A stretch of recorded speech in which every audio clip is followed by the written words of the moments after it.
Gives him a look, and Hodge clips the ball to short leg, throws the stumps down head, and this will go upstairs. Head was brilliant, took it clean out the back of the hand, straight onto the stumps. Clean hands, Hodge on the turn, out the back of the hand, it's close. Yeah. He's out, he's in midair. Oh, Travis had a moment of brilliant, sheer brilliance. Stark bowls, De Silva drives, caught by Green, leapt up, parried it in the air, hauled it in at the second grab. Green returns to form in the gully. Hazelwood bowls, Elzari drives, edge, hauled in at second slip. Oh, he's redeemed a few sins there, Steve Smith.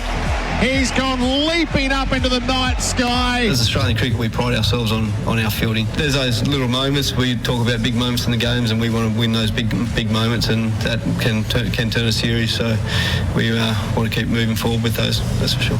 Australia's inspiration, dedication and perspiration in oppressive conditions kept the West Indies in check, and the prospective run chase about as low as could have been hoped. Mitch Starc takes us inside the strategy. He's in at Smith, who drives out through extra cover. Azari Joseph bowls, Smith back, cuts for 4. Through backward points. Stood up on it and gave it a swish to send it on its way. Graves to Smith, who pulls. He went after it and he got it brilliantly. Over the rope she goes on the bounce. Joseph to Smith. He drives, got it through the covers. And last seen racing away to the boundary for 4. We can tell he's happy with that, Gerard. Little smile, little push with the hand underneath. Mate, we're talking about arguably the greatest player in the last decade. There's a lot of talk about his batting. He's arguably the best problem solver I've ever played with. That looked normal for me, just what I expect. The best problem solver in cricket, Steve Smith, showed great promise in his stroke play last night. Now the fate of the test could very well rest on the new opener's blade. Akshar Patel is in. Down the wicket comes Pope and drives through mid-wicket for 4. Jadeja in again. Reverse sweep from Ollie Pope's. Hit it very, very nicely for 4. They're coming back for the 3rd, and Ollie Pope has got his 100. Pope has got to 3 figures for the 5th time in his career. And in India, Ollie Pope produces a magnificent century from a dire position to give the Baz ballers a puncher's chance, as the first test in Hyderabad is more delicately poised than would have been imagined. This is SEN Test Cricket.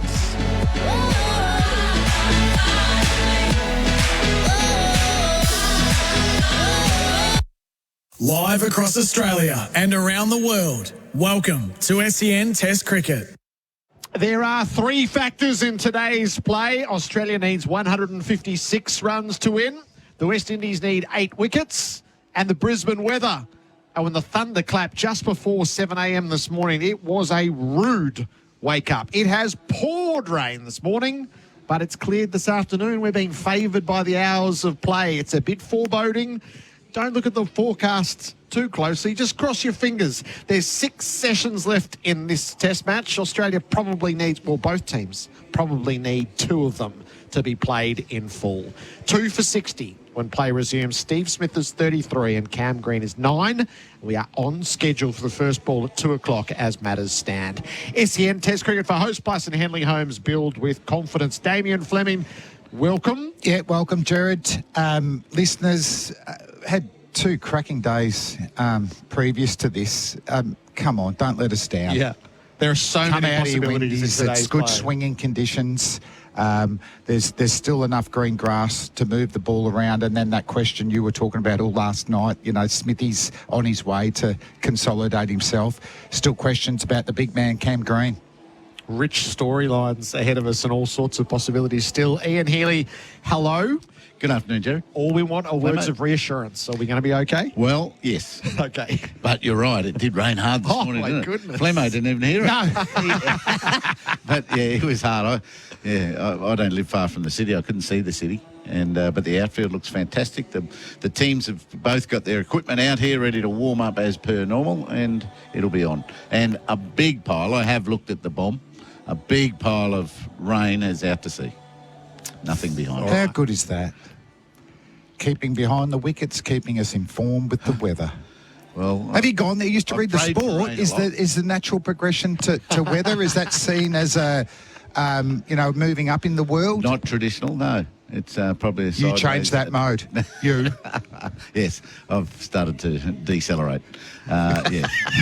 It's still very humid, isn't it? Like the West Indies struggled really badly, just like the Aussies, in lathers of sweat all day. Justin Greaves was probably the best, the most durable of the bowlers. I think he got 7 in a row. Yeah, out. that was awesome. But he was really spent, and that's not normal. 7's quite a normal new ballish spell, but not in this match.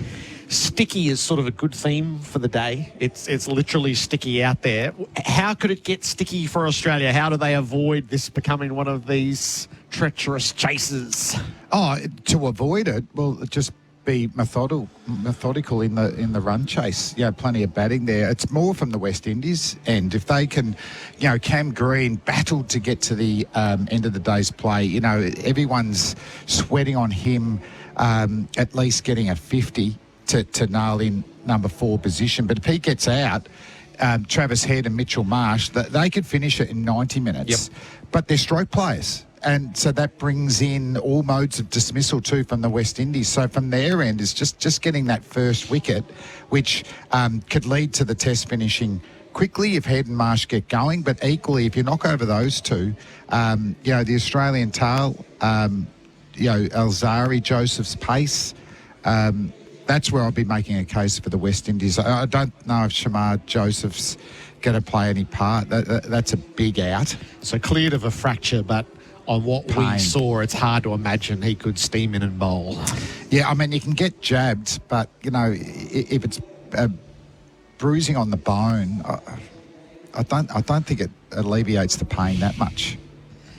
No, and that's such a blow for them. And we want to see him because, along with Jamal, they've been the finds of the Australian summer that's given us optimism going, well, next time they come out, hopefully they're established test players and then inspired another generation to come along. So, unfortunately, I just love the way he goes about his cricket. So, Heels, we could have a thoroughly convincing Australian batting display, post 5 test wins across the summer, or this could become a real thriller. Yes, that's right. And I guess the West Indies just got to go all out. They're going to require 30 to 40 overs at most, whether they win or lose, and they need to give it a good shot. And that means an early wicket, a wicket within the first 20 minutes, and then see what happens from there. See what Travis Head's going to do against them. But this sort of result does bring the West Indies into it, and they can have a dash, a last day dash. Our pre-matches for Spitwater Tools Not Toys, made in Australia since 1982. The events of yesterday. So one of the questions was, with an unchanged bowling lineup right through the test summer, what would the energy levels be in the 10th time they came to the crease? And the truth was, Australia were excellent yesterday. I don't think they could have kept it any lower than they did. They were wholehearted through oppressive conditions, and to the point where it was actually after dinner. And Hazelwood's 3 overs after dinner turned the test match. Yeah, they're picking their moments. Some comments from Pat Cummins after the day's play, because we were whether there should have been the odd change to keep them fresh. But, he said there's a bit of luck there. But due to the shorter test matches, there's been week breaks in between test matches that all 4 of them haven't got into that red zone. So there's never been any serious consideration of them not playing. Starkey had a bit of a groin going into the first test of the summer. So it's just a test to their resilience again, but finishing up tests early, having a good break has certainly helped them. I think Hazelwood's enhanced his reputation. We've forgotten about him to a degree with Cummins, captain, taking a lot of wickets, and he's hasn't been playing a lot of test cricket at home last couple of years. That's where Boland's got the opportunity. But, he'd lead the attack of most test nations and just about of any era, isn't it? Like 260 wickets at 26. They're star figures. And they just complement each other so well. Probably Mitchell Starc hasn't had as many highlights, but he still had a fine summer. Nathan Lyon probably hasn't got any bags, but I thought he bowled really well in the second innings. So I'll look out there today. There's nothing for Nathan Lyon besides a bit of bounce, but the pace isn't quick. So as equally brilliant as Hazelwood, Lyon allowed Hazelwood, he allowed Cummins to bowl those shorter overs and eke out those 10 wickets. So it was the 9 over stretch, 9 over 7 maidens, 3 for 2 after dinner. He got on the right line. He shaped it outside off and threatened to spin it back. He spun one back that got a wicket, but that's the line he's got to get. When there's not a lot there for him, he's got to get on that right line and have them hitting in certain ways, not just bowling too straight to the right-handers. Now, I just see Shamar Joseph is out there and running and doing tiptoe sprints. He's gone to the far end, so he's got a ball in his hand. He's going to have a go today. Fingers crossed. Yeah, toes crossed. Queensland ground and weather conditions for Suncorp. Get your home storm season ready with Suncorp. What did you see out there today, Flem? With the actual pitch, yes. It hasn't changed that much since yesterday. There's still some green patches.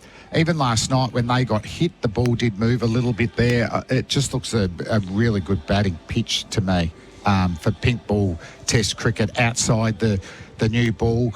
Their fast bowlers, their follow-throughs haven't really ripped it up for the spinners. So stump to stump, a little bit of cracking, at the Stanley Street end. I talked about that yesterday. Yeah. It hasn't really opened up that much. It would have needed 3 or 4 days of consistent baking sun for that to open up. So good day for batting. Yeah, so still no demons in it. Suncorp, home resilience. The summer has been a tale of teams that have loomed to challenge Australia and not quite known how to get it done. Is that what we saw with the West Indies yesterday, separate to the quality of Australia's bowling? Yes, it is. Their best batting in their tail has been attack, and they just forgot to attack. You can't tell me there was only 9 runs worth of scoring shots in 11 overs, after tea. It was Hazelwood and Lyon, and they just totally went into the shell and maybe tried to dig in and thought that was the best way to keep them out here a long time and the runs will come eventually. Well, they didn't. I mean, this Australian attack loves that. They can toil against that very effectively. So, yeah, I think they did tighten up, lost their mindset. I don't know why they can't get a message out to that and why that persisted for so long without them, coming out of that shell. There was enough drives to be had and works off your hips and, little glides. So, that's another time. That's another instance that it's happened this summer. Australia have let teams in and just squeaked themselves out. Yeah, it didn't make sense to me because if you got bowled out, it was good bowling conditions anyway. So why not try and score? And Australia have been rattled by tail-enders playing their strokes this year. So you've got that in back of mind. So, that was an amazing sort of tactic from the West Indies. They should have thrown their bat, get some thick edges, get a couple of boundaries, get the Australians deep point, two men out on the leg side. So they missed an opportunity potentially of getting some handy tail-end runs. Maybe they needed more coaches. 6 or 7's not enough. Who's going to carry the can for that? Probably no one. The captain really is the man that runs a cricket team. But when you're batting out there, the coaches can all be having a chat in here saying, what are we doing? But they had the break. I know. That's right. It was like it was premeditated. Yeah. As we're going to dig in here. When they had snatching the break. at it might have been the right... And the coach would have chatted. The coaching staff would have chatted. So today's the session. most perfect setup with Steve Smith and Cam Green batting together. Everybody around the country has a view on whether this is the right play or the wrong play. What did you see last night? Because toward the end, it felt like Green could have got out any ball and Smith's stroke play really was rosy. Yeah, I was nervous, even when the innings started, because I want Stephen Smith to score runs, and he answered that pretty emphatically. He looked like he was in a better position to play his defensive strokes, and then he was keen. If you got your length short, I'm going to take it on. Too full, I'm going to drive you down the ground. So that was great. Keep doing that, Stephen Smith. And Cam Green, we've talked about it. We just feel like it's very robotic. It doesn't seem natural. often when there's a declaration on, then he starts free-flowing and scoring, which we see him do in white ball cricket. So after, get yourself in today, but I'll be encouraging Cam Green to show real intent, because at number 4, you're expected to score at a reasonable strike rate. And it's a perfect opportunity there. When one bowler down, you've got a dominant, experienced partner at the other end. Ideal world for me, Smithy gets 100 and Cam Green's 60 not out. Yeah, and it writes the back page for itself. There was that over from Graves, Healy, where 4 balls in a row, Green looked like he was going to get out. Play and miss. LBW shout goes to DRS, and it's just over the top. And Edge falls short of second slip. It was treacherous times. Yes, he can't be watching the ball. And to me, it looks like he's in his own head. He's got to get out of his head and get on the ball and really see the ball, its trajectory, know if it's full, get forward and get the bat coming down. It's all last minute, jerky, confirm with his brain that it's time to get out and watch the ball. So, yeah, he's making it hard for himself. It's very difficult to change overnight, and he'll be telling himself time and time again, watch the ball. But he is stiff and he's jerky at the moment with all of his shots. So if the West Indies can bowl well and stay in that corridor, if it's going to be a drivable ball, have it just away from his front footwork, and have him reach a little bit for that. Do not get on his thigh pad. Like anything short, back of length, on the body, it'll give him easy ways to get off strike and get into this innings. I think they've both got a good chance again today to get things right. And Steve Smith will need this. It won't just happen as good looking as it was last night. It won't just happen again first up. So Kemar Roach, for example, might try an LBW shout chance like they got him in the first innings, and he'll have a couple more of those to get through before he's right. And Cameron Green's got a lot of work to do. What did you see in Smith last night that was reassuring? I saw a premeditated move with his right back foot. And he planted it right where he wanted it. So he was almost still looking down and put it not too far across. So that was his first movement. So he'd worked on that and sort of stabilising earlier so that he could then move to the ball, into the ball, or watch it onto it, wait for it and onto his body, or leave it. He was leaving it much more decisively. He's a little bit overbalancing early, but he got all that steady at the end, and he was as good as a couple of years ago at the end. So he'll just have maybe a period of overbalancing again and not quite being perfect. And within 20 minutes, he'll be right. He'll be back like last night. Ian Healy and Damien Fleming are our experts for in-place living, specialist disability accommodation designed for you in India. Hyderabad, what a splendid century from Ollie Pope. 148 not out from 208 balls. England were a mile behind the game after being bowled out for 246.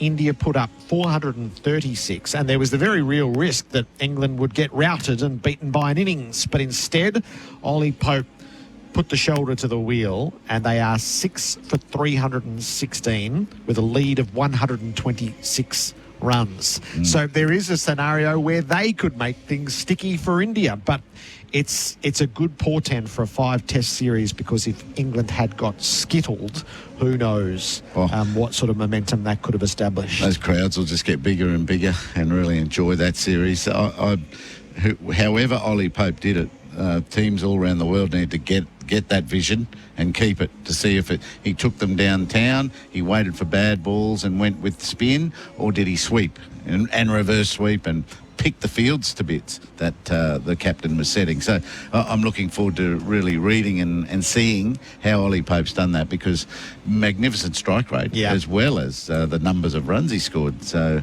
that is difficult to do, and he probably made it look easy. If it does rain here at the Gabba, we will take you to Hyderabad. The full call is on the SEN app. We're in partnership with TalkSport, thanks to Henley Holmes, right throughout this series. So SEN Test cricket in 2 venues. If it rains at the Gabba, we'll take you to Hyderabad, but you can make your choice on the app as the day goes by. Our pre-match is for Spitwater Tools, Not Toys, working hard since 1982. We're on schedule to start in 40 minutes' time.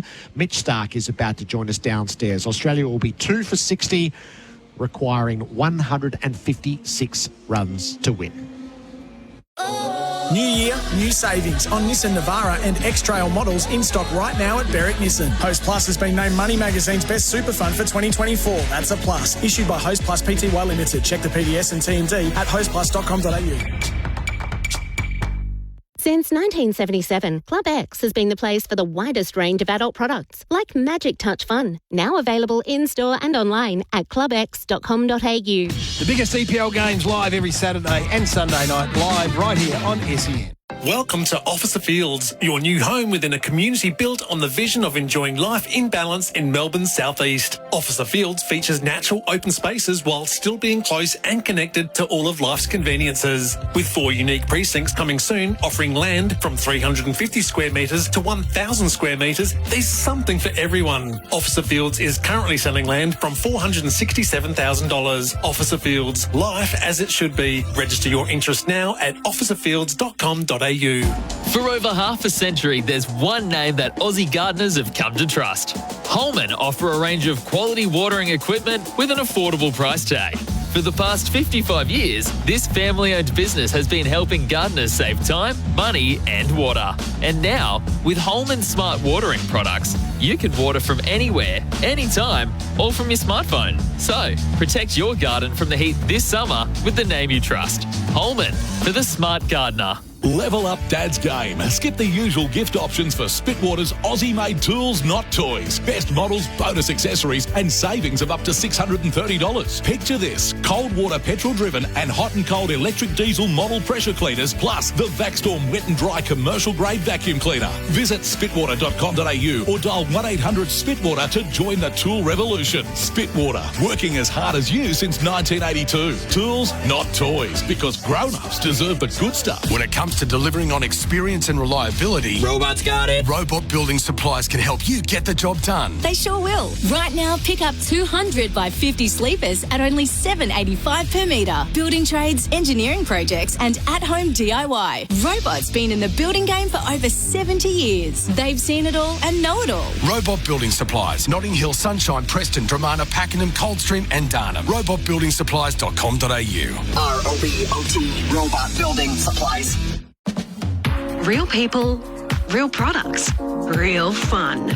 No matter who you are, Sexyland has something real sexy for everyone. With Australia's biggest range of sexy costumes, lingerie, couples toys and fun gifts and games for adults. Sexyland. 11 stores in Melbourne and Geelong, open till midnight 7 days a week. Or shop online for 2-hour delivery.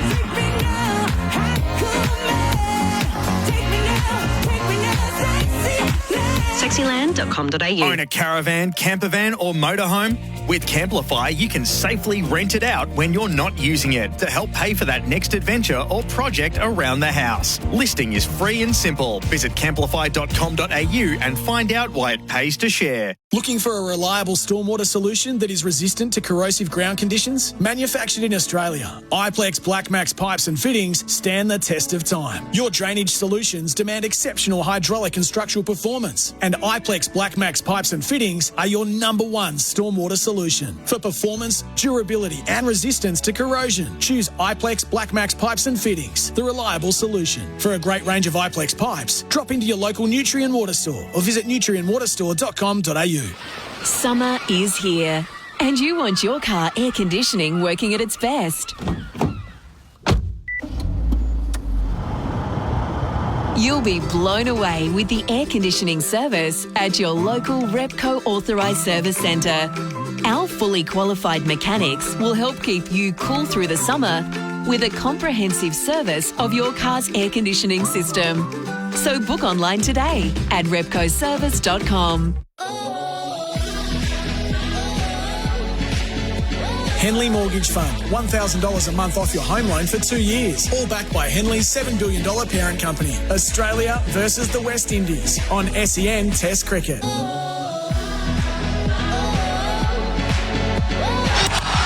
The pre-match show for Spitwater. Tools, not toys. Made in Australia since 1982. The pitch is prepared for the start of the day's play. The ground staff is hovering. There are grey clouds overhead, but for the time being, the radar looks quite promising that whatever rain there is might skirt around Brisbane. We all have our fingers crossed for that. Australia 156 runs to win. The West Indies requiring 8 wickets. Our pre-match is for Spitwater. Tools, not toys, working hard since 1982. Yesterday was such a wholehearted effort from the Australian bowling group. How did they do it? Let's head inside the camp now, thanks to Red Energy. Switch to 100% Aussie-owned Red Energy. redenergy.com.au. Adam White and Bharat Sundaresan are with Mitch Stark. Yes, thank you, Gerard. We are down here at boundary level, and the good news is that it is not raining, which is good news. We are here with Mitchell Stark. Firstly, Mitch, welcome to SEN Test Cricket. Thanks for having me. When you woke up this morning, did you think you'd be playing cricket today? I had the curtains closed so I could hear the rain, but we know here at the Gabba it drains very, very fast. So, once the rain stops, you're probably 10 minutes away from being on. So that's the plus of being here. The other plus is it stopped raining, so I'm sure we'll probably start on time. Obviously, you're a very experienced cricketer. Does it affect the focus at all when you're not sure whether you're on or you're off and all those sorts of things, or it's just business as usual for you? No, I think everyone in the change room's had some rain days, so people go about it differently. I think for us as bowlers, it's pretty straightforward to switch back on. Like we say, the rain stops, so there's probably not going to be a delay. But if there is, we're pretty well rehearsed with what needs to go on and how blokes go about switching on to be ready to go. Now, we walked from the hotel to here. That's why I'm dripping with sweat. What you had to get through yesterday was incredibly hot. What's your recovery like when you get back to your hotel? What are the sort of things that you're doing to be able to go again today? Don't have to go again today, which is great. Well, that's true. So that makes to get back to some level of normality, I guess. Yeah, no, it's been, I guess, it's what you face with Test match cricket in Brisbane in January. It's going to be humid. There's a chance of afternoon showers or showers at some point, which are going to create humidity. And it tends to, if it's not raining from the sky, it's raining from the ground up with the humidity. So, it's been maybe a little bit different this week with terms of how humid it's been. And it's been quite a job for both teams, I think. And yesterday, I think coming off, we sort of said it, the 3 days has sort of been a bit like playing cricket in Chennai with how hot it's been. But it's been a lot of shirt changes, a lot of drinks consumed. The off-field staff have been fantastic for us to get us through, and again, I think a credit to the guys for our fitness levels, our routines, our recovery. There's been a bit of work behind the scenes from staff and players, but I think we've done pretty well to find ourselves where we are at the end of 3 days of cricket. Just about yesterday though, Mitch, just going on and off, you said a lot of shirt changes. I love the colour of that pink drink. I don't know what the slushy wash. I want a bit of that as well in my life. But so what was it a bit different? You had spells in and out, and there was some talk that you could have also taken a shower if you wanted to, and all that going on. I've got too much strapping tape on to have showers, so there's none of that for me. Josh, he's probably the best sweater in the team, so I reckon he goes through 3 or 4 shirts in an ODI, let alone a test match out here. That's the most I've sweated, I think, in a long time in a test match. So we went through a lot of shirts, a few cold towels, a couple of drinks. I think a lot of the time we're only off for sort of 1 or 2 overs, so it's more about getting some dry clothes on, because again, it's tough to hold the ball when you're sweating non-stop. A few changes of towels, a few cold drinks, and back out there. So nothing too dissimilar to what a lot of teams do in a lot of different places. I think saw that a lot through the World Cup with how the conditions were in the World Cup in India as well. So it's just a chance to get some dry clothes on, give us the best chance to hang on to the ball while we have to bowl it. And look, I've always referred to you as a werewolf of pink ball cricket. As the lights go off, you turn deadly. But just bowling with the pink ball, it felt like in this test, that is, did it go softer than it usually does? And just the challenges of bowling with it in this test match? Yeah, it did. I think that's due to the different location. I think very different wicket to what we face with pink ball cricket in Adelaide. I think they're saying it's sort of 1 or 2 mils of grass here, and it's quite a firm surface. So that's not to say it's not a good wicket. It's just it's different to Adelaide and how the pink ball reacts in Adelaide as opposed to here. I think I said the other night it's probably a very similar wicket to what we played Pakistan in the pink ball game, which I think was 2016, where very similar ball probably went soft earlier than what it does in Adelaide, which creates a few slow periods of play through the game with the ball not coming off the bat or not doing much off the wicket. So again, doesn't say it's not a good wicket. I think it'd be an excellent red ball wicket. I just think it creates different cricket with the pink ball here than opposed to Adelaide, where it's probably a little bit more grass, and once the sun goes down, the grass just stands up a little bit, does a bit more off the wicket, maybe a little bit off the air. Less grass here is obviously going to do less. So I mean, you spoke about the heat and everything else yesterday, but so with that ball, what was the game plan for yourself to bowl on that at a time when West Indies was still ahead, and in some sense the conditions were against you? Yeah, I think it's probably easy in those circumstances sometimes with the heat and going through some tough patches where the batting team can get away from you and almost fall off the cliff, where you all chips in and you go really hard at the start and your sort of energy levels drop off. But I think we were great throughout the day. Having a spinner of Nathan Lyon's calibre, helps us do that, where he can control one end. He's taking wickets, not going for runs, and allows the seam bowlers to come from the other end and do our job from there, whether it be in short spells or look after the scoreboard while he attacks as well. So I think the fact that we're so experienced, we have someone like Nathan, again we have Josh and Pat as well, makes it a lot easier for our group to do that. And whilst the scoreboard didn't go anywhere, we kept taking wickets. There was a few lucky chances there with obviously the Travis Head's work there in close to get the run out as well. So a few things might have gone our way, but I think we were pretty good and pretty disciplined with the ball to make sure that we were in a great position. And speaking of game plans, the game plan for today, I mean, weather permitting, of course, Steve Smith seemed to find that rhythm in tempo as well with his batting. Is that what you're looking for? I mean, maybe not score very quickly, but just keep that scoreboard ticking as much as you can so that, you get closer to the target and the scoreboard pressure doesn't play a role? Well, we've got 2 days of cricket, so I'm not sure the scoreboard pressure is going to be too much of an issue. I think all the time issue anyway. It'll be interesting to see what the wicket might do differently with the added moisture around. Obviously we batted for 20 overs now, so the ball's not brand new. We'll see how that plays. Whether they're still a bowler down or not, might play another issue as well. All things aside, I think Steve's obviously started pretty well. We didn't have too much damage with the 2 wickets lost in the night session, which is a positive after the first innings where we were probably behind the 8 ball a little bit. Good signs, a good little start there. Interesting day of cricket coming up. Do you feel sorry for Shamar after you might have busted his toe? No, because he caught me on the fingers in Adelaide and I popped one on the chin here, so I was getting my own back.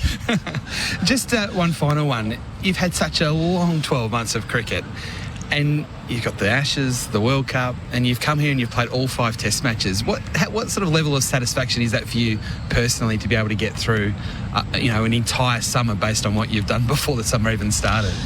It has been you can call it a long 12 months if you like. But I think that's why we play the game. We want to play as much as we can for Australia. I certainly do, and I think that's the same for everyone in the change room. I think particularly from the bowling group, as you said, we've played a lot of cricket in the last sort of 6 to 9 months with all those tours across 3 formats. I think we take a lot of pride in our ability to play all that and still, perform and make an impact. And to play 5 Test matches this summer's no mean feat. I think a couple extra days off here and there have obviously helped, but that's how we go about it. We're very close mates on and off the field, and having each other there in the same state to train and recover and spend time away from the game, I think keeps us up and keeps us wanting to perform every day and make an impact. And hopefully we come on the right side of it this week and we can sit back for a week or 2 off and sort of reflect on what's been a great period of time for the Australian cricket team. Well, on behalf of the entire SEN Test cricket team, your bowling's done. So congratulations with what you've done through the summer. It's always so much fun to watch you bowl, particularly, you're still bowling mid-140s even last night after a long summer. So congratulations on your own efforts. Appreciate it. A few to go to get to Dennis Lilly. We were hoping you were going to do it up here. But all the best, most importantly, for the rest of this match. Thanks very much. Thanks for having me. Mitchell Stark joining us down here at boundary level. It is hot, but it's not raining. That's the most important thing. Thanks. Back to you. And Adam White and Bharat Sundaresan downstairs thanks to Red Energy. Australia 2 for 60, requiring 156 to win. There is many a tale to tell in today's day's play, and we're going to set up with Pete Lalor and Bharat Sundaresan next. Our pre-matches for Spitwater Tools, Not Toys, made in Australia since 1982. This is SEN Test Cricket for Host Plus and Henley Homes. Build with confidence. New year, new savings on Nissan Navara and X-Trail models in stock right now at Berwick Nissan. Host Plus has been named Money Magazine's best super fund for 2024. That's a plus. Issued by Host Plus Pty Limited. Check the PDS and TND at hostplus.com.au.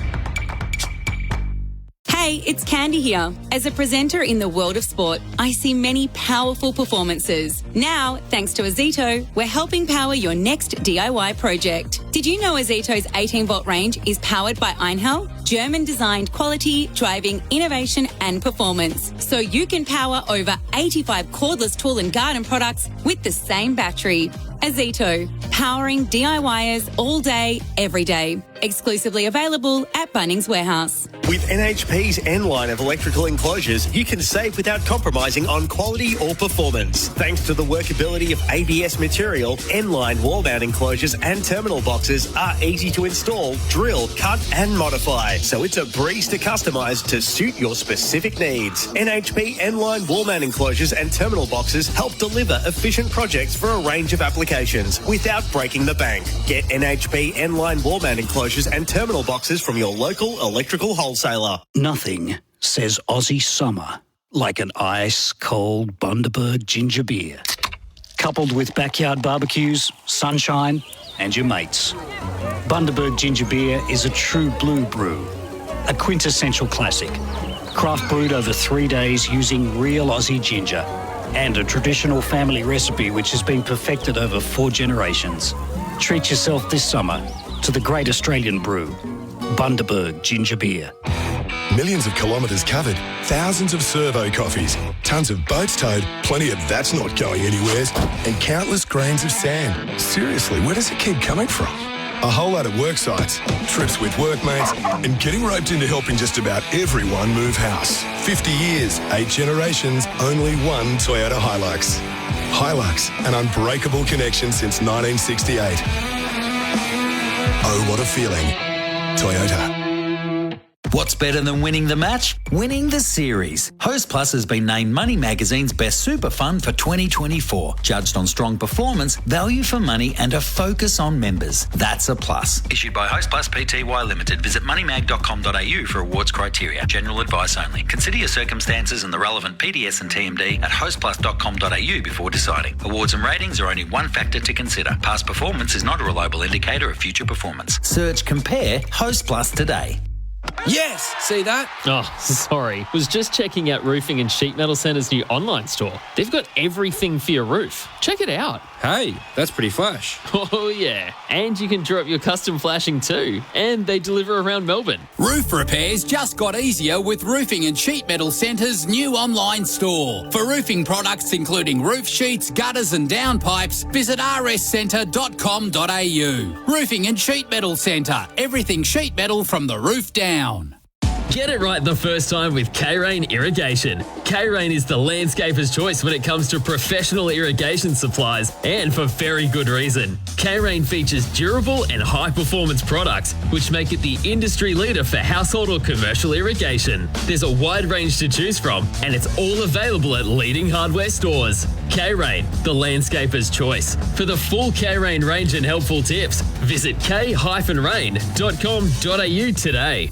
Whispers around Melbourne are true. It's a country pub in the city. The Emerald's corned beef and calamari is as famous as any cup winner. And on those long summer nights, after-work drinks hit the spot in the outdoor courtyard. With cold draft on tap, live sport on screen, it makes dollars and cents to spend summer at the Emerald. Family owned for over 32 years, everyone's a friend at the Emerald. Go be part of history. The Emerald Hotel, 415 Clarendon Street, South Melbourne. Or go to the Emerald's website for bookings.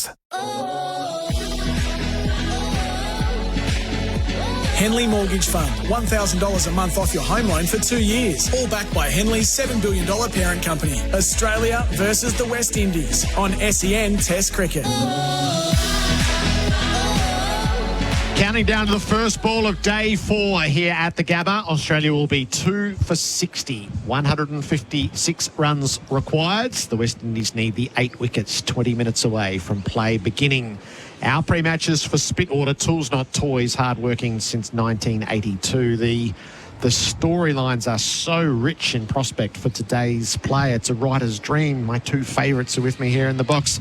Bharat, welcome in. Good afternoon, Gerard. Pete Lalor, hello to you. Good afternoon, Mr. Whateley. Good afternoon, Australia. It couldn't be more perfect that Smith and Green, the central figures in all of this, are in the middle for this run chase. And all the judgments that will go either way, depending on which way it falls. Oh, we're such a fickle mob. Yeah, I was sitting there last night thinking, this is going to be massive. If Smith fails here, it's a massive story.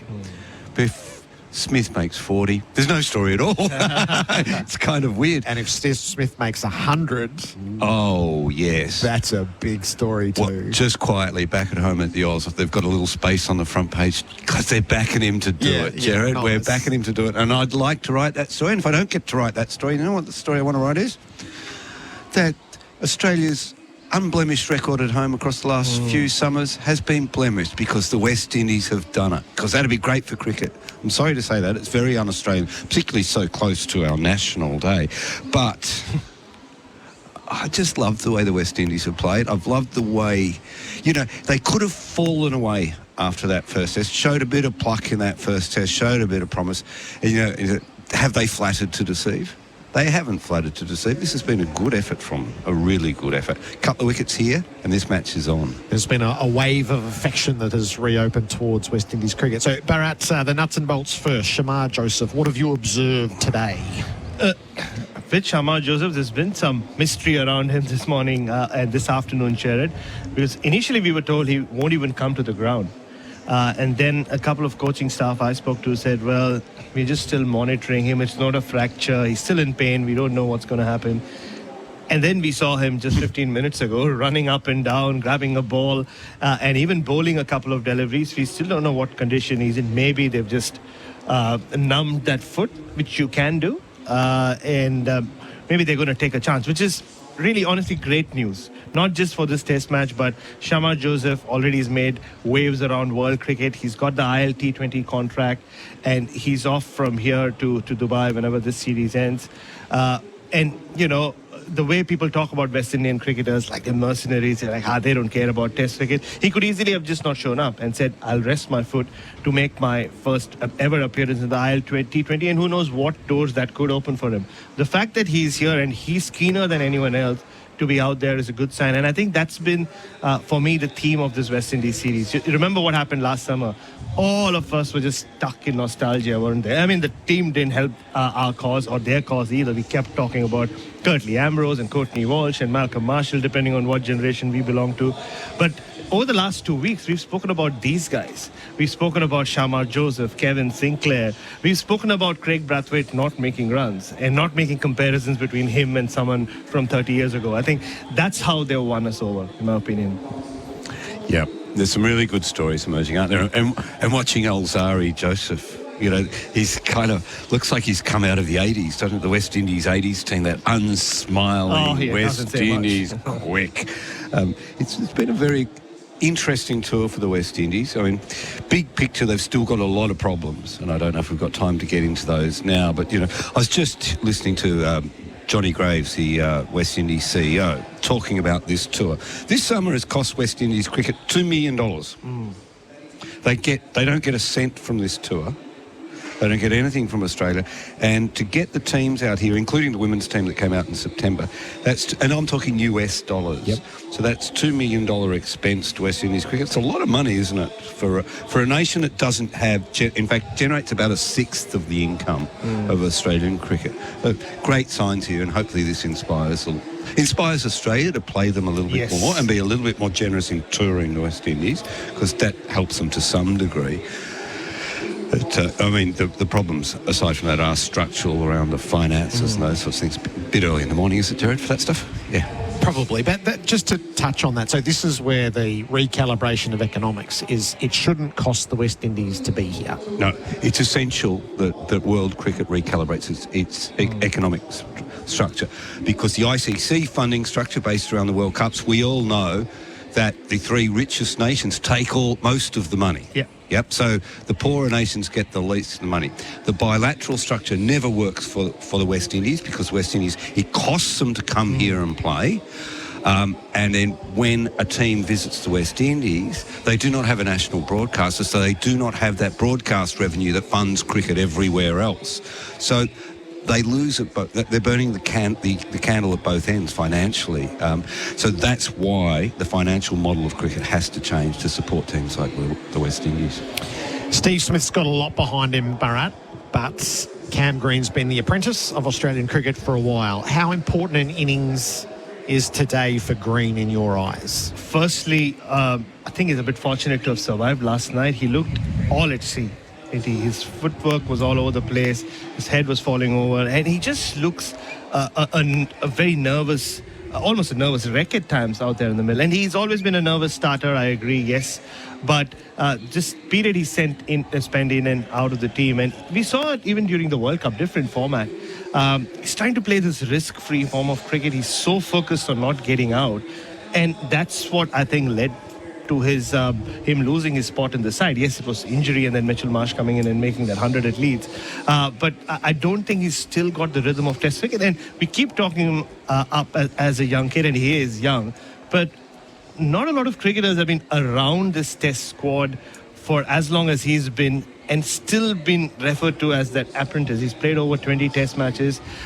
He's played under 2 coaching managements as well, under 2 Test captains. He's been around a long time. And yes, he is the future. Nathan Lyon said he could be the next Zach Callis of world cricket. And all in terms of talent and skills, everything points for that to happen. But he needs to be out there. Even if he's not there at the end, he needs to make 40, 50, just own that spot, so that he goes to New Zealand when the bowling will get tougher. Pitches will be more challenging. He just has some confidence that he carries it in there. Otherwise, I think he will again look very similar to what he did last evening. We've underestimated the situation he's in. Steve Smith has been a lightning rod for all the attention in the last 2 Test matches.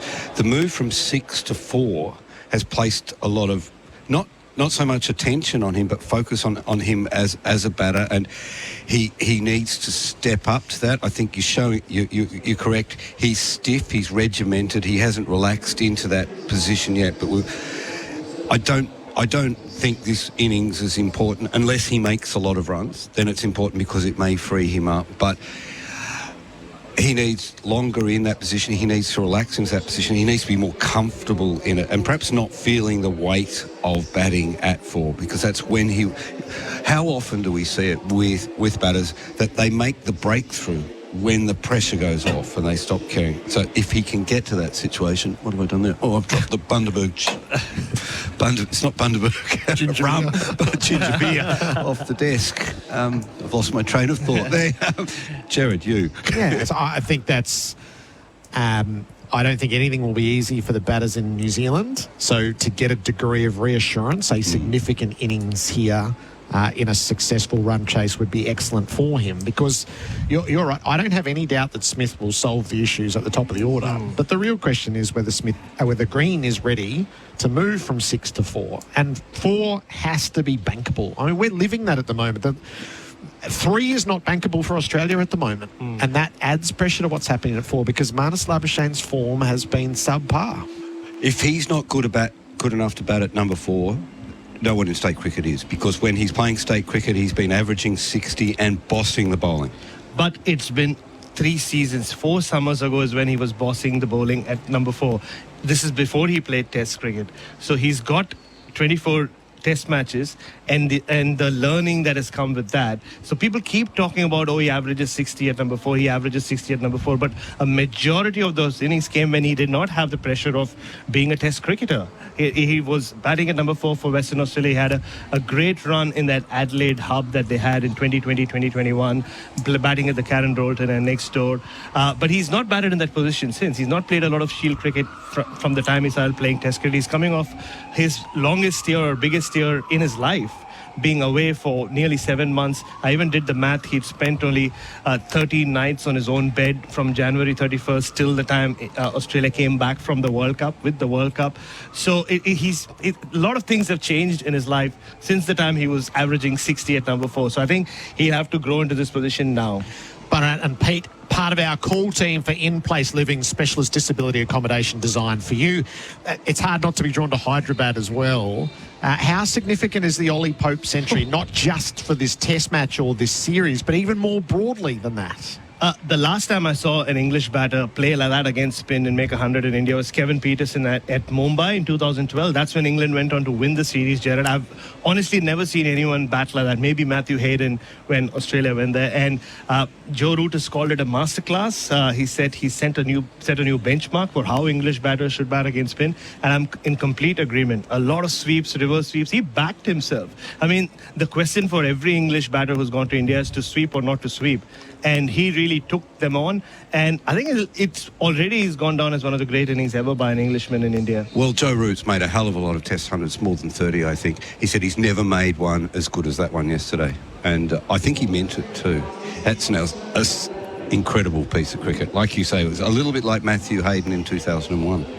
Big for the series, wasn't it? Because if England had got rolled yesterday, and I feel like we've seen that Test a fair few times where the tourists end up getting beaten by an innings, and instead that they could make a dash at India on day 4. And even in 2012, when they did win the series, the first Test they lost, Gerard, but Alistair Cook made a very crucial second innings 100, and that really set them up for the rest of the series. And you're right. The golf courses in Hyderabad are not as good as some of the others that England will find in India. That plays a big role in this baseball world. But it just gives them that confidence. And they're not out of this game yet. If they can push that lead to 200, this Indian batting lineup, trust me, is not as strong as it seems when it comes to Test cricket. All right, so if it rains at the Gabba, that's where we're going, but we'll keep you close to events in Hyderabad all the way through. Australia's had a good summer, 4 from 4. They're trying to complete the perfect summer, which is rare. It's rare that you win all 5. How much of it would be undone if the West Indies were able to knock them over and cause one of the great upsets? It's an interesting question. As I say, we're fickle, aren't we? And so we'll start to turn around and examine why we lost this Test match, and is this part of an emerging trend? And we're already starting to look at the numbers. Khawaja's returns, Smith's returns. We talked about Green's returns. The batters' returns are subpar, and there will be more focus on them if they lose this Test match. But, I think in the bigger picture of things, you can drop one occasionally, and you can forgive Australia for dropping the odd one at home, not the odd series at home. I don't reckon the Monday morning snap judgments will be terribly forgiving if they lose to the West Indies here. Oh, no, they won't. No, they won't. People will be enraged, inflamed. Yeah, it'll be interesting. All right, and then we go on to New Zealand beyond that. Our pre-match is for Spitwater Tools, Not Toys, working hard since 1982. We'll see you both during the day as we work out whether this is the conclusion of our Test summer. Thanks a lot. Pete and Bharat. First ball coming up on SEN Test Cricket for Host Plus and Henley Homes. Build with confidence. New year, new savings on Nissan Navara and X-Trail models in stock right now at Berwick Nissan. Host Plus has been named Money Magazine's best super fund for 2024. That's a plus. Issued by Host Plus Pty Limited. Check the PDS and TMD at hostplus.com.au. Nothing says Aussie summer like an ice-cold Bundaberg ginger beer. Coupled with backyard barbecues, sunshine and your mates. Bundaberg ginger beer is a true blue brew. A quintessential classic. Craft brewed over 3 days using real Aussie ginger. And a traditional family recipe which has been perfected over 4 generations. Treat yourself this summer to the great Australian brew, Bundaberg Ginger Beer. Now that we're enjoying 2024, is it time for you to explore life with 20/20 vision? Call New Vision Clinics. Dr. Noel Alpins has performed LASIK eye correction for more than 20 years. It's the one with the fastest results. Enjoy clear vision without the hassle of glasses and contact lenses. Call New Vision Clinics on 1800 20 2020 to find out more about LASIK vision correction. That's 1800 20 2020. Looking for a leading supplier of plumbing fittings? A company that is Australian owned and operated with over 30 years experience, providing local support that's second to none from facilities across Australia. Holman Plumbing is a full range supplier of PVC fittings to the trade market. They also pride themselves on bringing innovative products and solutions to the industry by designing and investing in new tooling and products for their customers. View the full range of PVC plumbing supplies at holmanplumbing.com.au. Whenever we get stuck and need quality timber or decking real quick on site, we turn to the robot. Robot's got it. Robot Building Supplies always helps us get the job done. You can rely on Robot Building Supplies day in, day out. Right now, 90 by 35 MGP 10 pine is only $4.72 per metre. Discount for quantity. Robot's been in the building game for over 70 years. They've seen it all and know it all. Robot Building Supplies, Notting Hill, Sunshine, Preston, Dramana, Pakenham, Coldstream and Darnham. ROBOT Robot Building Supplies. Millions of kilometres covered, thousands of servo coffees, tons of boats towed, plenty of that's not going anywheres, and countless grains of sand. Seriously, where does it keep coming from? A whole lot of work sites, trips with workmates, and getting roped into helping just about everyone move house. 50 years, 8 generations, only one Toyota Hilux. Hilux, an unbreakable connection since 1968. Oh, what a feeling. Toyota.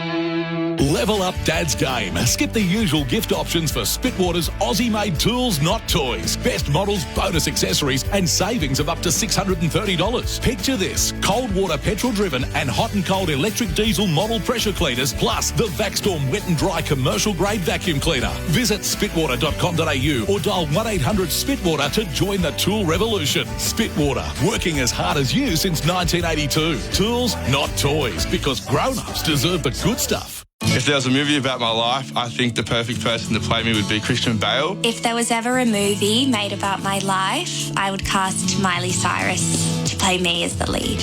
I was in love with her growing up. A great performer works hard at engaging audiences, and even after the credits roll, they leave a lasting impression. That's why for over 85 years, Tobin Brothers Funerals continue to shine, genuinely caring for families. Get to know the team at tobinbrothers.com.au. Tobin Brothers Funerals, celebrating lives. Welcome to Officer Fields, your new home within a community built on the vision of enjoying life in balance in Melbourne's southeast. Officer Fields features natural open spaces while still being close and connected to all of life's conveniences. With 4 unique precincts coming soon, offering land from 350 square metres to 1,000 square metres, there's something for everyone. Officer Fields is currently selling land from $467,000. Officer Fields, life as it should be. Register your interest now at officerfields.com.au.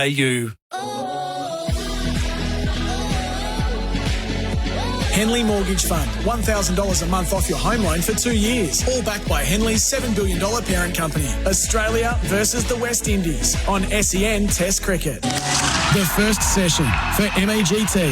Test what's possible with an apprentice or trainee from MEGT. Players are on their way out into the middle to begin day 4. To the east, the skies are dark overhead. They're a little bit lighter. The weather for Rainbird, leader in irrigation for more than 90 years. It's 29 degrees. It feels like 34 with the humidity. There's been 28 mils of rain that has fallen at the Gabba today.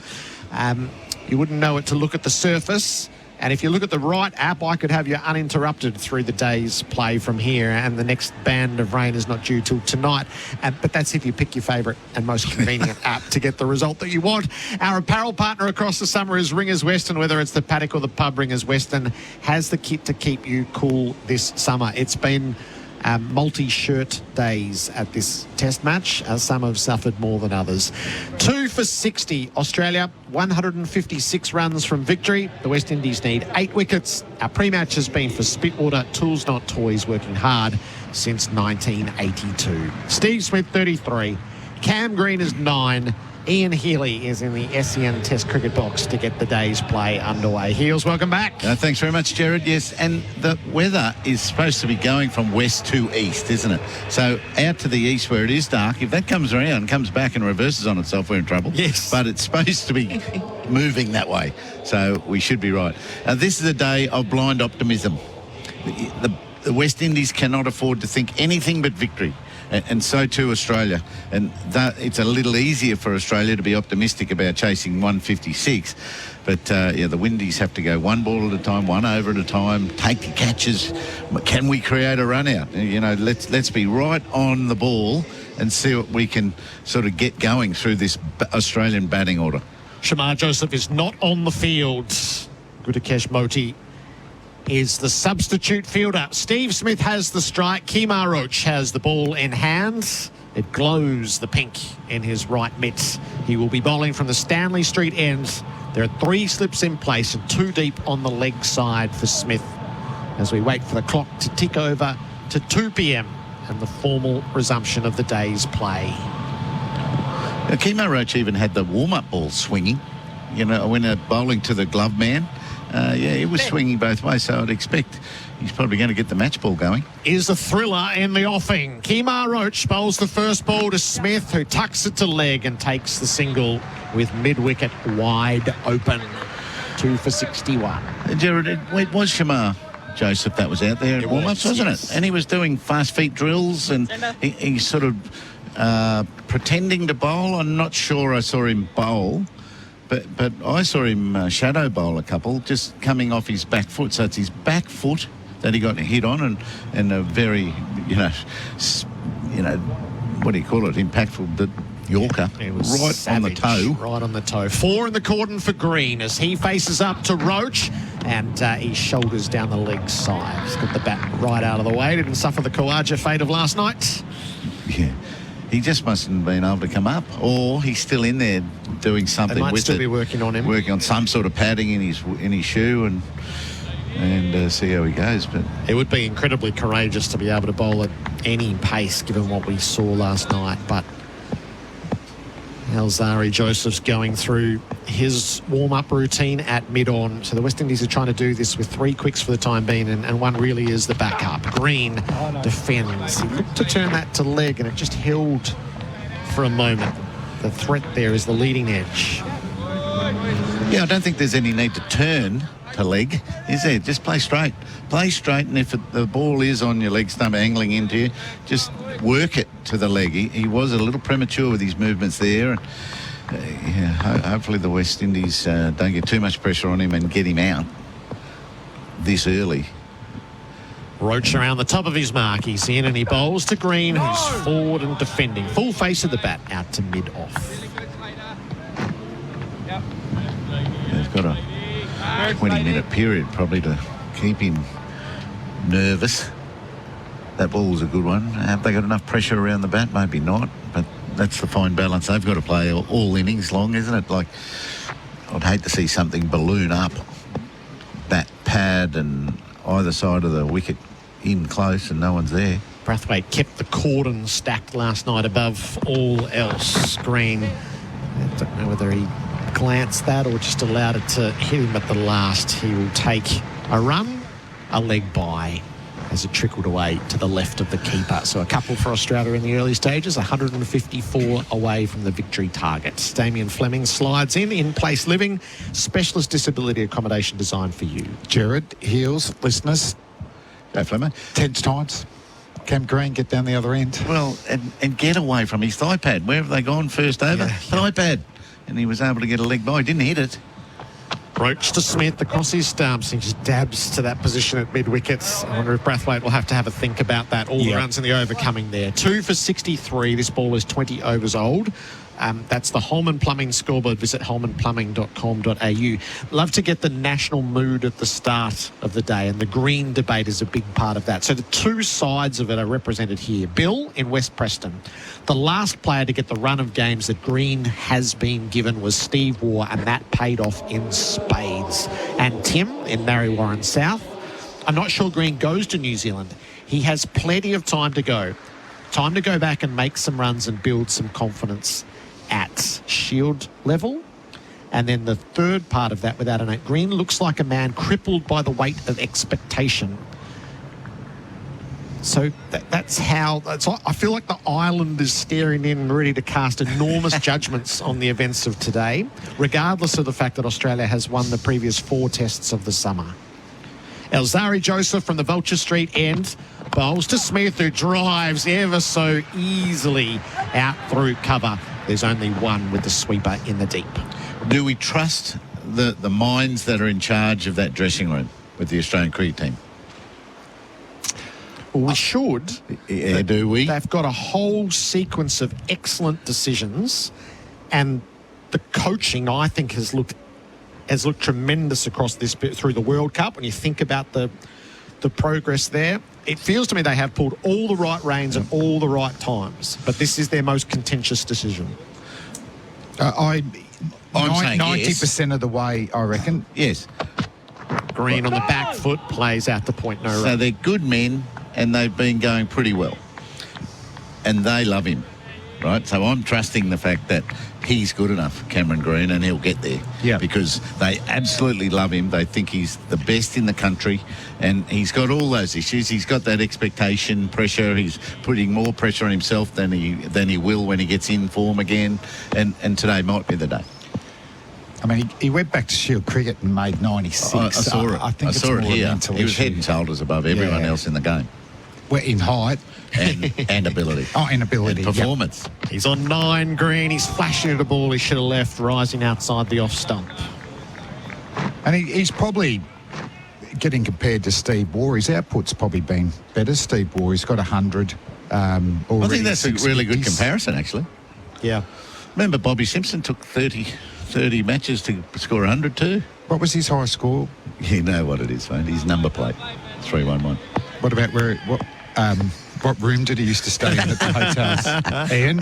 Probably 311. That was his first Test 100 too, Simo. Okay. He opened up with 311. Joseph to Green. He turns to leg, and he'll take the single to the square umpire. 2 for 65. Don't put it there, Heels. Don't put it there. I think good teams can have at least one developing player too. Queensland cricket had it with Andrew Simons for years, and he had a great career for Queensland and Australia. Certainly Cameron Green, just because of his fielding and bowling, you don't feel like you're one short ever, that he's always in the game. 2 slips in place when Smith's on strike. They've pushed the point back. Joseph bowls. Smith on the back foot punches. He won't beat Gully. Mackenzie quickly around to his right to field. Another sign today, we'll get a real inkling of how confident this West Indies team can get themselves. You know, they look quite anxious at the moment or tentative. That was a no ball. But, they've bowled 2 different lines to each batsman, and they bowled short and they bowled not quite short enough. If it's going to be a genuine bouncer. So it hasn't been a very convincing start that they're firing in at the Aussies here. It looks like they're going to need a wicket to get going, and that's not the great way to be. Joseph to Smith. He lays the ball out to Gully again on the bounce, no run. Yes, I'd like the bouncer to be a surprise weapon, particularly for Elzari Joseph, because he's such a threat when he pitches the ball up. He can actually shape the ball away from these 2 right-handers.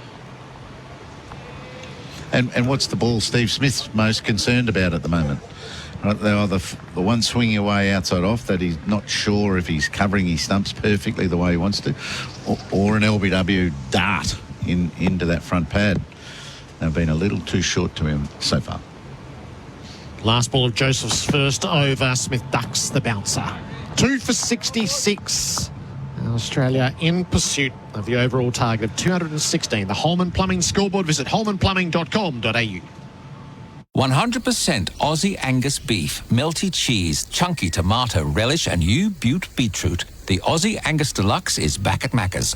Aussie, Aussie, Aussie. Yum, yum, yum. Available after 10:30am for a limited time. Welcome to Officer Fields, your new home in Melbourne's southeast. Land now selling from $467,000. Officer Fields, life as it should be. Register your interest now at officerfields.com.au. SEN Test cricket for Host Plus and Henley Homes build with confidence. Cam Green faces up to Roach. He's forward and running the ball to point. Chanderpaul's on the spot, no run. You can join the national debate right at the start of the day's play because it will shape as these hours unfold. 0433 98 11 16. Tyre Power, your trusted local. We love hearing stories like this as well. Roscoe has text through. On the way home from Lake Burrumbeet with my son, camping with about 7 other families. And now the trek home for the start of the, for the return to school. Yeah, great to hear. And isn't it fun unpacking the car? Roach to Green, who leaves outside the off stump. Yes, don't leave there. That's not bad. That carried through to the keeper quite well. It was well wide of off, but just operate around that area for another half an hour if you have to. Yeah, you just feel like this is the pair for the West Indies, though, isn't it? To create pressure, make inroads, change of ends too. And I'm with you, Heels. That was good. A little bit of pace and bounce there from Roach. Kemar doesn't really fill you with enthusiasm, does he? It's taking a long time to walk back and he's thinking, oh, I've got to bowl another one. He does, and Green stands on the back foot, plays it away to mid-off. Fielding done, no thought of a run. Yeah, you wonder how long Kemo will keep going. You know, he's had an amazing career, hasn't he? Getting his name up with some of the legends of West Indies bowlers. 267 wickets. Hasn't had a regular partner throughout that either. You know, guys have come in and out. But 35 years of age. He's been the stalwart of this generation. He's bowling to Green and plonks forward and knocks it away to mid-on. A bit different in stature to the old West Indies you used to face in the heyday, Ian Healy. Yeah, I mean, he's lost his airspeed, hasn't he? So he'd be skiddy at his best. He would have been skiddy. Malcolm Marshall, he wouldn't be much shorter than Malcolm Marshall, I don't think. And okay. Malcolm certainly has steamed in and bowled long spells because of that run-up. It was short and sharp. Everything was short and sharp about him. But the good thing for me was he never bowled that well to me. He didn't care what I did. Yeah. But when I batted with Alan Border, oh, my goodness. AB used to cop it. Mid-wicket's gone back. Roach to Green. He plays directly to mid-on. So other than mid-on, there's a single everywhere on the leg side.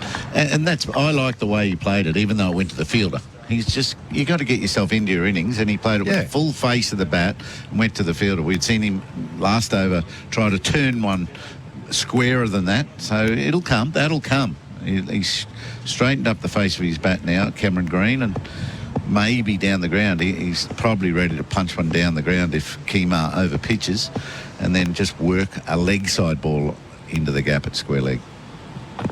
Green readies himself, ducks the bouncer. Just a bit too high to cause him any concerns. A maiden 150 to win for Australia. The Holman Plumbing scoreboard. Visit holmanplumbing.com.au. Whenever we get stuck and need quality timber or decking real quick on site, we turn to the robot. Robot's got it. Robot Building Supplies always helps us get the job done. You can rely on Robot Building Supplies day in, day out. Right now, 90 by 35 MGP 10 pine is only $4.72 per metre. Discount for quantity. Robot's been in the building game for over 70 years. They've seen it all and know it all. Robot Building Supplies, Notting Hill, Sunshine, Preston, Dramana, Pakenham, Coldstream and Darnham. ROBOT Robot Building Supplies. SEN Test cricket for Host Plus and Henley Homes build it with confidence. Elzari Joseph is bowling to Steve Smith, who dabs it to the leg, which is wide open. Bowler does his own fielding, shies, misses. Smith would have beaten it home. Almost an overthrow. Brathwaite just did enough to prevent it. 2 for 67. He moved beautifully there, Elzari Joseph. Yeah, what a great athlete. Yeah, he is. You're looking at 173 centimetres for Kemo Roach, 5'8". Malcolm Marshall, 180. So a couple of inches. Centimetres more. Yeah. So what's 180? No, 5'10", I think. 180 should be 6 foot, eh? Should be. There's 30 centimetres in a ruler. Yeah, there's just a little bit. I think 180. It used to be a foot. 183 centimetres is 6 foot. Right. So 180 is the Collingwood 6 footer. Joseph bowls a bouncer. Green got underneath. Does that mean anything to you? No.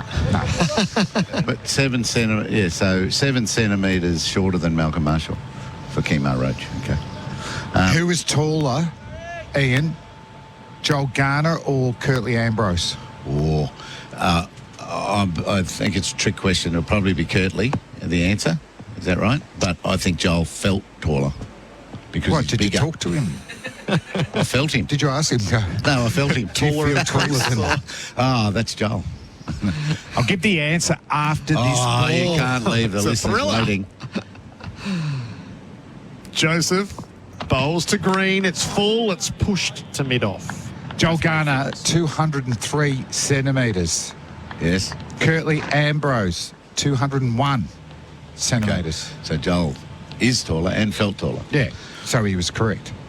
I only played him in an over 40s tournament in Bermuda, I reckon we were in. Oh, he still hit it, the bat, like he's bowling around the wicket in Sanchez, and it felt like a shot put hitting your bat.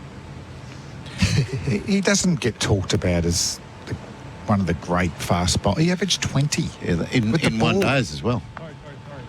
They shared the bowling so drastically, all four of them, when they had 4 great quicks.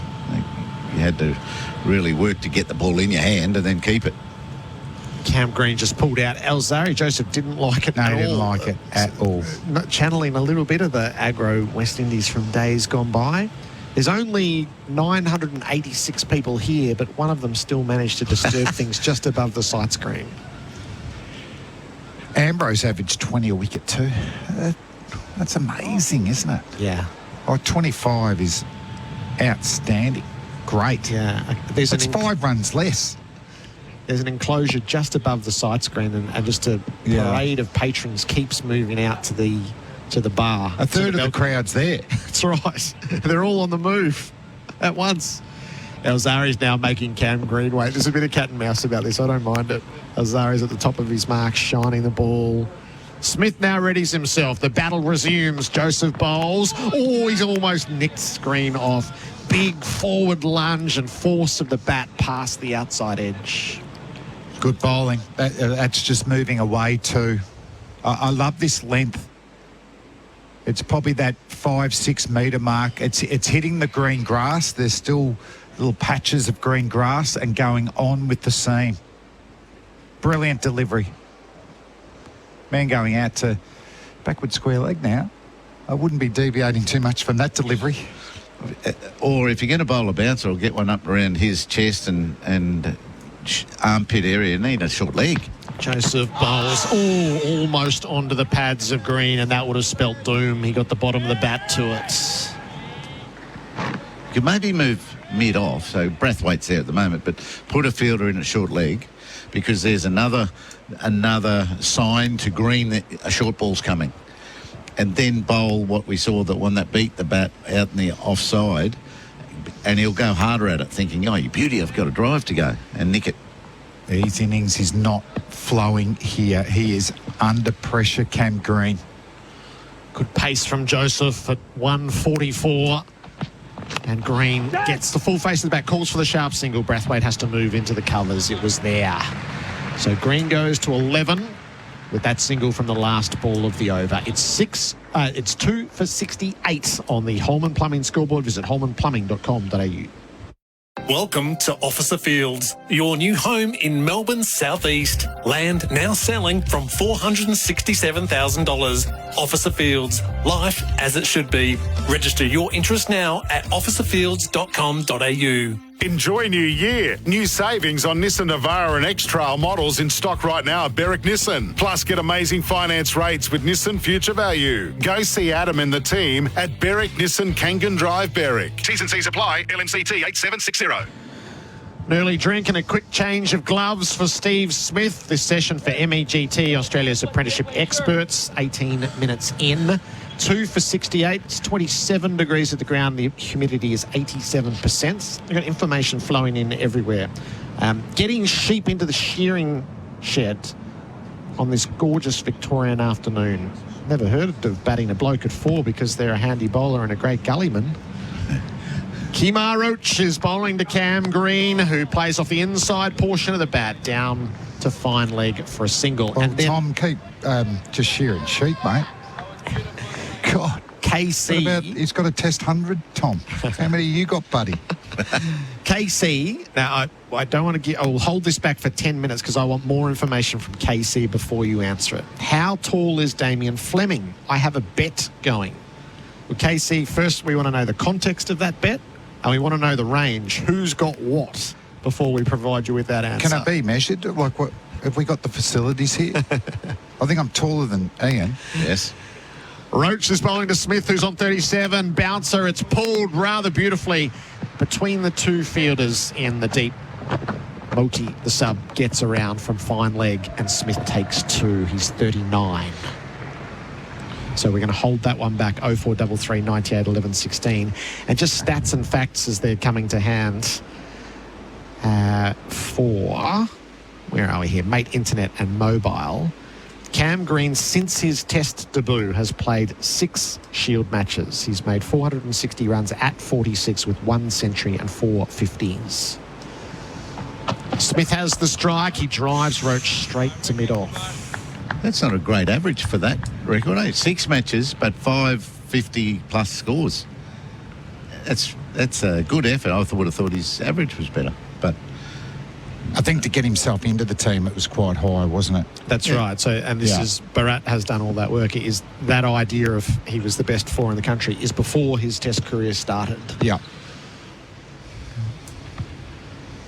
Smith 39, Green is 12. It's 2 for 71. Smith leaves outside the off stump. It's good discipline here from the West Indies. Australia not getting away from them too much. Just the humid conditions. Pink ball new enough still to be moving around, isn't it? We're just getting word through from the West Indies camp. They're saying Shamar Joseph will be available to bowl. So he's not on the field at the moment, 21 minutes into the day's play. Smith readies himself. Oh, he's wrapped on the pads, falling across. Roach wants it desperately. The keeper just waves. It's outside off at the moment of impact. Oh, he's been patiently building up to that, hasn't he, Kemar Roach? Finally fired one in at the stumps and got the result he wanted. Steve Smith missing it and overbalancing, falling through the shot. Across his stumps, trigger movement, angling in. Onto the knee roll, angle down the leg sides. Well bowled, great setup. You have to build up the pressure again now. Last ball of the over. Smith runs it to Chanderpaul at points. That could have got edgy real quick. 2 for 71. The Holman Plumbing scoreboard. Visit holmanplumbing.com.au. In this new era of ChatGPT and AI, the tradies of Melbourne have spoken. Us blokes want the real robot. Robots got it. Carpentry, fencing, engineering projects and DIY. Robot Building Supplies can help you get the job done. Robots got it. The original robot since 1946. Find us in Notting Hill, Sunshine, Preston, Dramana, Pakenham, Coldstream and Darnham. We're robot, but we're human. robotbuildingsupplies.com.au. ROBOT, Robot Building Supplies. The LBW shout, how's that? Get amongst it with Tinny's craft beer available at Liquorland. Choose to drink wise. The projection had the ball going well down the leg side, but a good setup from Roach. Shamar Joseph has just come onto the field. He doesn't have the right shirt, so they've got elastoplast all over his number and name. Whoever's shirt he's wearing, it's not his. So he sneaks back onto the field. Not Mitchell Marsh's, is it, from a couple of days ago? Not the clean skin? Yep. Oh, I hope he can get out there and bowl, but it's good bowling partnership. Pressure on here. Alzari Joseph finishing up. Thought I'd give him a couple of more overs. I guess he will have to replace Roach at the other end before Shamar is ready. Graves is into the attack. It's a gentle one outside the off stump that causes no threat to Cam Green. So the bowling change is made pretty early for Crowell's Electrical and Solar, fighting rising power costs. Ian Smith, hello to you. Good afternoon, gentlemen.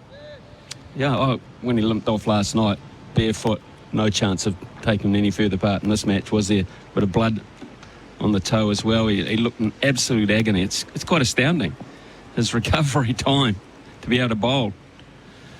Graves over the wicket, bowls. Green inside portion of the bat again. It squirts away backward of square. Shamar Joseph covers the ground pretty well. Picks it up and tosses it in a single taken. Might be all right running. It's just when he lands that first time, isn't it? 10 times your body weight.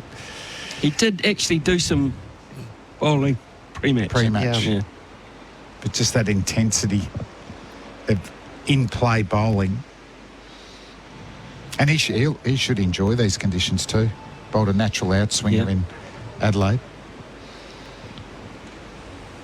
2 slips supporting Graves in the gully. Points gone out and 2 deep on the leg side with Smith on strike. He's on 39. Graves bowls to him. He reaches for the wide ball and clouts it away through extra cover. Brathwaite is in pursuit. They'll come back for a second. Smith is 41. He wasn't missing out on that. You could easily let that pass. He did well to reach it, didn't he? He actually, after he could warm up today, he came with 2 bats. He would have needed a second bat almost to reach that. That was nearly outside the tram tracks. Whereas that would have hit Cam Green, middle of his bat. You wouldn't want to get out doing it. No, but they're the ones that's often you can spoon up in the air. Yeah. Hard to control.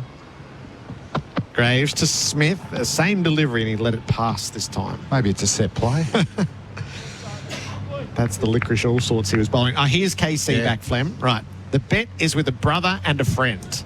I say 182 centimetres. The brother says 186 centimetres. And the friend has the middle, 184 centimetres. We're guessing Damien Fleming's height here, Smithy. I don't know how we've come to be there. But we're talking about the West Indian greats' height. I've got Malcolm Marshall and Roach covered, but none of the others. Okay. Graves to Smith, who leaves. Got Gus Logie covered, haven't you? I do. Gus did play at my club, South Melbourne. I can confirm that it wasn't eyeball to eyeball. So I don't know how much I've shrunk in my old age, but I'd be going 182. Just under 6 foot. KC's brother carries the day. What's the prize, KC? Who has to pay out what? 142 for victory. Smith is 41. Graves bowls to him. Smith guides the ball out to the deep point and takes a single. He's 42. And then you look at the Australians, fast bowling cartel's height. They're big men, aren't they? You get up close to Mitchell Starc was down with us in the pre-match. You know, he's close to 200 centimetres as well. Hazelwood, Cummins. A conversation between Smith and Green. Oh, that was the end of the over. Sorry about that. We'll just have to make our own ads. Yeah. You want to sing a jingle? If you've got a preference. The Holman Plumbing scoreboard. Visit holmanplumbing.com.au. Smith 42, Green 13, 2 for 75. Kemar Roach is still in action from the Stanley Street end. There's 3 slips in place for Smith. Roach to him and jams the ball out of his pads. Roach got one onto those pads in the previous over that was going down the leg side. Now in India, Ollie Pope has moved through 150. He's at 158. But they've just lost their first wicket. Ahmed is out for 28. 7 for 340. So England's lead is 150 with 3 wickets in hand. Good test match. Good fight by England. Yeah, really definitely. good fight back. Full call on the SEN app. We're in partnership with TalkSport, thanks to Henley Holmes for the 5 test series. Roach bowls. Smith, back foot punch. Out near point, no run. Roach's in-swing is still hooping. Is it the 26th over? So you can see that he's just getting the ball outside of stump, but when he bowls the in-swinger, it's going late. Knocked over Stephen Smith that way in the first innings.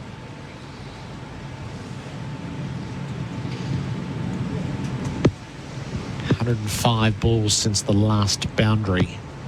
Smith stroked them beautifully early in his innings. Roach hits the crease. Smith turns to leg. It's an easy single at mid-wicket that's been presented to him all day. He's happy to take it. He's 43. It's 2 for 76. I'll just round out the Cam Green conversation at the moment before Whitey comes in. Watch Cam Green get through the early part of the day and then the runs will flourish. Get around the lad. From Ben, listening in while I'm building a front fence at the in-laws' place. Good stuff. Is that to keep you in or keep you out? Very nice. Very nice. And Cam Green is without doubt the future of Australian cricket, but you don't learn your trade in the Australian team. Roach is bowling to him. Green leaves outside the off stump. The 3 players named for Warner's job have all learnt their trade and should be given a chance. That's from Hawkwood. So a lot of opinions that will be shaped by the hours at hand, I'm sure. 0433 98 11 16 to have your say. I think you do learn your trade in Test match cricket, and you develop, take on the pressure, and hopefully eventually perform to the level that you're expecting. All of your thoughts throughout the summer have been for Tyre Power, your trusted local. Green has the strike. He leaves Roach well outside the offside. It's a good point, Fleming, actually. I mean, nothing can prepare you for Test cricket apart from Test cricket. I mean, you can score runs at Shield level. When you put that baggy green cap on, or whatever country you're representing, it's a massive difference. It's a massive elevation and pressure, expectation, self-imposed, a lot of it. It's different conditions too. You only feel comfortable in Test cricket once you've achieved something in Test cricket. Last ball of Roach's over. He delivers to Green, who flicks off his toes crisply, and that will break the boundary drought as it crashes into the rope forward of square. It would have felt nice off the blade. Green to 17. The boundary for Azito all day, every day. It's 2 for 80 on the Holman Plumbing scoreboard. Visit holmanplumbing.com.au. Welcome to Officer Fields, your new home in Melbourne's southeast. Land now selling from $467,000. Officer Fields, life as it should be. Register your interest now at officerfields.com.au. Crispy, juicy chicken, bacon, cheese, tomato, and signature sauce. New McCrispy Bacon Deluxe. Macca's next big bacony thing. Available after 10:30 a.m. for a limited time. SEN Test Cricket for Host Plus and Henley Holmes. Build with confidence.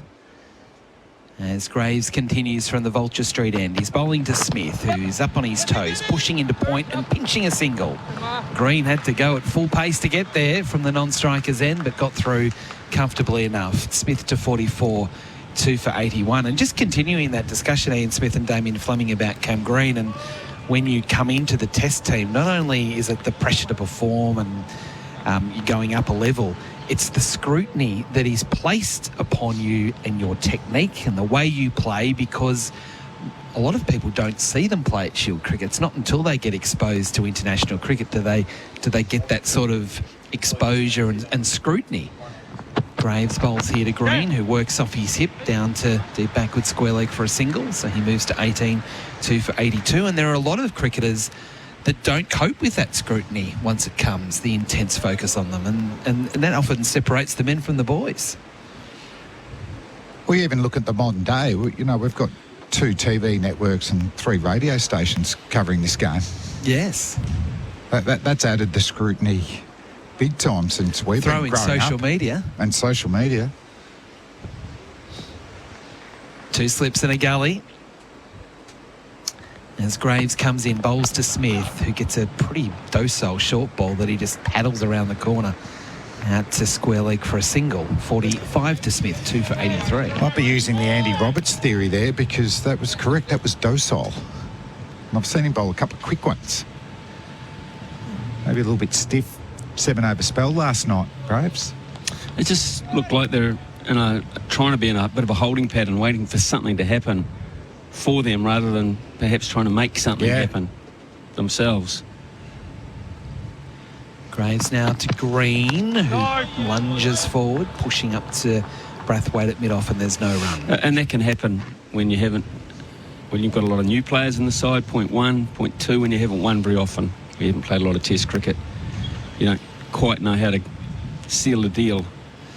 just sort of at the moment looking a little bit like that. Yeah, I'd just love a little bit more urgency because the ball's actually swinging. It could be worse. It could be just going barrel straight. 3 slips and a gully in place. Graves again to Green, gets a full ball, jamming down on it and getting through Brathwaite towards the mid-off boundary. It won't quite get there. They've got to. Green is running hard. He'll come back for 3. Take on the arm of Elzari Joseph and get home for 3 runs. That puts Green into the 20s. He's 21. The score 2 for 86 on the Drain Man scoreboard. Drain problems, call the experts, the Drain Man. 1 or 2 nice shots coming now from the bat of Cameron Green, so maybe he's got through that awkward stage, that first 30 minutes. He's settled in, he's growing in confidence, he's putting balls away that he was hitting to fielders earlier on, hitting gaps. Last ball of the over here. Graves bowling to Smith. It's a bouncer and Smith gets underneath. So the over bowled 2 for 86. We've got Smith on 45, Green on 21, and that is on the Tyre Power scoreboard. Hot summer sale. For over half a century, there's one name that Aussie gardeners have come to trust. Holman offer a range of quality watering equipment with an affordable price tag. For the past 55 years, this family-owned business has been helping gardeners save time, money and water. And now, with Holman Smart Watering products, you can water from anywhere, anytime, all from your smartphone. So, protect your garden from the heat this summer with the name you trust. Holman, for the smart gardener. So for the first time today, we are going to see, oh no, not quite, Shamar Joseph. I thought he was going to come on and bowl. He was keen to. Took his cap off. He did. It's going to be the other Joseph, Elzari Joseph, to bowl from the Stanley Street end. 2 for 86 Australia. Well, if he's ready, I'd get him on at the other end. Graves has just been really medium pace. I Military thought he was medium. okay last night. And Elzari Joseph, this is the Windies' time. As I said, the ball's still moving. He's got genuine pace. He needs to break through here if West Indies have got any chance. There's been a bit of a delay here because the batsmen have had a drink and a bit of a towel down.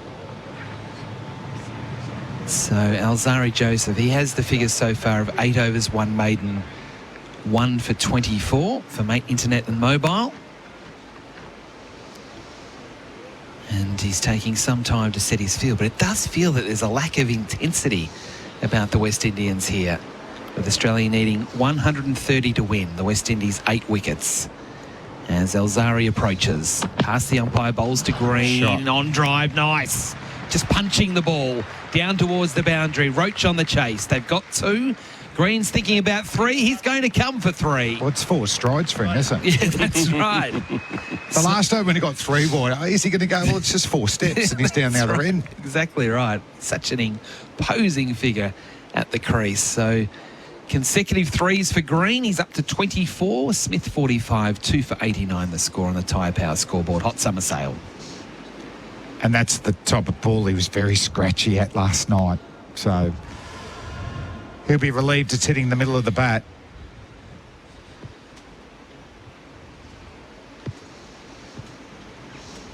Elzari Joseph taking his time. Now he starts his approach. Bowls to Smith up on his toes, just pushing away into cover point, no run. Just not creating enough. 127 runs to win. And now the heads, especially the new heads, and there's plenty of them out there, will be thinking, not today. It's not going to happen for us today. We're not going to create a bit of history. We've given it our best shot. But at this stage, we haven't got that killer punch that we require. 1 or 2 might be thinking just 1 wicket, 2 wickets. Joseph again. Bowls to Smith, a bouncer, and he ducks underneath through to De Silva. Yes, 127 Australia needs. And no, by the look of it, no faith in Kevin Sinclair to do a job either. Running out of runs for Kevin Sinclair to be a chance. It was quite menacing what Carey did to Sinclair on debut, wasn't it? Back on day 2. It's hard, isn't it? If you've got even just an accurate spinner, rotate the quicks at the other end. I don't think they got that option. Joseph again. Past the umpire to Smith. Edging and just wide of second slip and down to the rope for 4. Smith was absolutely squared up there. We've seen him dismissed like that many times through the summer. But on this occasion, there was no third slip. It was catchable height into the cordon. But he escapes and he gets to 49. That's the first anxious moment of the afternoon. Yeah, it's not far away from, 4 or 5 dismissals this summer. It's more a 5th, 6th stump line where he moves across and spars at a delivery. Well bowled from Joseph. Athanase just moves a little bit more to his right at second slip.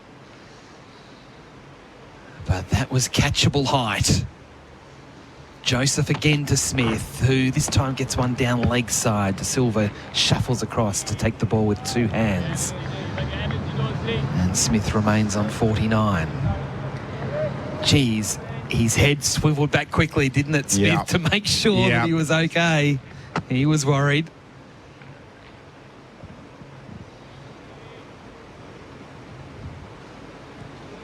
I wonder how he's feeling out there at the moment, Steve Smith. Taps away at the crease, waiting for Joseph. He bowls. Smith up on his toes, pushing, wanting a single. Green saying no. And then Smith putting out his hand. Why not? They didn't go. Would have been 50 for Smith. It's not. He's on 49. 2 for 93 the score on the Drain Man scoreboard. Drain problems, call the experts, the Drain Man. Liberty Business Loans hit different. They're for the free thinkers and game changers. So access smarter credit when you need it most. Liberty, loans for free thinkers. Visit liberty.com.au. Approved applicants only. Lending criteria apply. Enjoy New Year. New savings on Nissan Navara and X-Trail models in stock right now at Berwick Nissan. Plus, get amazing finance rates with Nissan Future Value. Go see Adam and the team at Berwick Nissan Kangan Drive, Berwick. T's and C's apply. LMCT 8760. On the Holman Plumbing scoreboard, visit holmanplumbing.com.au. Australia 2 for 93, Green 24, Smith 49. And we are now going to officially see Shamar Joseph from the Vulture Street end. Having had to retire hurt last night, getting hit on the big toe by Mitchell Stark, he's now ready to bowl. And he's on his way to bowl to Cameron Green, and his first ball's a bit short. It's played away on the offside off the back foot by Green with the covers. Well, we'll have a look at that. It looked like he followed through quite nicely. Yeah. It looked like he had a nice bit of rhythm there. Not a bad little start. Just get a little bit fuller. The ball's still swinging. You got catches behind the wicket. But it's good to see. Yeah, last night, as you're saying, Ian Smith, I thought there's no chance he'd be involved in the game going forward. Shamar Joseph again bowling to Green. That's a good ball, and Green was rushed into defence there, right on line, pushing conservatively into the offside, up to Brathwaite at mid-off. He always, something about his technique at the moment, Cameron Green, that always he looks a chance at that length. It's whether he just plants that front foot and plays around it or out in front of it. But it's going to be, I mean, people are going to do a lot more homework on him because he's now going to be batting at 4 for Australia. He's going to have issues around there on a pitch that does anything at all. Joseph bowls to Green, another full ball jammed down by Green, this time squeezing it up to mid-on. It's been fielded by Alzari Joseph, no run. That's a half volley, so it's not a bigger issue, isn't it? But just that good length, angling in. Got to find a way to be able to get moving into the ball. One good thing is Shamar Joseph seems to be moving very well. Yeah. Comes in again, past the umpire bowling to Green, edging over the top of third slip and down to the rope for 4. He tried to force through the offside. It was a thick edge. It's gone over the top of Graves and down to the rope for 4. A boundary for Azito all day, every day. But now both batsmen have had anxious moments striking the ball off the edge through the cordon. Never in control of that shot. He was wanting to hit it in front of point. There is a backward point. He was looking to hit it, and then he mimicked the shot afterwards where in the area he was trying to hit the ball, but It was just at the feet of the shot, the intention of the shot. Head went down from Shamar Joseph. Don't know how many overs he's got in him, but he's giving it his best shot here, really. Joseph again. What's the response? It's a fast ball right on line, and Green played it well, but he was on the walk as he sort of overbalanced, defending up to mid-on. Our experts for in-place living, specialist disability accommodation designed for you, Ian Smith and Damien Fleming. And that's good. A no ball. 140 kilometres an hour, though. So, that's around his top speed. Good signs. Well, I think the key... Besides keeping behind the crease. That's right. I think the key with Shamar is... I'll wait for after this ball, actually, because he's already on his way. Bowling to Green. That's a nice drive down the ground for 4. That is the best shot Cameron Green has played arguably all summer. He has hammered that to the rope, and it brings up the 100 for Australia. 2 for 102. Green moves to 32. That's off. Well, that's the top shelf, that shot. Well, because of his height and his stride, he can get closer to a delivery than a lot of players. And that wasn't the traditional half volley. He hit it on the up, but it wasn't that high when he made contact with it. It was a beautiful shot, though. It really was classical. Shamar Joseph again to Green, who from the stumps turns into the onside to mid-wicket and takes a single, with Alzari Joseph having to come around to field to his right. So a good over there for Australia. Plenty of runs. 2 for 102. Green on 32. Smith on 49. That's on the Tyre Power scoreboard. Hot Summer Sale. Summer Jam, Australia's biggest street ball festival, is back, thanks to Foot Locker and Jordan Brand. Experience hoops culture as the best teams battle it out in men's and women's tournament play. Plus, world-class dunkers, unique product drops, local food and culture, and more. Don't miss Summer Jam, Australia's biggest street ball festival, at Peanut Farm Reserve, February 9th to 11th. Secure your tickets now at summerjam.com.au. Australia need 113 on the Tyre Power scoreboard. Hot Summer Sale. We have a commentary change for Bundaberg Ginger Beer. Damien Fleming out. Ian Healy in. As Alzari Joseph prepares to bowl again from the Stanley Street end. 3 slips and a gully. Green on strike on 33, and he's up on his toes punching into the covers. He'll get 1. Brathwaite does the fielding, so it remains only 1. Green to 34, 2 for 104. Yeah, finding some comfort as well. That's back foot to follow up that brilliant front foot shot of the last over for Cameron Green. And Steve Smith's the same, even though he did get squared up that one through the slips. And Green top edge one over, the biggest slipper that they've got. Justin Graves, he is the biggest, and he wasn't close to it. He was like a goalkeeper, wasn't he, where he knows he's not going to get it, but he's still going to jump and look acrobatic all the same. Yeah. He's still standing there in third slip with Smith on 49. Joseph bowls, and Smith shoulders arms outside off stump. I don't really want to criticise Alzari Joseph, because I think his effort this test has been excellent. He's just a bit short there, continually a touch too short. Steve Smith can either let them go or play off the back foot. I think they've got to somehow entice him onto the front foot. He hasn't played a convincing front foot shot yet, like Cameron Green did last over. Yes, he's got a lot of his runs today, particularly square of the wicket. Alzari Joseph again, past the umpire, bowls to Smith. That is one that's full. It's pushed into the offside. Smith keen for one more to get to half a century, but he's sent back again by Green. And even though that was full and he was on the front foot was only just in front of the crease. And I think that's a part of the problem with Steve Smith's form of recent times, and Marnus. They don't drive a lot of balls out of there to drive. They let them go or wait for them to come right to them and play them from the crease. I think their footwork has to get more distinctive. Front and to the ball or back and across. Joseph again bowls to Smith. It's a bouncer, a very high bouncer that Smith ignores. Yes, it'd be interesting to see Smith's wagon wheel just in this innings alone as to, as you say, Ed Healy, how many times he actually has scored in that V from extra cover to mid-wicket. he's very intent to wait for the ball to be there, a half volley, an average ball, rather than really put some pressure back on the bowler and drive more on the up at times.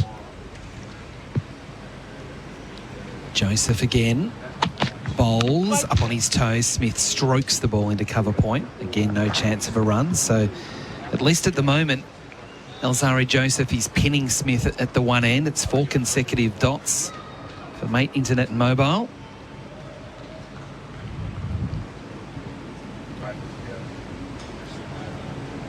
West Indies running out of options, unfortunately. We talked about Kevin Sinclair. Well, only got 112 runs to play with for the off spinner now. It's now or never if you're thinking of using him after the Josephs have had their crack. Joseph again to Smith. Hit on the pad, maybe inside edge as well. It sort of came in late, started to swing down the leg side, and aborted appeal. And Smith wants new gloves. 2 for 104 on the Holman Plumbing scoreboard. Visit holmanplumbing.com.au. Millions of kilometres covered, thousands of servo coffees, tons of boats towed, plenty of that's not going anywheres, and countless grains of sand. Seriously, where does it keep coming from? A whole lot of work sites, trips with workmates, and getting roped into helping just about everyone move house. 50 years, 8 generations, only one Toyota Hilux. Hilux, an unbreakable connection since 1968. Oh, what a feeling. Toyota. 112 to get for Australia. The West Indies still need 8 wickets, so no wickets so far today for the West Indies through 50 minutes of play here at the Gabba. It's cloudy skies, it's very humid, but importantly, no rain. And having spoken to the curator out before play, 66 mils of rain fallen at the Gabba between when we left last night until we turned up today. 66. Shamar Joseph on his way again, bowls to Green, who's back and across defending. So what I was going to say about Shamar Joseph, where he's lucky is that he's a left-handed batsman. So when he got hit on the foot, it actually hit him on his right toe. So that's not I guess the foot that he lands on when he bowls, which will be his left foot. Pushes off that foot though. Yeah, he does land on it, pushes off it, then has to stop. That's the first step in the follow-through too. That slams down. It's still awkward, but I know what you mean. You're right. It's not the front foot that you slam down. And it slides in the shoe. Joseph bowls to Green. Not a lot of footwork, but he's still punching it through the covers, finding the middle of the bat. He'll get 2. I'm just trying to...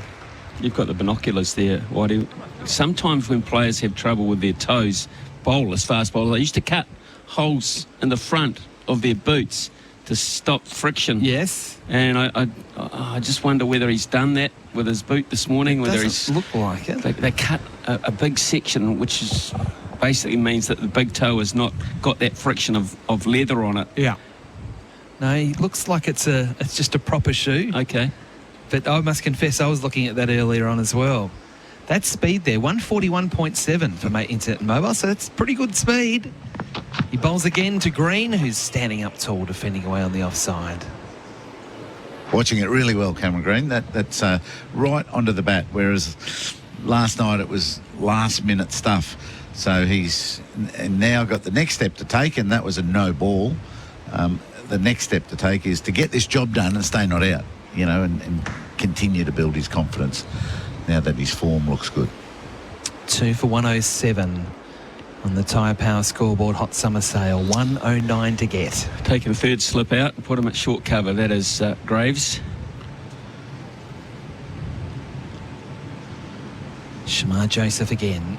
Past the umpire, bowls to Green. More runs here, again on the front foot, punching through cover point. At least 2. The race is on. They will not come on the throw from Shandapol, so just the 2 on that occasion. So Green quickly up to 36 and the score 2 for 109. And that was good batting because of that field change. They put him on their one. They wanted him to drive, but of course he got out in the first innings, mistiming a drive on the offside. So they're still thinking about options here for Cameron Green, but he was able to hit that ball squarer than the fielder was. And along the ground, he does look comfortable now. He's finding space with his shots and getting value for them. Tell you another thing, both batsmen are feeling it a bit with the amount of running they're having to do between the wickets at the moment. Joseph again to Green, who's squeezing this one backward of point off the back foot. That's a gorgeous shot, and that will get to the rope. Full control. He hit it exactly where he wanted to hit it. And as a result of that, he moves to 42 and the score 2 for 113. A brilliant boundary for Azito all day, every day. He's crunching it now.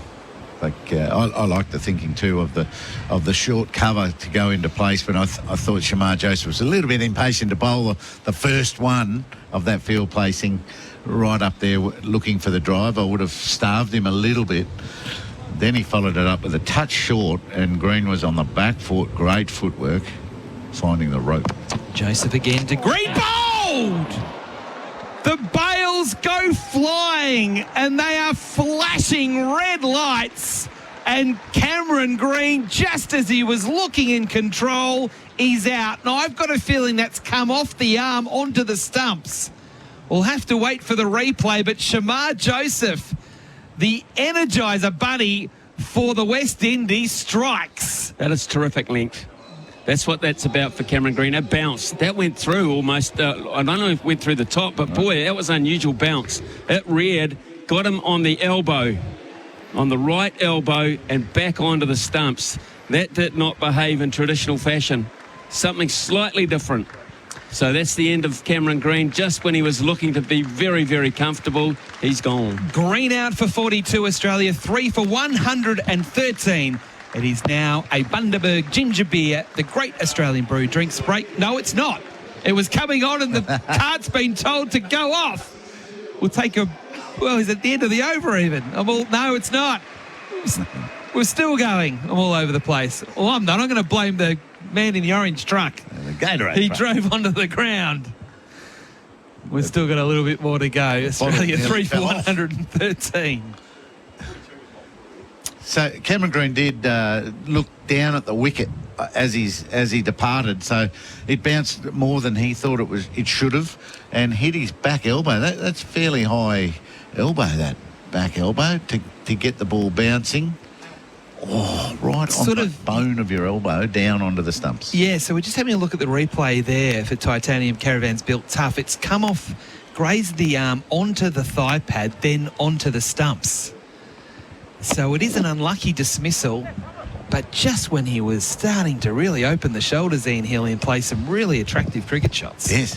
Yeah, no, he's probably thinking, why was I so worried last night? But he's found it all and didn't go on with it like I hoped he would and get this job done. So now does the energy of the West Indies pick up? And they got to get in behind this bloke, Shamar Joseph. What a fantastically deserved wicket.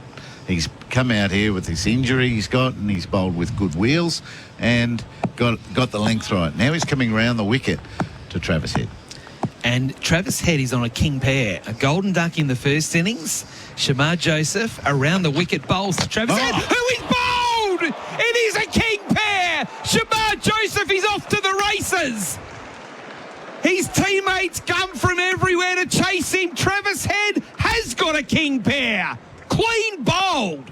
Australia 4 for 113, and all of a sudden this match has turned on its head. What a ball. Big in-swinging Yorker, straight through the gate. How do you like that?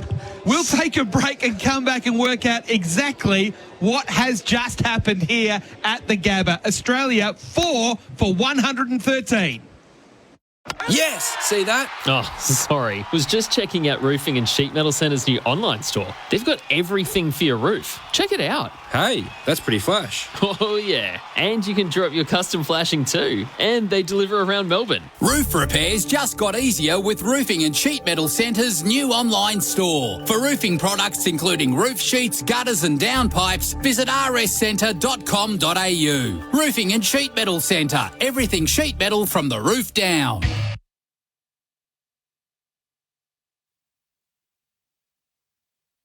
Summer Jam, Australia's biggest streetball festival, is back, thanks to Foot Locker and Jordan Brand.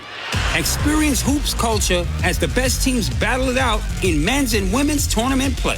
Plus, world-class dunkers, unique product drops, local food and culture, and more. Don't miss Summer Jam, Australia's biggest street ball festival, at Peanut Farm Reserve, February 9th to 11th. Secure your tickets now at summerjam.com.au. Enjoy New Year. New savings on Nissan Navara and X-Trail models in stock right now at Berwick Nissan. Plus, get amazing finance rates with Nissan Future Value. Go see Adam and the team at Berwick Nissan Kangan Drive, Berwick. T's and C's apply. LMCT 8760. Don't let your business get caught behind this year. Sign up your next apprentice or trainee with MEGT and get some runs on the board. Call the experts today on 13MEGT or visit MEGT.com.au.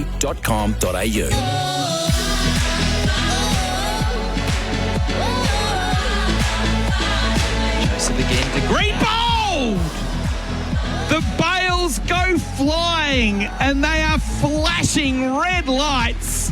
And Cameron Green, just as he was looking in control, he's out. Now, I've got a feeling that's come off the arm onto the stumps.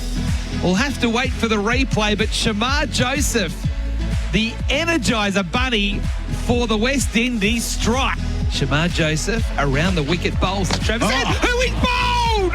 It is a king pair! Shamar Joseph is off to the races!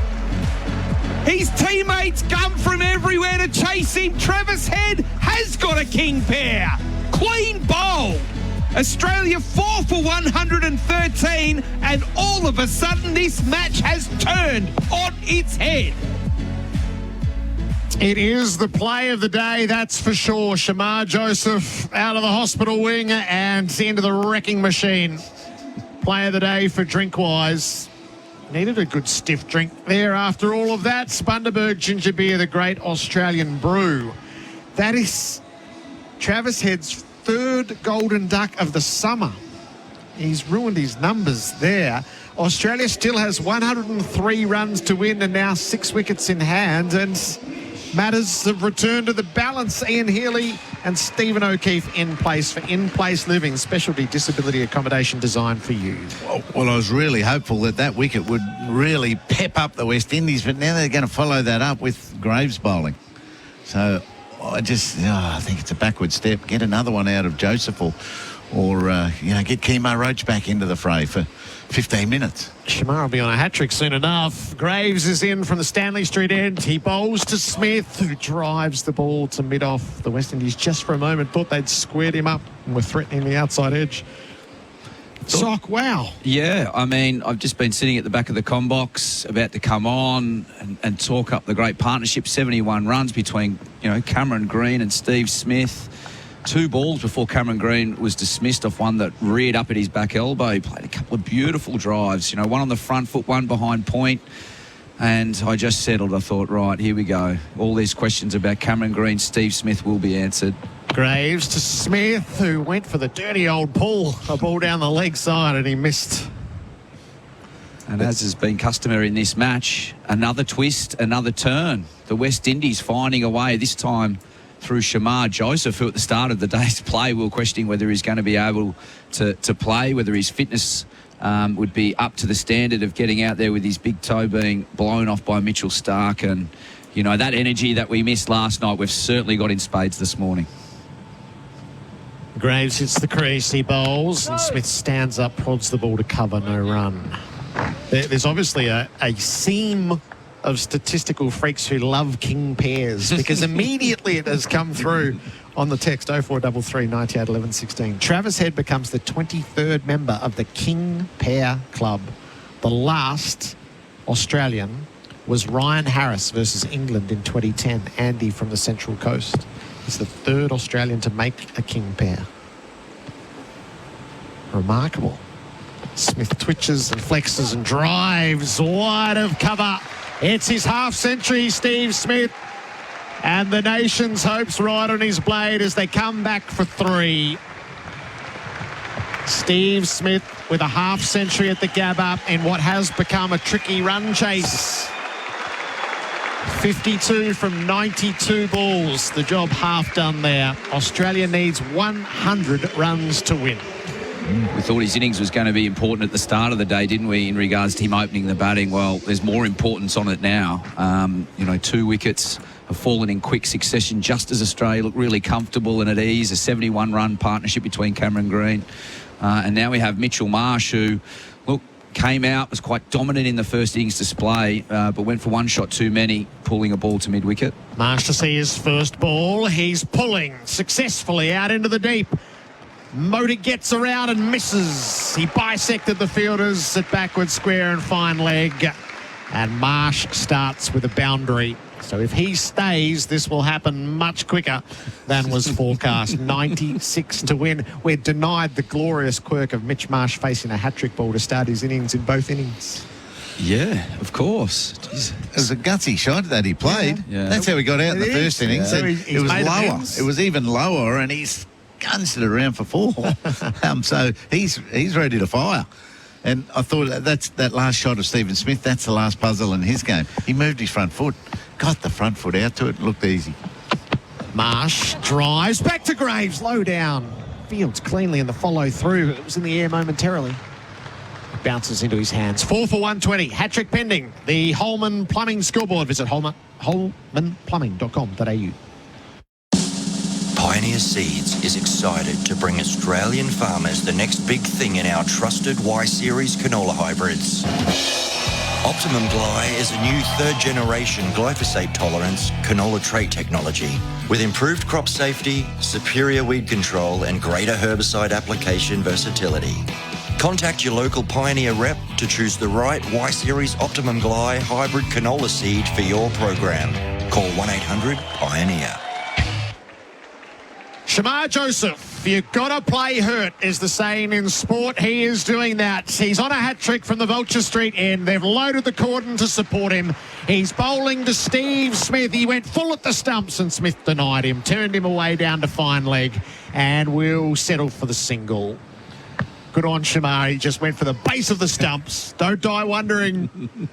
Not a hat-trick in his second test match, but a big smile. He's given the West Indies a chance. He's come out and bowled really fast this morning, hasn't he, Heels? Yeah. Straight away on the money, 143, 144 Ks. It's not the first time we've seen Travis Head get out that way. Against Pakistan, a fuller ball brought about his undoing, and again here. Albeit in the first innings, it was down the leg side and a flick off the pad, but it's certainly a plan by the West Indies to Travis Head. Doesn't move his feet a lot forward early on in his innings and has succumbed to another Yorker. Marsh prods the ball to cover. It's an easy single to take.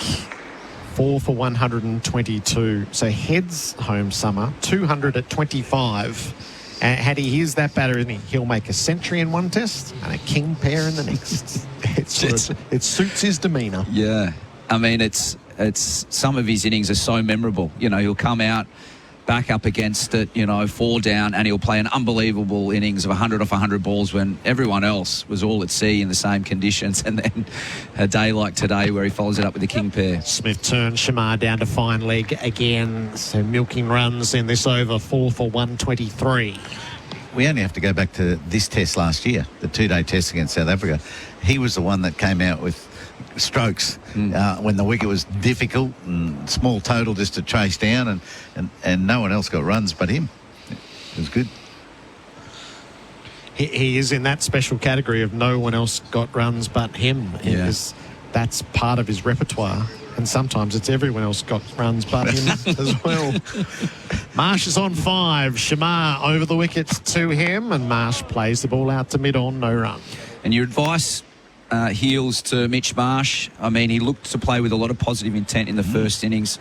I mean, I would love to see that again here. It's a tricky chase. It's 93-4 down. I think the best way that they go about doing this is Mitch Marsh plays with that same intent in the first innings. I don't really want to see him go across the line too early to balls that aren't quite there. If it's high, if it's safe across the line shots, wide, cut it, but just use the gaps at the moment. Marsh ducks the bouncer, which was way down the leg side by the time it passed. He is playing with a lot of intent again, but it's been along the ground into that cover gap. There's 200 metres of room at square leg. If he gets anything on his legs, he can just, you don't have to go inventing pull shots off the stumps if they're not really there to play. Well, I think the intent might be from Shamar Joseph. He started with a deep backward square. I think they want to draw that stroke out of him. And as you said, that cross-batted shot, they fancy their chances. Shamar bowls, Marsh leaves tight to the off stump. 3 singles in the over, 4 for 123, 93 to go for Australia. The Holman Plumbing scoreboard, visit holmanplumbing.com.au. Millions of kilometres covered, thousands of servo coffees, tons of boats towed, plenty of that's not going anywheres, and countless grains of sand. Seriously, where does it keep coming from? A whole lot of work sites, trips with workmates, and getting roped into helping just about everyone move house. 50 years, 8 generations, only one Toyota Hilux. Hilux, an unbreakable connection since 1968. Oh, what a feeling. Toyota. This session of play for MEGT, Australia's apprenticeship experts. Graves to Smith to start the fresh over, and Smith lays bat on ball, plays it gently out through point and takes a single. 4 for 124. The target is 216. Is Marsh's entree into things, it's tantalising, isn't it? Because he'll bludgeon Australia to victory if he's there. Yep. But it gives the West Indies a look because he does play so many shots that if they could pick him up before the target is 80, then you've got Carey and the bowlers. And I do feel like Mitch Marsh's career's turned around because he has taken that positive option more often than not, particularly in white ball cricket. Mitch Marsh leaves outside the off stump. It just seems like he's playing with such a clear head at the moment. And I think Andrew McDonald's got a lot to do with that. I think moving up to the top of the order in one-day cricket has helped his cricket.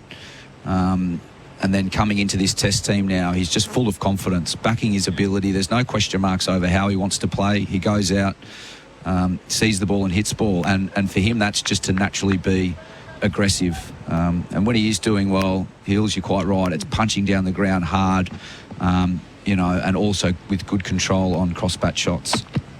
Marsh drives straight to mid-off. It doesn't take long to get there when he hits it like that either. It's like a shot out of a gun that went around the stadium then, wasn't it? And it just went straight to the man. They packed the offside field for him, and they want Graves, I'd say, to just bowl in the corridor outside off and see if he wants to try to be, take it on. A challenge. Oh, hang on, they're just changing one now. No, they're straightening up that. That's not going to be an easy catch, is it? Oh, no. So they've put in the short extra cover and it's cover. I'm calling for a helmet. It's 15 metres off the bat, but I want a helmet if it's Mitch Marsh. Oh, no, he's moving him close. Wow. So that is Kevin Sinclair. Yeah. And so he's a good mover. He'll want to have his wits about him. There's 2 of them in there. Marsh has the strike. He pulls. He drags it down onto his leg, and it lands in front of his feet. It has been a tricky shot all game, hasn't it? Driving down the ground. We've seen the West Indians do it with success, but sometimes aerial. Cameron Green was dismissed in the first innings with a full of a length ball to cover. So the West Indies have got 2 players in there at short cover, one really straight, almost in line with mid-off, and another guy at more standard cover, but a bit tighter towards the bat. So when Mitch Marsh faces up, he's got 2 catches very, very close on the offside and a deeper mid-off. The V is stacked. Graves bowls, Marsh back. He leans on the ball down to backward points. They have one, and that's all they'll get. Quick enough in from the deep was Shamar Joseph. 4 for 125. Marsh is averaging 62.5 this summer. He's been Australia's best batter for Mate Internet and Mobile. So know the travails of that. The 90 in Perth when the whole state was ready, and the 96 in Melbourne when he'd won the crowd over but was denied the milestone. It's a lovely story, isn't it? Mitchell Marsh. I remember him coming out in a press conference saying he's Australia's most hated cricketer, and then, to see that all turn around, particularly at the MCG, everyone riding behind him. Smith ducks. Well, he didn't even have to duck. The bouncer was right over the top of him. A couple from the over. 4 for 125. The Drain Man scoreboard. Drain problems, call the experts. Hang on. Wide. He did call a late wide. Call the experts the Drain Man. It felt like a wide, but then the umpire wandered away. You'd called it. You'd called it, Gerard. I think it came from the square leg, had his arms out before the bowler's umpire saw it, and then he's gone up with his arms when you went with the ad. Could have called. That's right. Could have called it. It was that high. It's a licorice all sorts spell, this, by Graves. Yeah. Will it get a wicket or will it be wrong? Try again. Onto the pads of Smith, and he's turned away, so it's cost him a couple of runs, the wide and the single in the aftermath. 4 for 126 this session for MEGT, Australia's apprenticeship experts.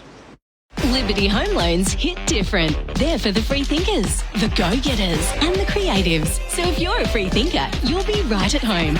Liberty, loans for free thinkers. Visit liberty.com.au. That's how we want. Approved applicants only. Lending criteria apply. Chocolate soft serve changed the McFlurry game. Now the Tim Tam Chocolate McFlurry is changing it again. Rich chocolate soft serve, crunchy Tim Tam biscuit crumbs and delicious Tim Tam sauce. Very chocolatey. Available at participating restaurants for a limited time.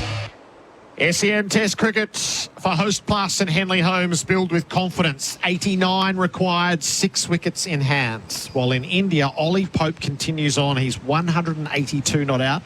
Tom Hartley is 22 not out. England is 7 for 392. They have a 202-run lead. The full call on the SEN app. We're in partnership with TalkSport thanks to Henley Holmes. What a test match that's developed into. Shamar Joseph to Steve Smith. And Smith from his pads knocks it away wide of mid-on. Elzari Joseph's just come back from the rooms. A single taken.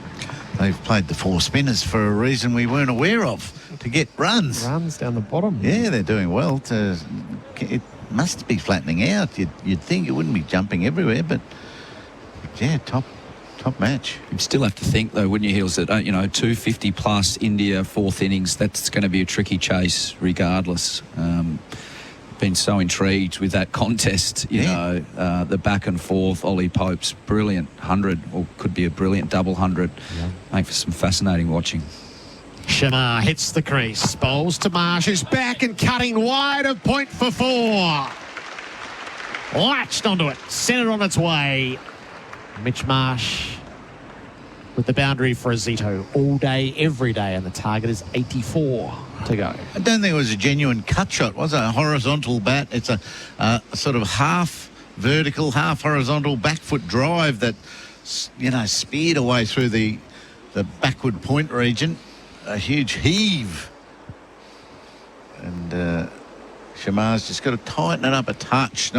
It wasn't a cuttable ball. If he gets it a little tighter and Mitch Marsh goes for it, again, he could create some pressure. The replay there for Titanium Caravans, built tough. It's Chandapal who's at point with the wrapped up fingers. There's 3 slips and a gully in place as well if that is miscued. Shamar pushes in. And he bowls to Marsh. He's edging and he's dropped for second and caught at third. The team catch in the cordon. Shamar's got 3. He's doing the victory lap. Incredible stuff. What a wholehearted performance. And Mitch Marsh goes for 10. This is into the tricky territory now. Australia is 5 down and still requiring 84 runs to win. Ian Healy, you called it, didn't you? The ball before, a little bit wide, a little bit back of a length. You've asked him to come in tighter, a little bit straighter, a little bit fuller, and that is exactly what Shamar Joseph has delivered. A beautiful ball there, back of a length. Mitchell Marsh trying to get in behind it. Takes the outside edge. A bit of luck, but a great catch at third slip, and Australia in a lot of trouble. The emergency services are gathering for Australia's cause. So it was dropped by Athanase and tidied up by Graves. It was great that he stayed aware, saw the drop. It was a big rebounding drop from Athanase. It went high on his hands into his stomach and bounced to Graves. What have they put in his foot, Shamar Joseph? He has run quicker than Usain Bolt down to cover in celebration of that wicket. He's jumping, landing on it. It's all good at the moment. Well, in the space of half an hour, this game has completely turned on its head again. I mean, it has been consistent with the match so far, hasn't it? Batting has looked difficult at times. High score of the match being in the 70s. I think that's correct. 79, I think. And again, no different again today. It didn't look like it did a lot off the wicket. A beautiful seam position presented there from Shamar Joseph, but he's having the Midas touch at the moment. A beautiful full ball to dismiss Travis Head. This one showing his class with a bit of a way swing, a bit of a way nip. Mitch Marsh didn't do too much wrong, but he's out in Australia now. Well, they need 84 runs with just 5 wickets in hand. De Silva's still the game high with his 79 for Robot Building Supplies. Robot's got it. Carey at the crease. He's wrapped on the pad. Shamar is pleading. It really wasn't there. He knows. He signals high. It's hurt, though. Alex Carey got it just above his pad, just in behind his front flap and under his thigh pad. Oh, yuck. It's that horrible gap, isn't it, Heels? That little spot that isn't protected by your pad and your thigh guard. It doesn't tickle, particularly first ball. Oh, yeah. Studying the replay. He couldn't have placed it more awkwardly for Titanium Caravans built tough. Onto the flesh. That'll leave a mark. Carey faces up. He's wrapped on the pads again. That angle that Shamar Joseph's got going is troubling him early from around the wicket. And I've got one concern that I'm seeing. I'm seeing first slip too far away from the wicketkeeper. And because the angle in will drag the wicketkeeper further to his right and open that gap even more. And I'd hate to see an edge go through because first slip just needs to tighten up to De Silva as the keeper. Ominous signs. Alzari Joseph warming up again. Do we think we might see that bowling change with Greaves at the other end? Definitely. It has to be now, doesn't it? Carey's on strike. He's beaten on the outside edge by Shamar Joseph. Oh, few celebrate a wicket like he does, thanks to Tobin Brothers Funeral celebrating lives. It's 5 for 132, the Tyre Power scoreboard. Hot summer sale. Welcome to Officer Fields, your new home in Melbourne's southeast. Land now selling from $467,000. Officer Fields, life as it should be. Register your interest now at officerfields.com.au. Ready for the road? You will be with a brand new Toyota Hilux. Stock is available now, so awaken your unbreakable with Australia's #1 selling vehicle. Check your local dealer as stock may vary. Oh, what a feeling. Toyota. Shamar Joseph has provided the plays of the day for Drinkwise. Fresh over begins. Graves still in the attack. Smith leans on a ball to mid-on, no run. 5 for 132. The target is 216, so Australia needs 84. Smith is on 57. Carey is new to the crease. Quick sequence of play. Green, 42. Head, 0. Marsh, 10. Bharat rejoins us. The commentary change for Bundaberg Ginger Beer. What a time to come back, Bharat. One of the most courageous displays you'll ever see by a young cricketer. Smith readies himself for the challenge at hand. He's on the back foot playing to point. No run. Honestly, 2 weeks ago when I was introduced to him and I took him out shopping for a little arm guard and a little bat for his son, neither of us imagined this is what his first ever test tour will be like, Gerard. It's just been an incredible story. He could easily have been the player of the match in Adelaide, despite finishing on the losing side. Got what he wanted, a picture with Steve Smith. Always wanted to get rid of Steve Smith. Did that with his first ball in Test cricket. Got that picture. Now he's really brought this game alive.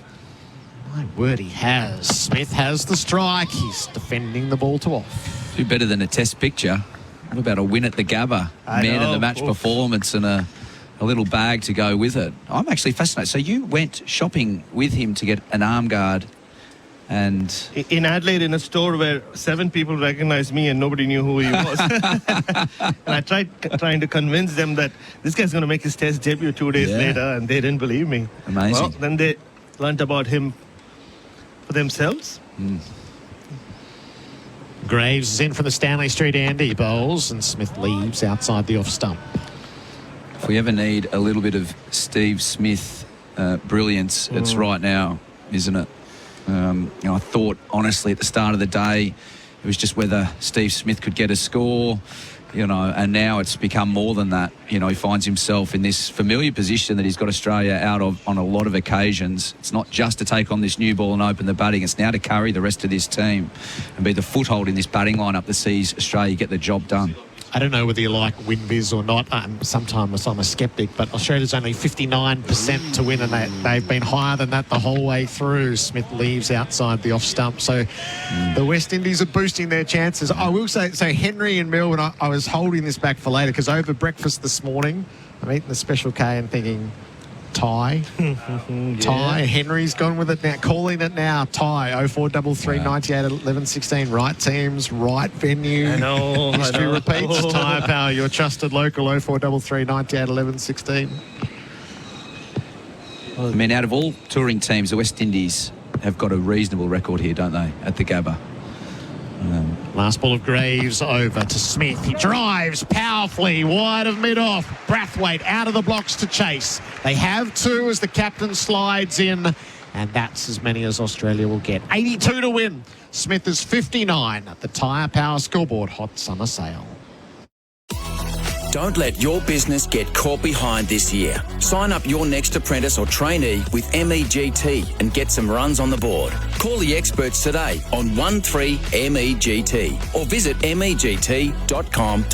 Here's another top tyre tip from Tyre Power. Reading the numbers on the side of your tyre is important to make sure you get the right tyre for you and your driving needs. If in doubt, give the experts a shout at Tyre Power. Visit tyrepower.com.au or call 13 21 91 for your local independent owner.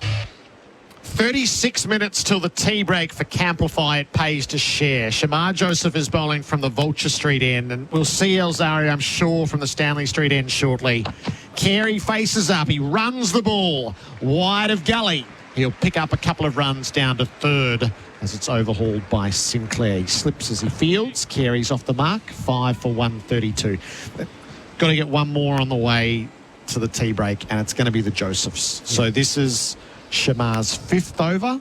Elzari's had his breather to bowl from the far end. Then they get 40 minutes, and then that same pair to do the damage straight after. That's their course to really put the frighteners up Australia.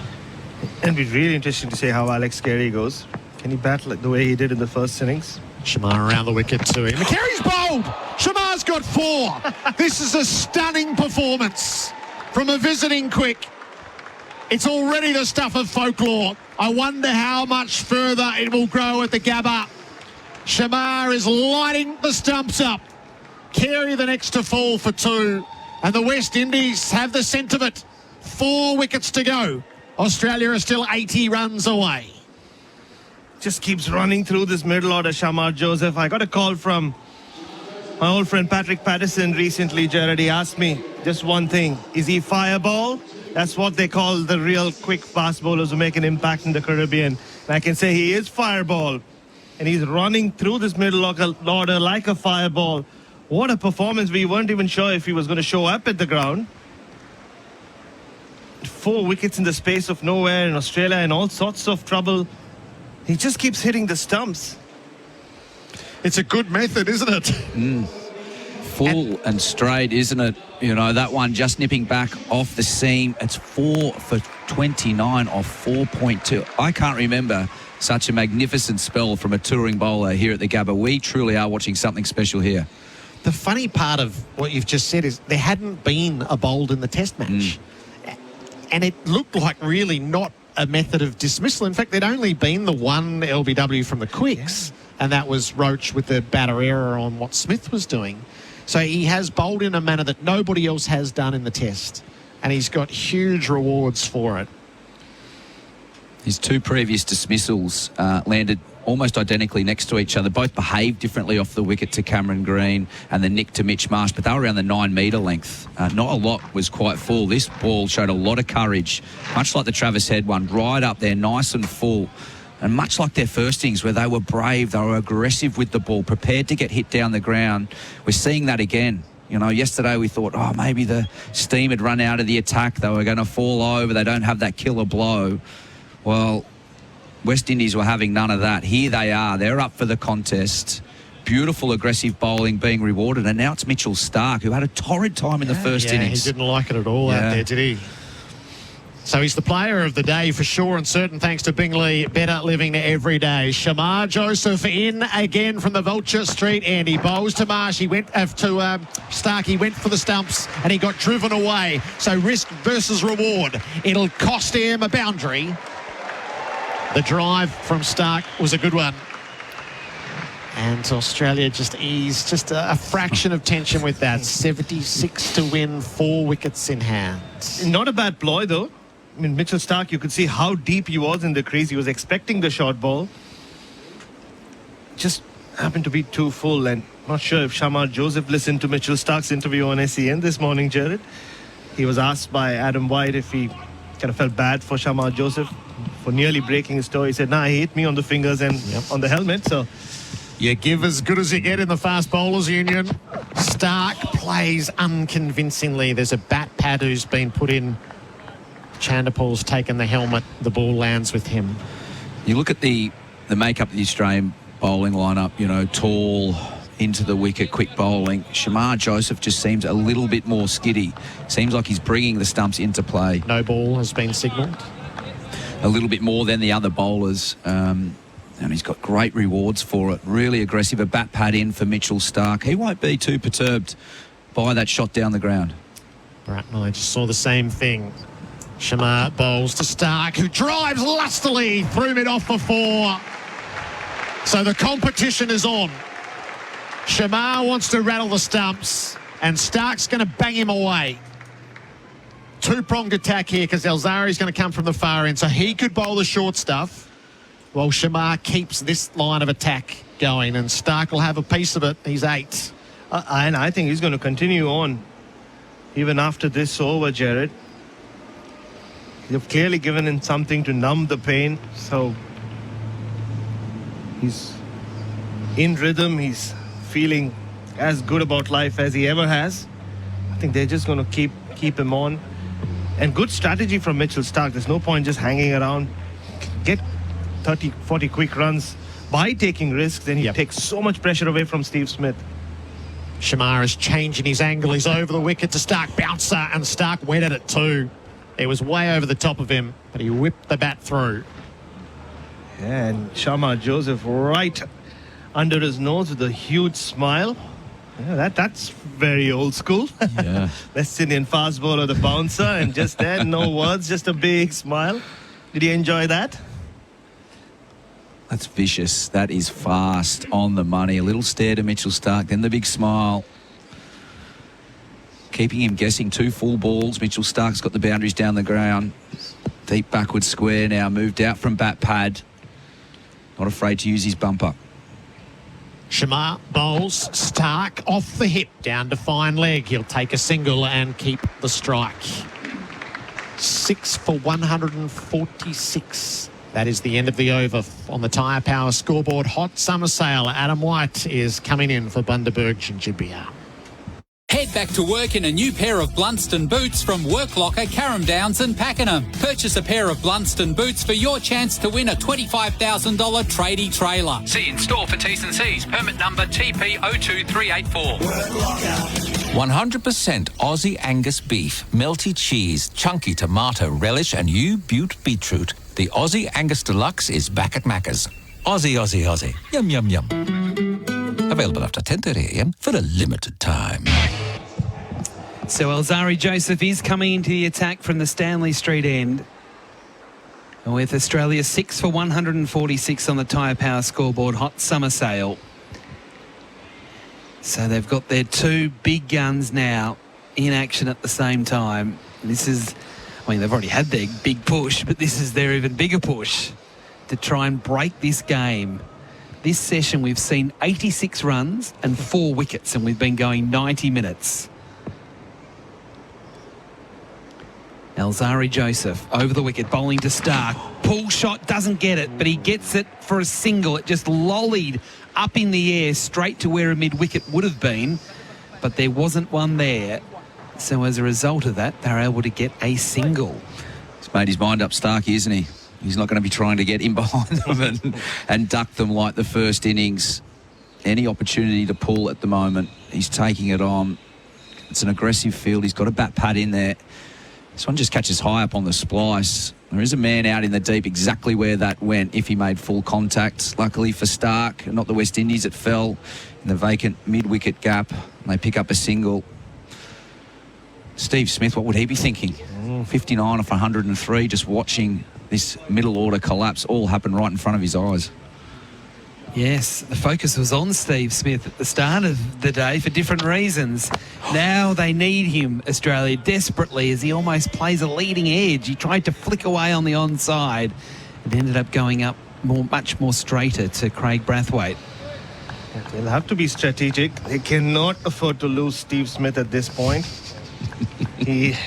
Mitchell Stark's clearly made his intentions clear. Like you said, Stark, he's going to come play a lot of shots. So Steve Smith, if he can just keep rotating the strike, he needs to be in there, soak in all this pressure. The carnage is happening at the other end. 2 slips in a gully. There are plenty of gaps for Smith. Joseph bowls. Smith plays late, guiding it into the gully along the ground. And there is no run. I love the permutations of Test cricket. You know, we know Steve Smith's got an attacking game that he could play and bring out. But they know that's not his role at the moment. He knows. And I love that would have been the conversation. Starkey, okay, mate, if you're feeling comfortable, you know, I'm happy for you to take the bowling on. And my job will be to sit there and try and dull this attack. You know, absorb pressure. And you can take it and build it back on the opposition by taking the bowling on. Hodge at first slip, Athenaeus at second. Alzari Joseph bowls to Smith down leg side. And he lets it go as De Silva works away to his left to do the fielding. So the equation is pretty simple. The West Indies need 4 wickets. Australia needs 69 runs. We say the West Indies need 4 wickets. They came here today needing 8. So they've already got halfway there. And what makes it even more remarkable is when we woke up this morning, we weren't sure we were going to have any cricket at all. 66 mils. But it's been the most remarkable 90 minutes of play here at the Gabba. Joseph again on the runway. Past the umpire, bowls to Smith, who turns into the onside and takes a single to mid-wicket with Brathwaite set quite deep at mid-on. 1 more to the score. 1 more to Smith's score. He is up to 60 in the score, 6 for 148. It's not something Steve Smith's done very often in his Test career. He's done a lot of great things, but taking Australia home in a tight run chase. It certainly as an opening batsman, he has carry his bat. That's right. I mean, it's a box you would want to tick. A lot of great batters in the history of the game haven't always done that very, very often. 4th innings runs, nothing quite like it. It has to be him from this point on. Joseph now to Stark. Stark hammers it down the ground for 4, along the ground through mid-on. Joseph over pitching and Mitchell Stark taking full toll. That was a good shot. And I've got a suspicion it might also be a no ball. So they are valuable runs here coming for Mitchell Stark at Australia. Huge no ball. Yeah. Huge no ball. So it's not 4, it's 5. And just in the space of 9 deliveries, the momentum once again beginning to shift towards Australia. Mitchell Stark, this little cameo, already putting the pressure back on the West Indies. So Alzari Joseph is going to have to bowl this last ball of the over again. He does it to start now. High. This is going to be caught. Is it Brathwaite going back with a flight? No, it clears him. He's tried to heave that over the onside. It's another no ball. No. So it wouldn't have been out regardless. So it's another 2 runs. It is all happening. We've seen Stark try to carve it over the onside, got a top edge. Somehow it cleared Brathwaite at mid-off. Initially, he thought he was going to take a comfortable catch. All of it didn't matter. And Alzari and Stark are getting stuck into each other. Generally takes a lot to get Alzari talking, and it's generally not more than 3 words. He's been emotionless for most part of the game. Most part of his life. 6 for 155. Smith now back on strike. Alzari Joseph again bowls. It's a quick one.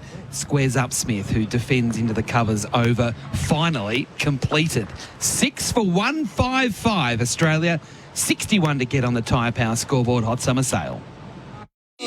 Ready for the road? You will be with a brand new Toyota Hilux. Stock is available now, so awaken your unbreakable with Australia's #1 selling vehicle. Check your local dealer as stock may vary. Oh, what a feeling. Toyota. Don't let your business get caught behind this year. Sign up your next apprentice or trainee with MEGT and get some runs on the board. Call the experts today on 13MEGT or visit MEGT.com.au. This action-packed first session for MEGT. Test what's possible with an apprentice or trainee from MEGT. SEN Test Cricket live from the Gabba. 6 for 155. Australia, they need 61 to get to win the series 2-0. The West Indies need 4 wickets for one of the great test match upsets of all time. Shamar Joseph, he has 4 for 39. He's bowling to Stark. Stark gets a very quick ball that goes through at chest high and Stark leaves it. That bounced, carried through to the keeper. Just watching Shamar Joseph just walk towards his bowling mark. You could see Craig Brathwaite walk to him. Seems to be limping a little bit. I'm sure you can numb these kind of injuries, but can't last for too long, can it? So a lot of weight and pressure going through those feet. You know, they talk about 7 times your body weight on landing, follow through. It would be mightily painful out there. Oh, he's just had a false start there, Joseph. And I'm not saying he's hobbling, but he does not quite look at 100% like he did when he first started bowling. Very uncomfortable, isn't it? Yeah.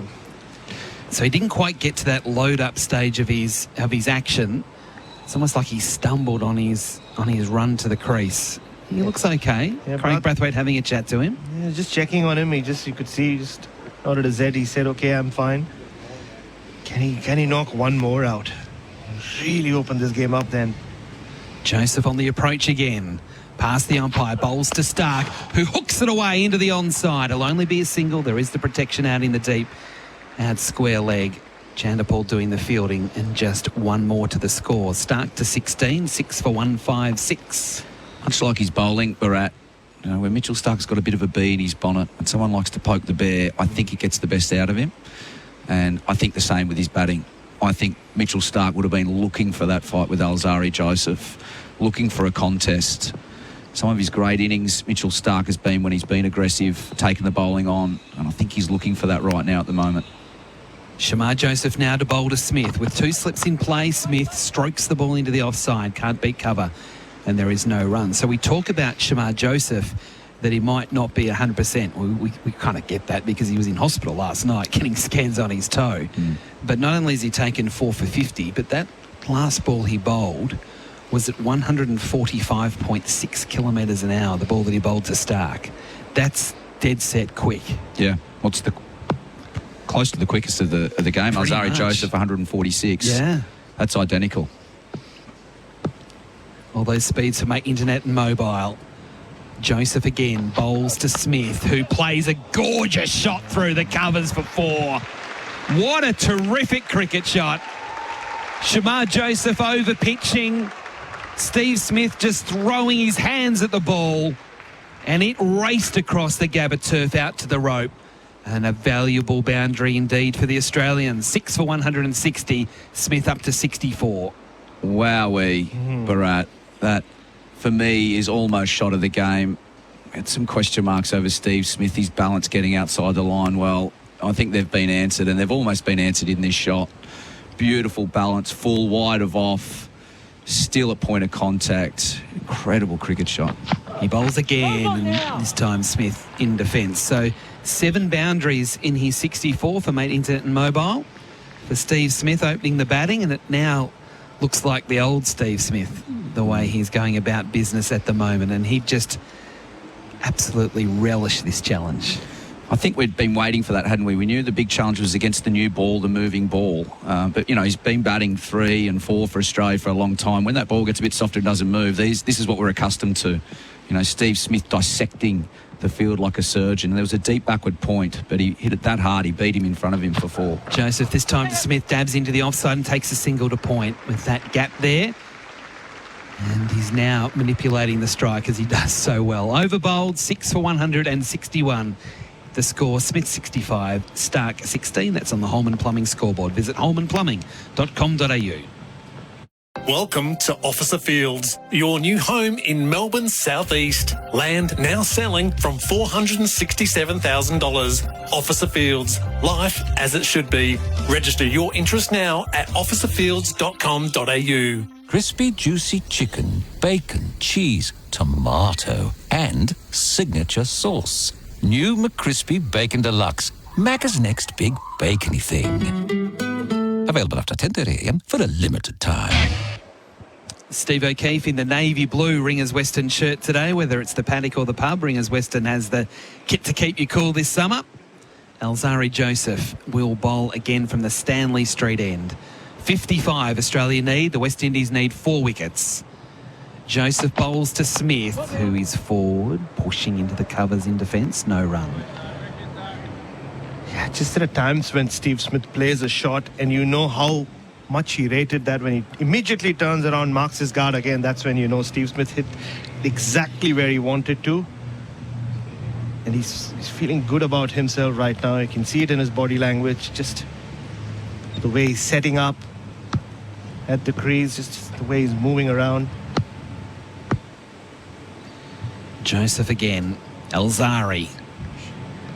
Past the umpire, bowls to Smith, who plays late, stroking the ball into the gully again, and there is no run. And what we're also seeing from Smith is there's not as many extravagant movements in playing any of his shots. We know that he's eccentric. We know that he does it differently, but there seems to be more of a calmness about him at the crease at the moment, even though the game is so tense. And it's helped that Mitchell Starc has taken some pressure away with his little cameo, 18 runs. Because when Alex Carey got out, Australia had lost 4 for not too much. And the game was beginning to slip away very rapidly. Joseph again bowls to Smith, gets one that bounces a little bit more than he thought, and he had to absorb that and take the sting out of the ball and guide into gully. Again, no run. Good bowling here from Alzari Joseph. Yeah, Shamar's done all the damage from this end. Yes. He needs to strike as well, Alzari. He does. He struck once last night, but you're right, he needs... They've got to feel like they need one more here before the break to feel that there's still a chance. Joseph again bowls to Smith. It's wide of the off stump and it's left alone. Now, you were talking before about Alzari Joseph being a man of very few words. We were in his press conference last night. His press conference went for about, 30 seconds? He answered 2 questions and that was it. He was off. And I told short you right and sweet. After. He's always short and sweet, Alzari. He said when I bumped into him at the Karen Rolton, seeing each other for the first time in 14 months, I went my usual, hey, mate, how are you? And he just raised his eyebrow. That was it. The expression on his face never changed. It never does. Here he is again on the approach. Steve Smith waits, gets a hook shot, pulls it away into open territory. That's gone through mid-wicket. He's got it straight enough to get it out to the rope. There was a man at square leg, but he had no chance. Again, Steve Smith at his best, manipulating the ball to where there are no fielders. And that was a terrific cricket shot again from Steve Smith, pulling the ball rather than to square leg to mid-wicket where there were absolutely no fielders. He's up to 69, 6 for 1, 6 5. Yeah, the soft pink ball also just sat up, didn't it? There wasn't a lot of energy in that ball from Alzari Joseph. Didn't bend his back really, and Steve Smith had enough time to hit it in front of square. Joseph again bowls. That's wide of the off stump, and it is left alone. So over bowled, 4 from that from Alzari Joseph, 1 for 45. His figures. It is Australia 6 for 1, 6 5. That's on the Holman Plumbing scoreboard. Visit holmanplumbing.com.au. Power up your arsenal with Greenworks range of battery-powered garden equipment. With over 20 products available in the Greenworks 60V Pro range, they're all powered by an interchangeable 60V Ultra Power battery and backed by a 4-year tool warranty. Visit greenworksaustralia.com. Liberty personal loans hit different.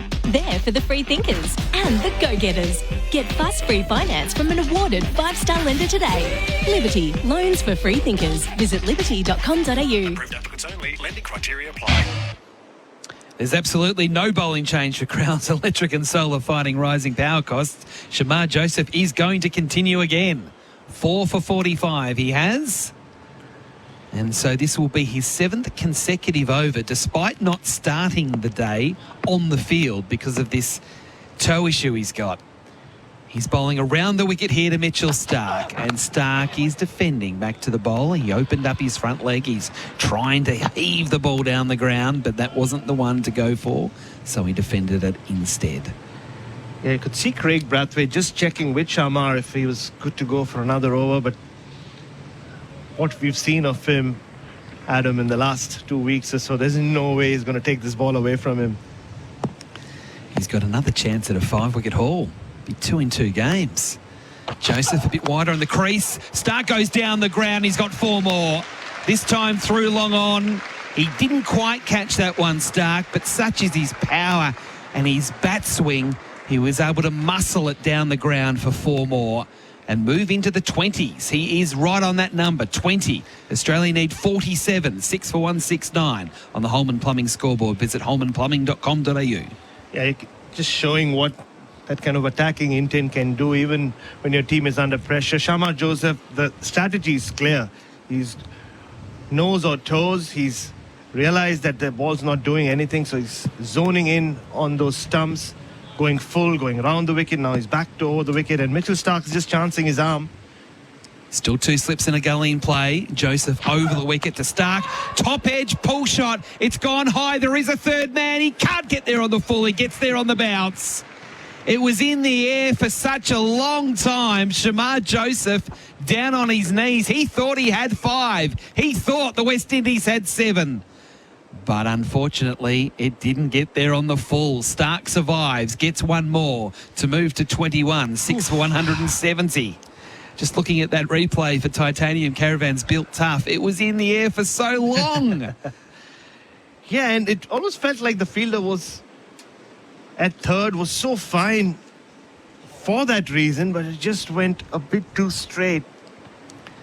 Joseph now over the wicket to Smith. Smith gets one on the onside, takes the single, pinching it to mid-wicket, with Brathwaite having to come around from mid-on to do the fielding. He wasn't going to be able to stop that single.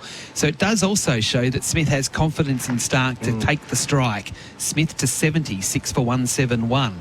And all of a sudden, Australia only need 45. Yeah, the game has changed again, hasn't it?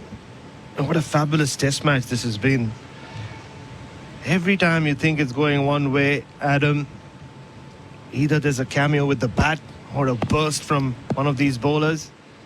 Joseph now again to Starc.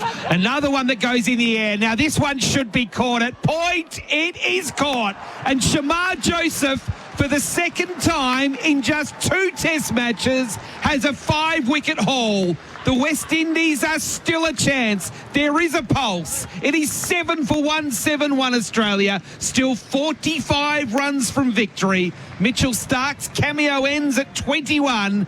And the man on 1 foot has 5 wickets again. And he's on his knees now. He's just kissing the ground. He's still in excruciating pain. You can see that. Every over, his captain has gone up to him and said, can you give me 1 more? And he said, yeah, one. I'll give you as much as you want.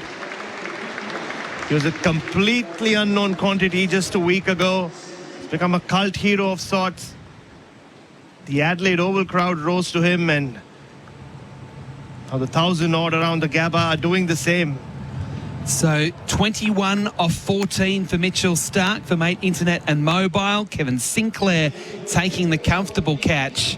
It did go high in the air, but he had plenty of time to set himself in that cover point position to take the catch. Pat Cummins now. He comes to the crease with Australia needing 45, and he's been here before in these high pressure moments. And often he actually does get the job done. He does deliver.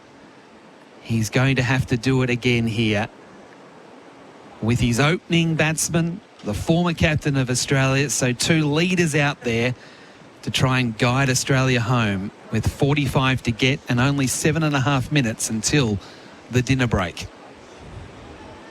Yeah, I just can't get over the 2 weeks this young man has had. Adam, think back to where he was just 14 months ago.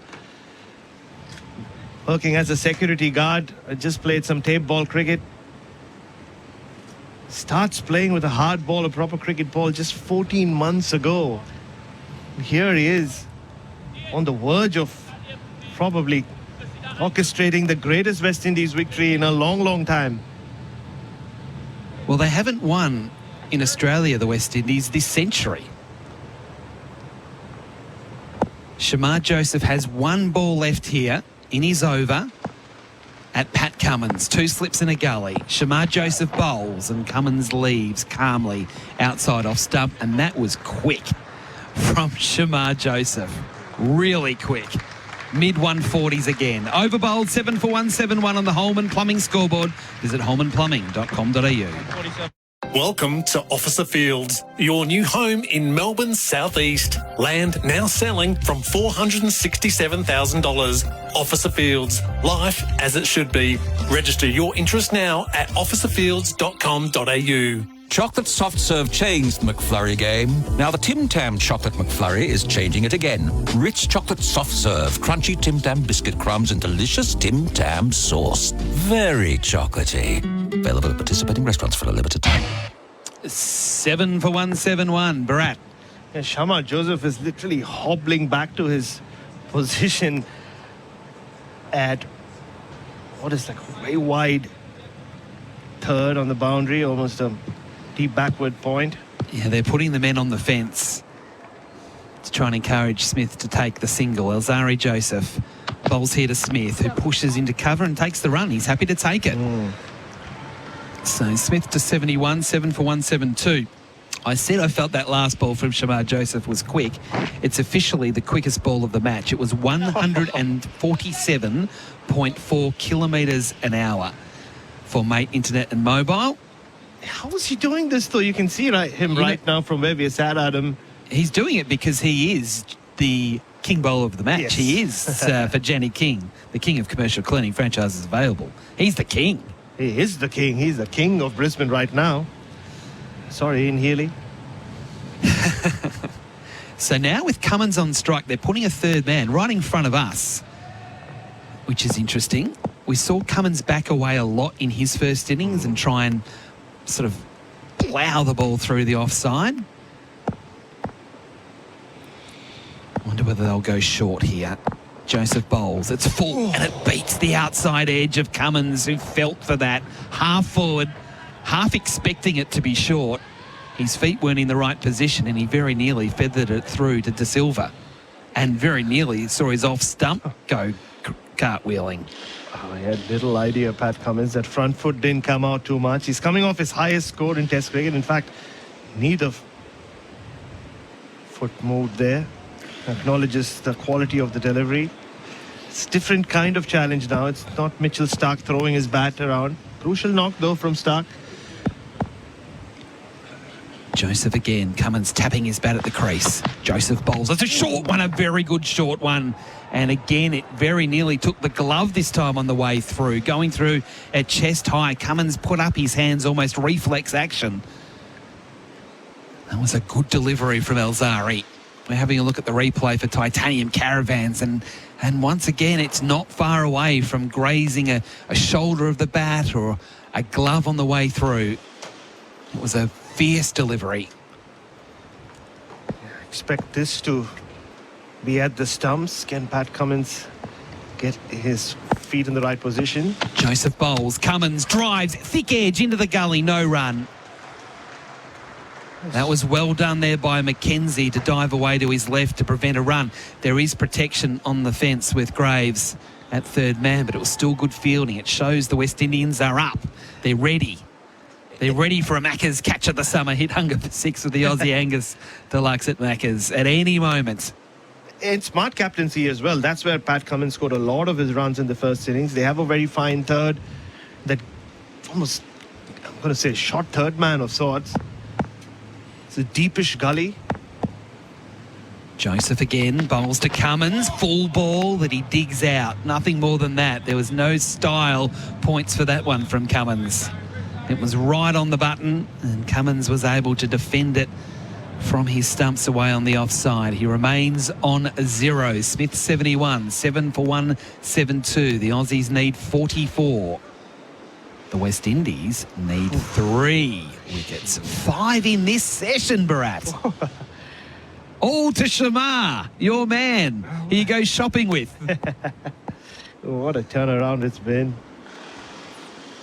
That was a bit quicker from Alzari too, 141.7 for Mate Internet and Mobile. He bowls again to Cummins, squared up, taking the thick outside edge along the ground to point. They take a single. So that is also the end of the over. So we will have one more before the dinner break. The Australians 7 for 173. That's on the Holman Plumbing scoreboard. Visit holmanplumbing.com.au. Liberty Home Loans hit different. They're for the free thinkers, the go-getters and the creatives. So if you're a free thinker, you'll be right at home. Liberty, loans for free thinkers. Visit liberty.com.au. That's how we want. Approved applicants only. Lending criteria apply. Here's another tyre safety message from Tyre Power. Long drive ahead? Make sure you check your tread. If in doubt, give the experts a shout at Tyre Power.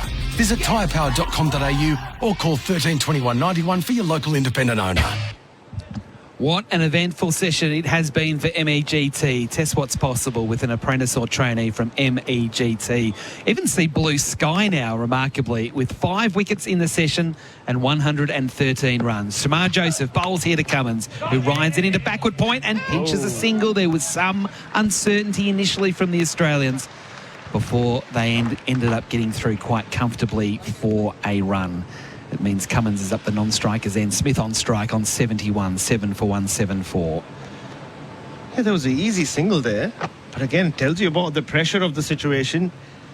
Both these guys played so much cricket, and Pat Cummins has been in rich vein of form in terms of seeing his team home. Shamar Joseph again bowling to Smith, cutting away, good shot, out towards the fence. It won't be 4, it's just a single because there is the protection out there. I thought he got it fine enough that it might have been a chance for a boundary, but it was only 1. All along this summer, I've said we've not seen a delivery bowled at 150 kph. That was 149.6. And short. And short from a guy on one leg. You can see he's still hobbling as he walks back. So this is the 8th over of his spell. This is just extraordinary. In the heat, and that was, you're right, 149.6. Shamar Joseph, in he comes, bowls to Cummins. Another quick one, edge and caught! Shamar Joseph, he is bowling fireballs. And he has got 6 wickets. And the West Indies have got 8 wickets. Cummins out for 2, and that will be lunch. We have seen the most extraordinary 2 hours of cricket you will ever see. De Silva diving away, taking the catch to his right. Shamar Joseph running out into the deep, and now the umpires are saying to the West Indies, do you want the extra half hour? Oh, and yeah, we Steve Smith has been told to come back out. So he was off. So he is coming back out, and he will be joined by Nathan Lyon. Oof. 8 for 175. The Australians need 41. Wow. What are we seeing here, Adam White? We were talking about it yesterday. Could this be the greatest upset of all time? In just the first half an hour of the day's play today, going to plan, going like a lot of people expected it to. Steve Smith, Cam Green, it's their chance to prove themselves in their new positions. And on comes Shamar Joseph. He wasn't even on the field for the first 15 minutes. Brilliant catch from Joshua De Silva when it mattered most. I don't think I've seen anything like this before. A man who was not supposed to be at the ground this morning has just shown up and has turned this game on its head. 6 wickets in just not even 8 overs. So it is official. Play has been extended. because the West Indies only need 2 wickets. And we've been told it's extended by 15 minutes, according to the match managers. Not half an hour, 15 minutes. Kind of thought it was either half an hour or not at all. But anyway, 15 minutes. 41 Australia needs. The West Indies need 2 wickets. There is still 3 balls left in this over from Shamar Joseph. He has 6 for 53. He bowls to Lyon, who pushes into the offside and gets a single. Every run being clapped here by the fans. 40 Australia needs. 8 for 176. Lyon off the mark. 2 balls left in the over. Shamar Joseph, 6 for 54. All coming in this spell. He has bowled 46 deliveries. He has got 6 wickets. Wow, this is unbelievable. And the game changes now. Steve Smith can't just happily give away the strike to his partner. Just 2 wickets to go. Joseph bowls, trying to cut Smith and he misses. He tried to lift that away on the offside into vacant territory in front of point, because there is that man at backward point on the rope. That was bowled at 146 kilometres an hour for Mate Internet and Mobile. Oh, can he knock over Steve Smith here? Very expansive shot. Threw his bat at it. There is a man on the deep backward point boundary, but no third man. Last ball of the over from the Vulture Street end. Shamar Joseph to Steve Smith. Smith gets one down leg side and lets it go through at about rib high. Wow, what a little period we have coming up here. Australia 8 for 176. 40 to win. West Indies need 2 wickets. That's on the Holman Plumbing scoreboard. Visit holmanplumbing.com.au. Hilux and Kluger available now at Chadstone Toyota. With the warmer weather, weekends are for exploring in the family-friendly Kluger. Or for your next year's goals, get goal-ready in your new Hilux. Visit chadstonetoyota.com.au. T's and C's apply. Oh, what a feeling. Toyota. In-place living. Design and develop customised specialist disability accommodation. Valuing inclusivity, innovation and compassion. Because beautiful homes should support independence and choice for Australians with disability. To learn more, visit inplaceliving.com.au. The tension now is thick as the humidity. Australia is still 40 runs away from victory, and the West Indies have zeroed in for the kill, 2 wickets away. Smith is 72, Lyon is 1, and an 8-over spell that will be remembered for as long as cricket is played on these shores from Shamar Joseph has changed things entirely. He's taken the last 6 wickets of the Test match. Elzari Joseph is in from the Stanley Street end. He's got Nathan Lyon in his sights, and Lyon jags down a ball that just misses the stumps. Inside edge. Ian Healy, welcome back. Thanks, Gerard. It's he's not walking properly, is he? Yeah, he's not. Shamar, you picked it a couple of overs ago. Bharat, that his gait had changed again. He's feeling some pain. He's not going up and over his toe. He's sort of just limping on a flat foot. So, but would he like to continue to? I suppose he wants to continue, but he's got to be on an edge with that spell that he's produced already. He can't give much more. The strategy around extra time is, do you give him a 40-minute breather, or will that time actually see him seize up? Lyon stays out of a ball that didn't really rise. It was outside the off stump. He anticipated ducking a bouncer. It went through about chest high. And the most amazing thing is every spell, every over he bowls in the spell, he's getting quicker and quicker somehow. Yeah, he's dead keen. He's having so much fun down a third man. He's clapping, he's yelling out to the others. He's limping. He's sort of can't sit still, can't stand still. The sequence of wickets: Green, Head, Marsh, Carey, Stark, Cummins. Remarkable, truly remarkable. Elzari is in and bowling to Lyon. He plays and defends. So it stirs memories, doesn't it? Greatest ever spells by touring bowlers on these shores. Yeah, I mean, every time you think of that, you go back to Curtly Ambrose's famous spell, 7 for 1. 7 for 1. And we spoke about Richard Hadley the other day. And but nothing as remarkable as this guy's playing his second test. 14 months ago, I keep saying it, he'd never bowled with a cricket ball.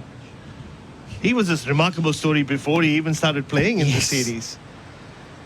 It's Elzari who's working away, and Lyon clips off his toes. They thought it was almost through. It goes down to fine leg, and Lyon is going to come back for a second.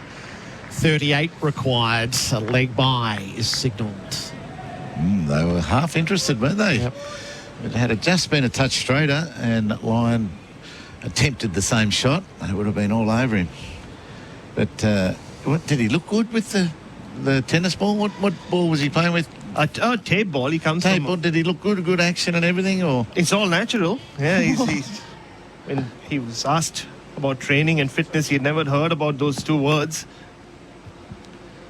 Elzari bowls to Lyon, back foot punching out through backward point. Shamar's there to save the day. Down at third, he keeps it to a single. 8 for 179, 37 runs to win. And pressure on Steve Smith. He has to keep the strike.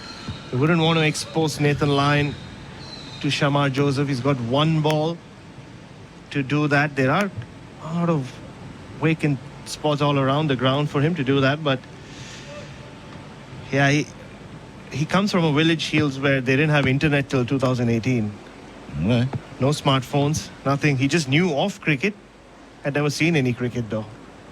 Elzari Joseph to Steve Smith. Ducks the bouncer.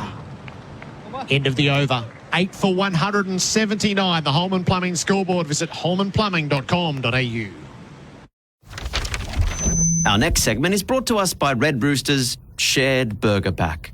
Enjoy 2 delicious Ripper Rolls, 2 Reds Burgers, 2 large chips, 12 golden nuggets, and 2 sauces. I'll be back. George? The Rooster's calling. The Shared Burger Pack from Red Rooster. Get them now and get them everywhere. See website for details. 8 for 179. Greatest touring spells. Sarfraz Nawaz. That's the one. 9 the for, MCG. yeah. Dean Headley. Oh, yeah. Melbourne MCG. Shamar Joseph is entering the greatest company in Test cricket, really. He's over the wicket and bowling to Lyon, who has a swisher ball down the leg side. He's the Janny King bowler of the match, all right. The king of commercial cleaning franchises available. Australia seemingly cruising to victory at 2 for 113. He bowls green, elbow under the stumps. He clean bowls head for a golden duck. He has Marsh caught on the juggled catch from second to third, dropped by Athanase and caught by Graves. He bowls Carey for 2. He has Stark caught on the fly ball by Sinclair, and he nicks Cummins off to the keeper. He's bowling to Lyon. Shamar lets fly. Lyon forward in his defence. He'll get runs past the stumps at the non-strikers. They don't go for the second, so just one. Quickly enough around Elzari Joseph to keep it to 1. The fall of wicket, 113, 113, 132, 136, 171 and 175. So he plays some cricket in the village where he comes from, Barakara, and he hears all these names, Walsh and Ambrose, but it wasn't until 3-4 years ago where he actually got a smartphone, got internet. Shamar bowls. Smith tucks him around the corner, out to deep square. Chanderpaul's on duty. A single taken. 35 required for victory. And that's when he sees highlights of these spells from Ambrose and Walsh and on his phone, which is happening 5 years ago. And I remember, I'll never forget one of the stores we went to when we were looking for an arm guard. We got into an escalator and he said, 4 years ago, brother, if I had seen this, I would not have got on. I couldn't believe that the stairs could move. And this was just 4 years ago. Unreal. No wonder it's quite emotional in each huddle. When he got the 5 wickets, he was down, worshipping the ground, and the boys were all standing around him, and then he got up and they gave him another hug each, and then he gets the 6th wicket. And, it's very touching. Chanderpaul's gone in under the helmet. Lions on strike. Play's been extended for 15 minutes. It can be extended further with the 9th wicket. That's what Shamar is trying to provide. He bowls. Lyon pulls top edge down into the deep. It'll land safely. One step away. Oh, there was wild running It was like that scene from the Tide Test. Is racing across was Mackenzie. He ran 70 metres to go and celebrate on the onside, but the fly ball landed short of the fine leg. It's Sinclair, the man there. Alzari Joseph put his arms up at mid-on. Why didn't he take that extra step? Maybe you should have put the dive in. Lion gets a single. He's 4. Australia needs 34. It was never sort of getting to the fine leg man, was it? But I just would have liked to seen a bit of athleticism and that dive, as you say, Bharat, just to put in a bit of effort and maybe pull something special off. Shamar now to Smith, who cuts. He laid into it down to backward point. There's plenty of protection down there, though. And a single only. 33 to win. 2 wickets in hand. The pull shot, I mean, it's Gary's newest shot, and he's going to play it. And I guess if he doesn't play it, it just this chase goes nowhere. So 33 runs to go. He's played nicely down the ground on the front foot, as good as anyone in the batting order. But a very streaky pull shot, and they're going to test it again. I'd say they've taken, they've got the helmet onto Chanderpaul. He's at short leg, and there's a leg slip. Going to sort of leg gully. There's a third who really is a fly slip. Shamar bowls. Yorker down the leg side. It just got away from him. And Lion survives the over. 8 for 183. The Toyota Hilux scoreboard, an unbreakable connection. What's better than winning the match? Winning the series. Host Plus has been named Money Magazine's Best Super Fund for 2024. Judged on strong performance, value for money and a focus on members. That's a plus. Issued by Host Plus Pty Limited. Visit moneymag.com.au for awards criteria. General advice only. Consider your circumstances and the relevant PDS and TMD at hostplus.com.au before deciding. Awards and ratings are only one factor to consider. Past performance is not a reliable indicator of future performance. Search Compare Host Plus today. There's no change of bowler. Crowes, electrical and solar fighting rising power costs. The Josephs are in action. If the West Indies take a wicket in this over, play can be extended by another half hour. It can be the never-ending session. Are these new rules? Australia needs 33. The West Indies need 2 wickets. A close test match in Australia is such a rare treat.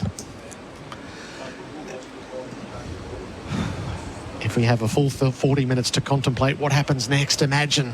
Alzari Joseph begins the over. Smith squared up. Ball safely to the offside. I can't believe how expensive Shamar's been. 9 overs for 58. 6 for 58. That just means plenty's happening when he's bowling. But I can't remember him getting hammered. Sort of Starkey took to him a bit, I suppose, down the ground. It surprised me when I saw his figures. I think it's just the lengths he's bowled here. He's either gone really full, targeted the stumps, or he's bowled short. And his pace has drawn shots from the Australians. Getting regulations handed to me everywhere here. Let's just live the moment. Alzari bowls a bouncer. That should be a wide, right over the top of Smith, and it is 32 runs to win. Everything counts, everything counts. We've seen a number of twists already. I thought when Mitchell Starc started throwing his bat around, that the game was maybe once again slipping away from the West Indies, but those 2 back-to-back wickets, and Steve Smith is in there while all this is happening. And Cummins' form that's re-emerged from Edgbaston and the first innings here, he's gone. Yeah. Oh.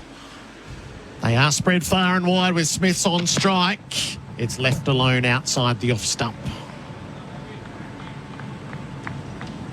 So is that regulation saying that there's one more over after this?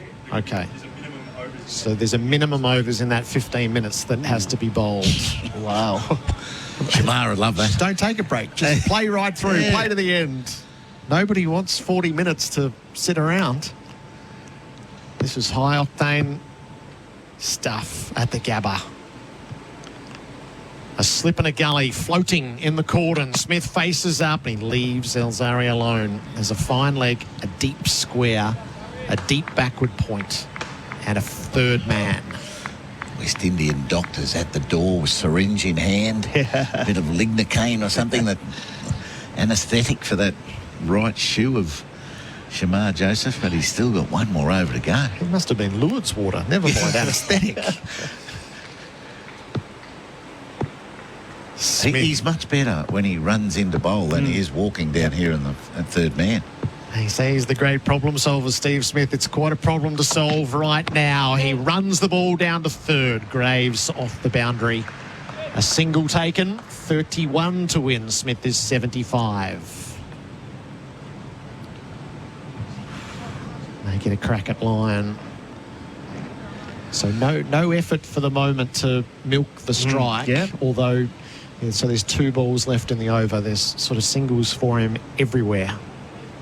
He's trusting Nathan Lyon, and can't forget Nathan Lyon's part in that partnership with Edgbaston. Yes. This is what Pat Cummins did, though. He did not shield Lyon from the strike. He showed him the confidence, and he repaid that with that great innings. What about the lofted off drive he played? 2 balls to get through for Nathan Lyon here from Elzari Joseph. The first of those is pitched up and he runs it. He won't get the single. Lovely piece of fielding on the dive by McKenzie. He's at the backward points. And he saves a run down to third. And just to finish on that Shamar story, Heels, you spoke about him getting emotional. Everything goes back to that one day when he was doing logging with his family, the only thing he could do in that village. And this tree almost falls on him. He escapes near death, and he says, I need to do something with my life. He leaves the village, has a pregnant girlfriend, and then look where he is now. They're inviting Lyon to take a single. He won't, as he just drops the ball to the leg side. And it is fielded at mid-on by Kemar Roach. End of the over. Shamar Joseph marches in from the rope again. Ringers Western, whether it's the paddock or the pub, Ringers Western has the kit to keep you cool this summer. 8 for 183. Australia requires 31 to win.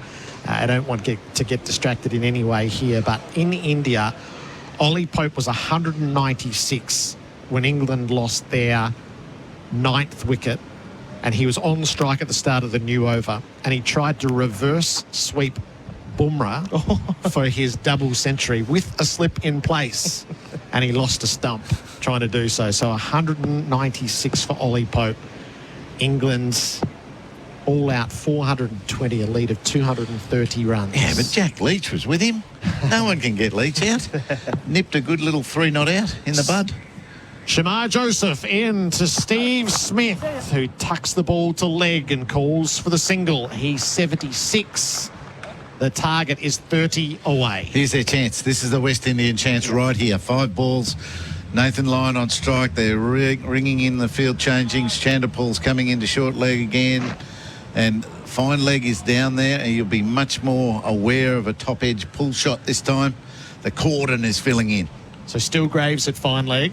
Roach is at fly slip third. Take your pick. There's 3 slips and a gully and a bat pad. Sinclair's gone to fine leg. Shamar bowls to Lyon. He drives straight to mid-off. No run. There's a run everywhere through cover, but not at mid-off. I'm surprised they don't have a second man out there in case Nathan Lyon does get more bat on it and just a top edge. They've gone Chanderpaul under the helmet instead. Yeah, they are very cautious to protect that third man area, aren't they, against the Australians? So, because that third man fielder could be the one that could come and put a second man for the hook shot. Shamar bowls to Lyon, who pulls down to deep backwards square. And Sinclair comes off the rope at fine leg to field. So Lyon gets himself off strike and a valuable run. 8 for 187, 29 to win. One thing that's under the radar at the moment is the composure of Steve Smith and the confidence at the crease of Steve Smith, unlike the first innings. 2 slips, 2 third men essentially, like backward point and third for Smith, and 2 in the deep on the leg side. Shamar bowls to Smith. He stands up, knocks it away to cover. Can't get a run there with McKenzie on duty. I mean, what better way for Steve Smith to cement that opening spot, Gerard, than taking Australia home in this kind of a run chase? And he's seen everything play out at the other end. He's almost done it. Usman Khawaja is just, rarely do you associate calmness and composure with Steve Smith just in terms of his body language, but he has been that at his end. Shamar bowls to Smith. Taps the ball to the offside. No run there. He just loves it, Steve Smith. Like I'm watching him when he taps the bat. When he first gets his feet set at the crease, then he taps the bat. He's now looking like behind his bat, really. And you can almost envisage he's saying, geez, I love this. How much fun is this? I love cricket. I love batting. You watch this when he tap, and he'll put his head back this nowadays. He looks up, tap again. Oh, I can't wait, he's thinking. Shamar Joseph has him in his sights. Bowls. Smith stays out of the bouncer. So that should be the end of extra time. That is the tea break. Or we are poised at the Gabba. Australia is 8 for 187. 29 runs from victory. The West Indies need those last 2 wickets. Shamar Joseph has bowled himself into folklore across 10 overs and about an hour and a half of cricket. 6 for 60 he has taken. And it's all possible. There's been a tie between these two teams in 1960. The West Indies' last win on these shores dates back to 1997. And Australia is trying to complete the rare deed of a perfect summer on home shores. A 40 minutes hiatus and then back to the thick tension of it all. Bharat, what have we just seen? I really am struggling to describe what we've seen, Gerard. A guy who was not supposed to be at this ground is leading the West Indies off the field now. Shamar Joseph. Limping heavily. He's on. Can't put pressure on one leg. He's taken his cap off. Standing ovation. And I think I said earlier, he won over the Adelaide Oval crowd. I think he's won over world cricket with what he's done in the last hour or so. Hour and a half. And nearly all West Indies to what will, in my opinion, be the greatest upset ever. I mean, this team, nobody gave a chance. Nobody knew who they were when they landed on these shores. It took me 3 days to do my research. Yeah. The Australians don't play well against unknown teams, do they? That Indian team that beat them here at the Gabba, very unknown. Let's hear from the West Indies camp.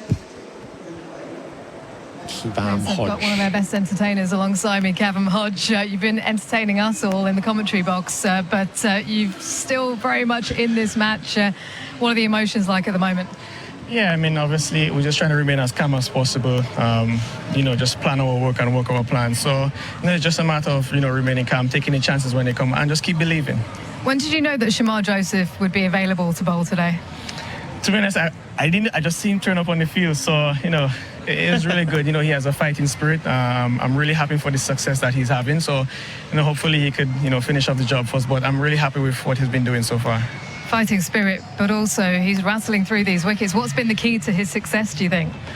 No, he's very hungry. He's a very hungry individual, and he's very fit. As you can see, he just bowled 10 overs on the trot. So, hopefully he can get a good meal, get some rest. I don't know what the physio is going to do about the toe right now, but he's doing really well so far. Have you had a word to him? How's that toe feeling? I think whatever they did to it, it's starting to wear off, so he's having a bit of pain. But, whatever secret juice they gave him before the break, hopefully he can get some more and then he can come back on the park. But, like I said, kudos to him. He's doing an amazing job. Steve Smith, hard to dislodge. So is it a case of trying to remove the other batters? Listen, at this point, we'll take whatever we get. If Smart gives us his wicket, we'll take it. But at the moment, whoever slips up, we're going to take it. Can you do this? Definitely. Kevin, thank you. Thank you very much for your time and all the best. Thank you very much. Got to believe right now, Kevin Hodge from the West Indies camp at the tea break. It's Australia 8 for 187. The tea break is for Camplify. It pays to share. New year, new savings on Nissan Navara and X-Trail models in stock right now at Berwick Nissan. Host Plus has been named Money Magazine's best super fund for 2024. That's a plus. Issued by Host Plus Pty Limited. Check the PDS and TMD at hostplus.com.au. Welcome to Officer Fields, your new home within a community built on the vision of enjoying life in balance in Melbourne's southeast. Officer Fields features natural open spaces while still being close and connected to all of life's conveniences. With 4 unique precincts coming soon, offering land from 350 square metres to 1,000 square metres, there's something for everyone. Officer Fields is currently selling land from $467,000. Officer Fields, life as it should be. Register your interest now at officerfields.com.au. Millions of kilometres covered, thousands of servo coffees, tons of boats towed, plenty of that's not going anywheres, and countless grains of sand. Seriously, where does it keep coming from? A whole lot of work sites, trips with workmates, and getting roped into helping just about everyone move house. 50 years, 8 generations, only one Toyota Hilux. Hilux, an unbreakable connection since 1968. Oh, what a feeling. Toyota. With NHP's N line of electrical enclosures, you can save without compromising on quality or performance. Thanks to the workability of ABS material, N line wall mount enclosures and terminal boxes are easy to install, drill, cut and modify. So it's a breeze to customise to suit your specific needs. NHP N line wall mount enclosures and terminal boxes help deliver efficient projects for a range of applications without breaking the bank. Get NHP N line wall mount enclosures and terminal boxes from your local electrical wholesaler. Get it right the first time with K-Rain Irrigation. K-Rain is the landscaper's choice when it comes to professional irrigation supplies, and for very good reason. K-Rain features durable and high-performance products, which make it the industry leader for household or commercial irrigation. There's a wide range to choose from, and it's all available at leading hardware stores. K-Rain, the landscaper's choice. For the full K-Rain range and helpful tips, visit k-rain.com.au today.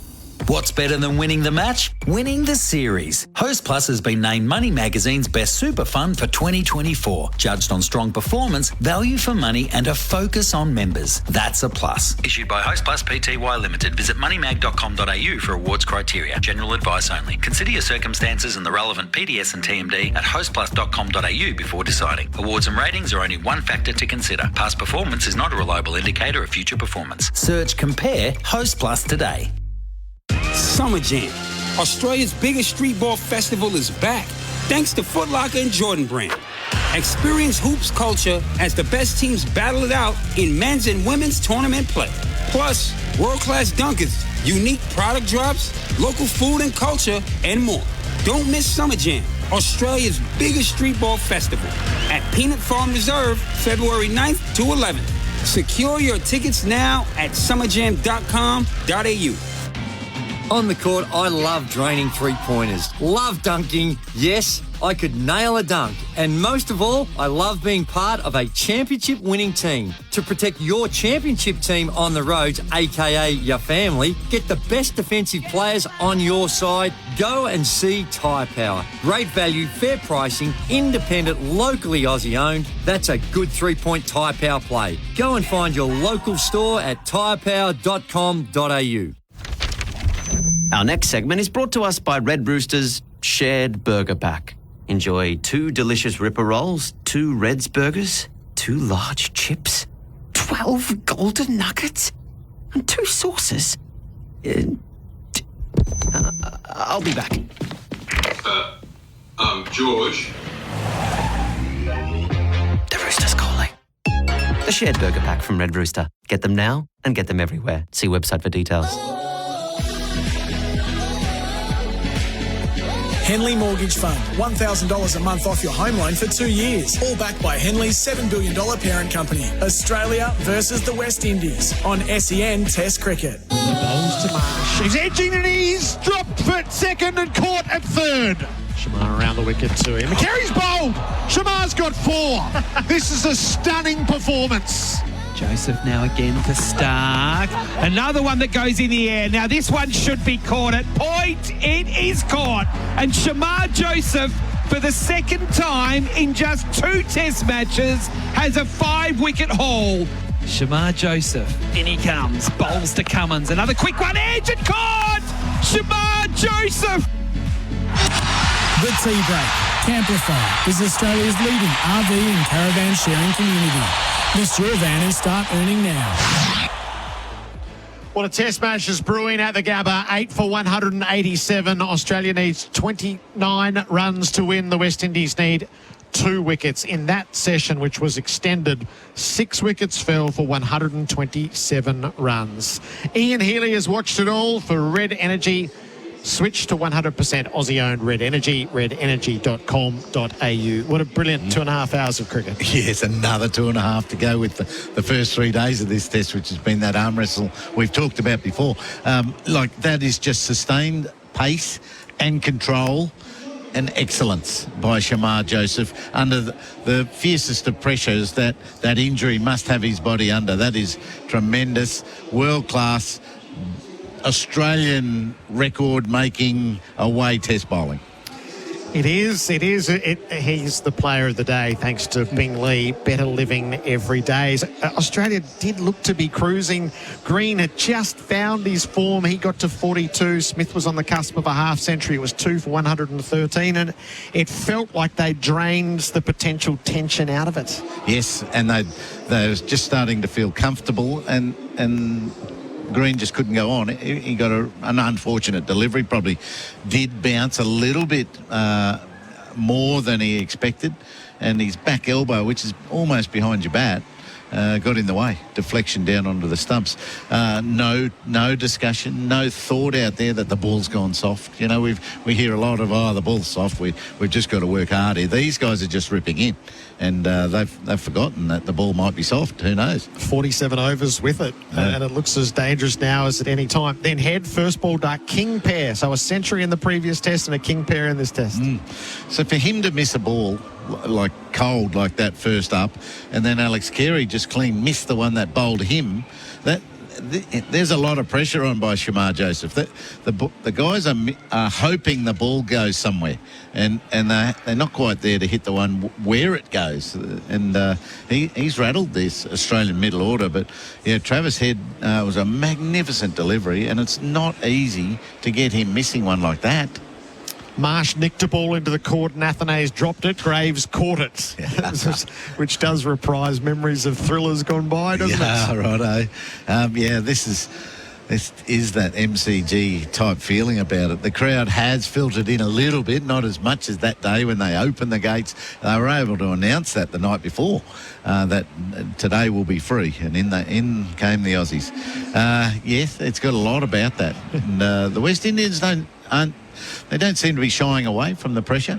They're taking it on, absorbing it, and let's see how they come back out after the break. Can they sort of get back into the same mindset that they were in just then? Stark met fire with fire. He just swung the bat 21 from 14 balls, which was about what Australia needed to sort of snatch at it, but got out just before things might have settled.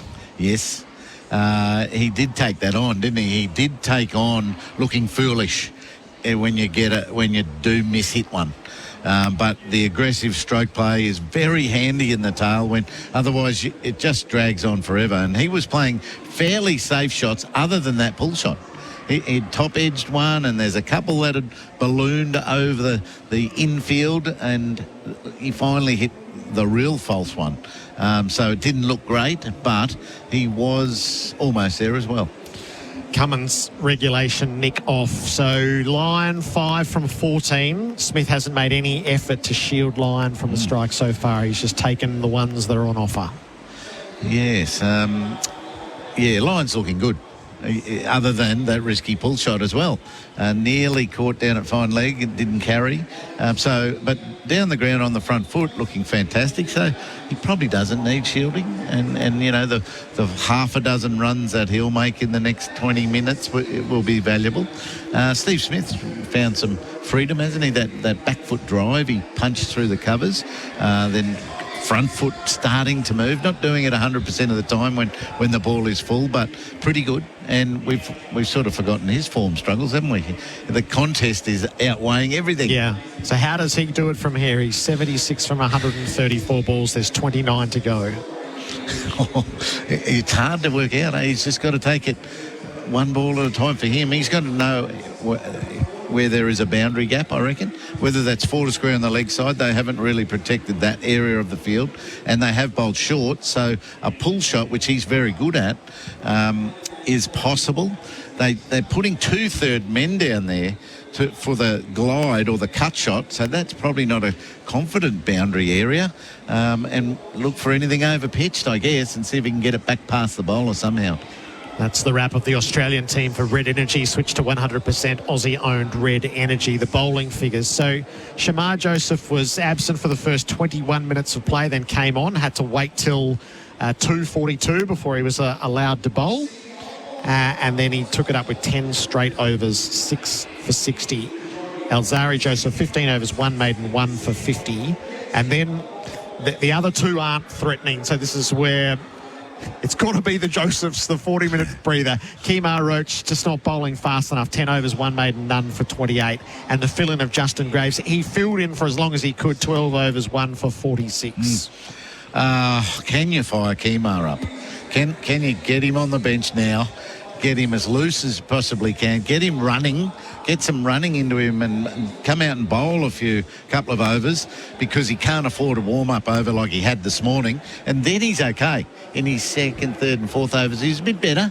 So can he bowl a couple? Probably not, but he better be ready to fill in for Shamar after his first spell. Yeah.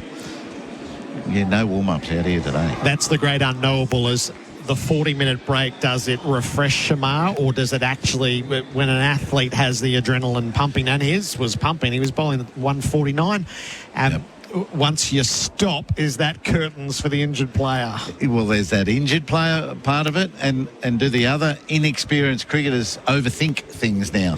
They've probably got about 4 or 5 plans, but I like the Kavem Hodge quote. He said, we plan to work, we work on our plan and we plan to work.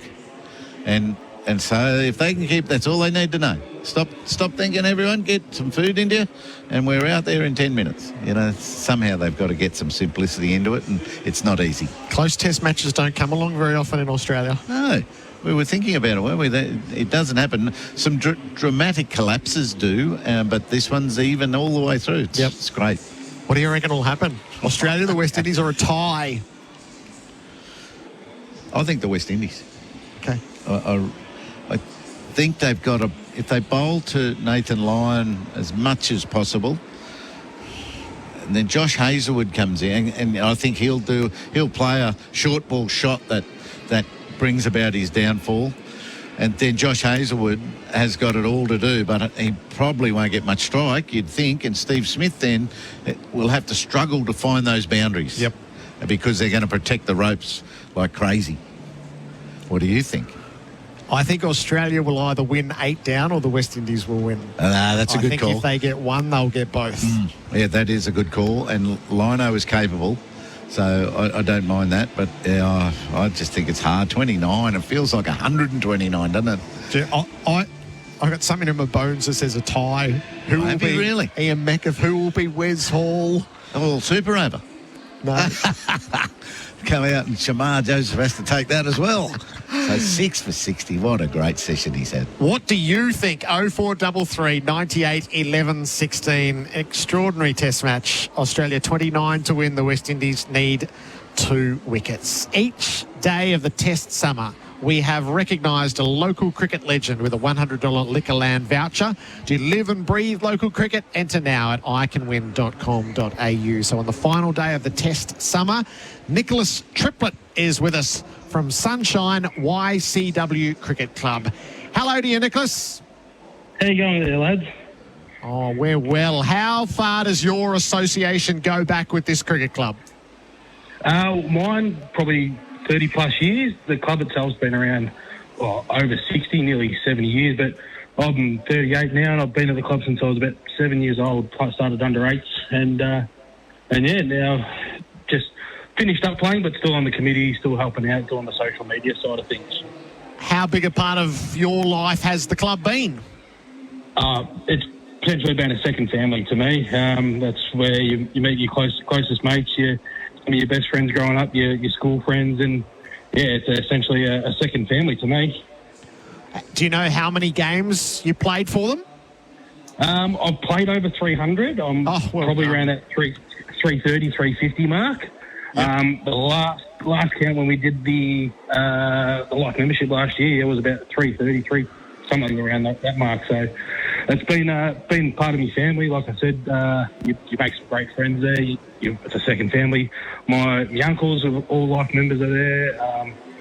My grandfather's a life member of the actual sporting body that associates with the whole club as well. So it's a great club to be around. What's your specialty, Nicholas? You're a batter, a bowler, a keeper. What have you done through the years? Through the years, I've dabbled in a bit of everything. I was privileged enough to play a decent bit of cricket when I was younger, mainly as a keeper and a batter. But did my knee a couple of times. It didn't help. But then, finish it off. I was just mainly keeper and a batter. Just describe for us. So your story's a great one, and it will ripple through so many. Why do you love cricket, Nicholas? What going every Saturday or Sunday throughout so many years to your cricket club to be part of it? Oh, it's the camaraderie of things. Like you get through and your mates, people sit there and say, "I can't. How do you do that for 80 overs on a Saturday in scorching degree heat?" But it's not so much about the sport itself. It's about the mateship afterwards, and you get around. Once you finish the day, you can have a beer with your mates. You can tell stories. You can tell stories long into the night. And when you've been doing it for 30 plus years, it's like I said, it's you bring up family. And that's awesome, Nicholas. That takes us right to the heart. It's the perfect note to finish off our local legends for the year. So we salute you. Good luck for the remainder of the season with Sunshine YCW, and stay on that committee for many more. Thanks very much, lads. Great calling as well. Terrific. Nicholas Triplett with us. Visit your local Liquorland for a winning selection of drinks. Choose to drink wise. The tea break on SEN Test Cricket for Camplify. It pays to share. Australia need 29 runs for victory. The West Indies need 2 wickets. The last quiz of the summer coming up for Crowes Electrical and Solar, fighting rising power costs. You'll be going one-on-one with Steve O'Keefe now. 1300 736 736. The theme, the summer of 2023-24. New year, new savings on Nissan Navara and X-Trail models in stock right now at Berwick Nissan. Host Plus has been named Money Magazine's best super fund for 2024. That's a plus. Issued by Host Plus Pty Limited. Check the PDS and TND at hostplus.com.au.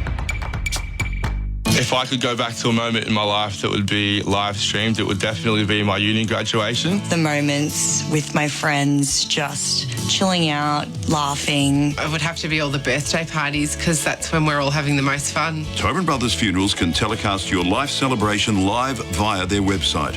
So friends and relatives from interstate or overseas unable to attend can still be involved. Find out more at tobinbrothers.com.au. Tobin Brothers Funerals, celebrating lives. Pioneer Seeds is excited to bring Australian farmers the next big thing in our trusted Y-Series canola hybrids. Optimum Gly is a new third-generation glyphosate tolerance canola trait technology with improved crop safety, superior weed control and greater herbicide application versatility. Contact your local Pioneer rep to choose the right Y-Series Optimum Gly hybrid canola seed for your program. Call 1-800-PIONEER. In this new era of ChatGPT and AI, the tradies of Melbourne have spoken. Us blokes want the real robot. Robots got it. Carpentry, fencing, engineering projects and DIY. Robot Building Supplies can help you get the job done. Robots got it. The original robot since 1946. Find us in Notting Hill, Sunshine, Preston, Dramana, Pakenham, Coldstream and Darnham. We're robot, but we're human. robotbuildingsupplies.com.au. ROBOT, Robot Building Supplies. Melton Entertainment Park is the place to be Saturday, February 3rd with Victoria's premier pacing and trotting races on the same blockbuster Group 1 car. The SEN Track AG Hunter Cup and Yabby Dam Farms Great Southern Star take centre stage as harness racing's heavyweights fight for a place in history. Get trackside or watch on racing.com's free-to-air channels 68, 78 and 7+, on Sky Racing and at trotsvision.com.au. The AG Hunter Cup and Great Southern Star. Watch it, live it, love it. Nothing says Aussie summer like an ice-cold Bundaberg ginger beer. Coupled with backyard barbecues, sunshine and your mates. Bundaberg ginger beer is a true blue brew, a quintessential classic. Craft brewed over 3 days using real Aussie ginger and a traditional family recipe which has been perfected over 4 generations. Treat yourself this summer to the Great Australian Brew Bundaberg Ginger Beer. To protect your championship team on the roads, aka your family, get the best defensive players on your side. Go and see Tyre Power. Proud sponsors of South East Melbourne Phoenix and Melbourne United. Tyre Power believe in local sport, believe in looking after our community, and believe in looking after Victorians. Tyre Power are an all-star team and deliver the free 5-minute safety check to keep you driving safely. Fair pricing, family value. That's Tyre Power. Find your Aussie-owned local at tyrepower.com.au. Turn up the heat on your taste buds because Schnitt's spicy chicken schnuggets are here to satisfy your fiery cravings. Each bite brings a perfect balance of heat and flavour that will keep you coming back for more. And for a limited time, you can grab a bundle of 6 schnuggets, small drink and peri-peri sauce for only $9.50. Schnitt's. Taste the heat, love the price. Available at all Schnitt's restaurants for a limited time.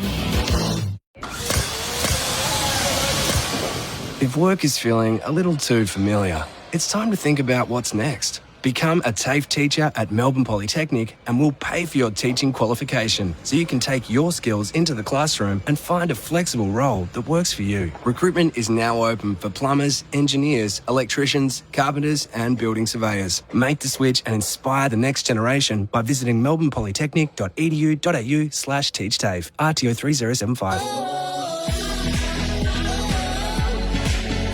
Henley Mortgage Fund, $1,000 a month off your home loan for 2 years. All backed by Henley's $7 billion parent company. Australia versus the West Indies on SEN Test Cricket.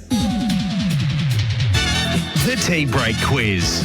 For Crowell's Electrical and Solar, helping everyday Aussies fight rising power costs with solar power systems.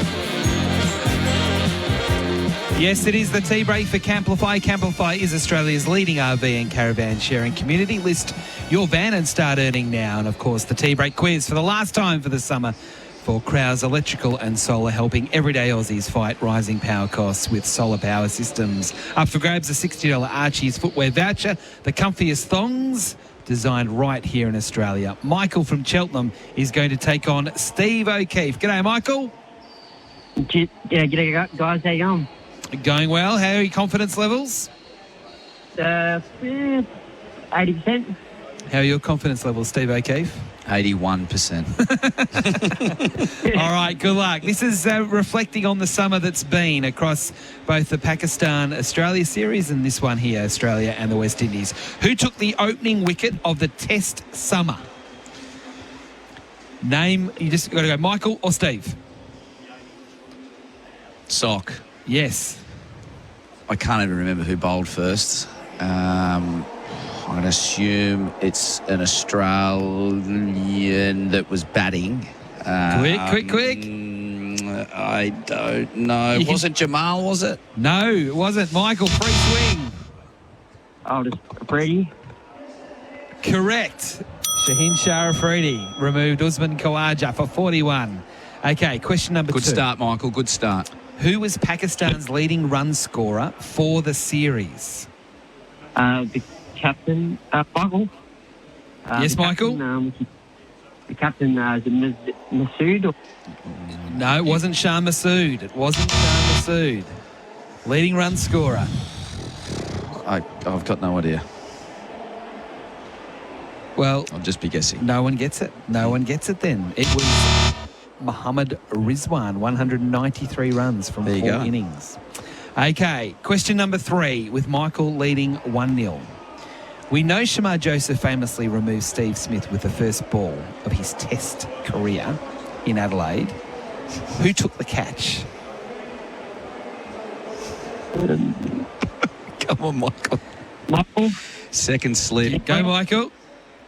Who'd you say? I said Sinclair, but no, that was... No, it wasn't Sinclair. He wasn't playing. Justin Graves was the person that took the catch. This is a low-scoring affair here. This is a humdinger. Low-scoring affair here. Absolute humdinger. Come on, Michael. Come on, Michael. You got to lift here. On the edge of their seats just for a response. 2 questions remaining. Which Australian bowler bowled the most overs for the summer? Michael, that'd be... No. Michael Sock got in first there. Nathan Wine. Well, you know what, Michael? You know what? I'm going to give that to you because Sock was wasting time. So, good on you. And that's an unassailable lead as well. You deserve those Archies. But I want to ask the last question. Oh, sorry. Okay. Last All right, question. one to go. One. Okay. Last one, good one. It's a good one. Okay, you ready, Michael? Yep. Travis Head Travis Head was the only Australian batsman to do what 3 times across the 5 Test matches? Come on, Michael. Get caught down big side. Incorrect. Come on. 3 times. Golden Duck. Very good. Oh, yeah. 3 golden ducks for the summer. 3 golden ducks. 2 in this match. So, Michael, you win 2-1. So, congratulations. Well done, Michael. You have won the Archie's footwear voucher, the comfiest thongs designed right here in Australia. Congratulations. Even though you kind of cheated, we'll still give it to you anyway. Sorry, mate. No, it's all good. Don't say sorry. Michael from Cheltenham, the winner of the quiz. Yeah. What's that, mate? I actually thought I got him first. Sorry. No, he's fine. You don't have to apologise. All good. You have won. What size are you, Michael? 11. We've run out of 11s, so... No, don't listen to him. You're all good. Well done, Michael. Michael from Cheltenham winning the tea break quiz for Crow's Electrical and Solar, helping everyday Aussies fight rising power costs with solar power systems. That has been the tea break for Camplify. It pays to share. SEN Test Cricket for Host Plus and Henley Homes. Build with confidence. We're going to take a break and come back with what will be an absorbing little period. How long it goes, we won't know. Gerard Whateley will join you next.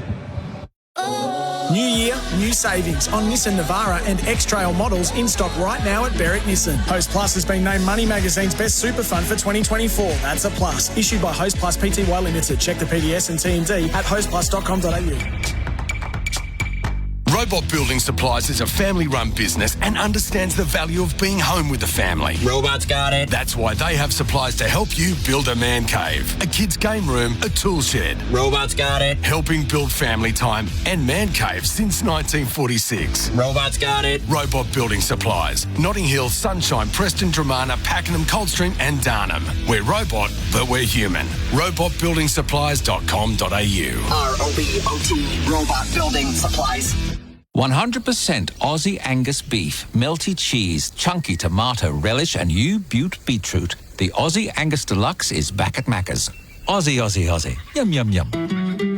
Available after 10:30 a.m. for a limited time. Liberty Business Loans hit different. They're for the free thinkers and game changers. So access smarter credit when you need it most. Liberty, loans for free thinkers. Visit liberty.com.au. Approved applicants only. Lending criteria apply. Liquorland, a proud gold sponsor of Cricket Australia, invites you to be part of the action this summer. To secure your spot in the stands, head to cricket.com.au/tickets and join us in celebrating the summer of cricket. If you are watching at home, Liquorland will bring the drinks. Shop in store or online. To the cricket. Cheers. Liquorland. Choose to drink wise. Mum. Will this take long, Lionel? About 4 days, Nana. Lionel, try to compose your thoughts. I'm composing a long weekend sale. Oh, a 4-day one? 4 days and it's store-wide, Mum. We're chock-a-block with great deals on so many great brands. Chock-a-block? Like a chocolate? Yes. No. Lionel, don't make things up. Mum, a Bingley sale is like a giant box of chocolates. You can't make this up. The Bingley long weekend sale. On now. 4 days of amazing deals. Bingley, better living every day. Tyre Power's Hot Summer Sale gives you the power to save on a sizzling range of Kumho tyres. Start the new year with a new set of Kumho tyres. Buy 3 and get 1 free. The heat is on. Buy 3 and get 1 free on selected Kumho tyres. Plus many more Hot Summer Sale offers store-wide at Tyre Power. Have a safe new year with a new set of tyres from Tyre Power. Our Hot Summer Sale is on now. Visit tyrepower.com.au or call 13 21 91 for your local independent owner. Hey, it's Candy here. As a presenter in the world of sport, I see many powerful performances. Now, thanks to Azito, we're helping power your next DIY project. Did you know Azito's 18-volt range is powered by Einhell? German-designed quality, driving, innovation and performance. So you can power over 85 cordless tool and garden products with the same battery. Azito, powering DIYers all day, every day. Exclusively available at Bunnings Warehouse. Millions of kilometres covered, thousands of servo coffees, tons of boats towed, plenty of that's not going anywheres, and countless grains of sand. Seriously, where does it keep coming from? A whole lot of work sites, trips with workmates, and getting roped into helping just about everyone move house. 50 years, 8 generations, only one Toyota Hilux. Hilux, an unbreakable connection since 1968. Oh, what a feeling. Toyota. Level up Dad's game. Skip the usual gift options for Spitwater's Aussie-made tools, not toys. Best models, bonus accessories, and savings of up to $630. Picture this: cold water petrol-driven and hot and cold electric diesel model pressure cleaners, plus the Vacstorm wet and dry commercial-grade vacuum cleaner. Visit spitwater.com.au or dial 1-800-SPITWATER to join the tool revolution. Spitwater, working as hard as you since 1982. Tools, not toys, because grown-ups deserve the good stuff. Henley Mortgage Fund, $1,000 a month off your home loan for 2 years. All backed by Henley's $7 billion parent company. Australia versus the West Indies on SEN Test Cricket. The second session for Work Locker Karen Downs and Pakenham. Workwear for wherever you work. It'll be the final session of the Test summer, and it is all up for grabs. Australia 8 for 187. The West Indies need 2 wickets to win. Australia needs 29 runs. And the sun has broken through at the Gabba for it. The weather for Rainbird, leader in irrigation for more than 90 years. It's been an absorbing pink ball Test match.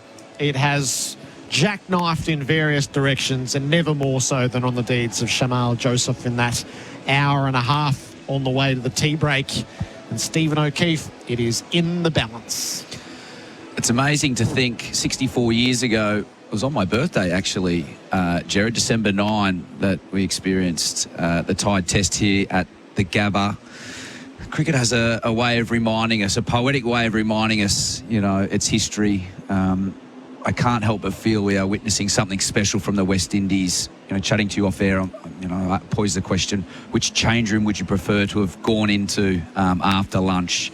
You know, the West Indies up and about, Shamar Joseph, you know, who brings a lot of passion and fight.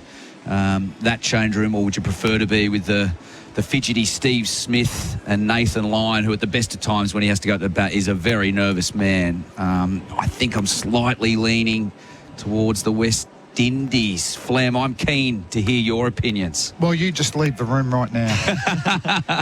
I'm going Australia, my friend. Right. With not full confidence, no. I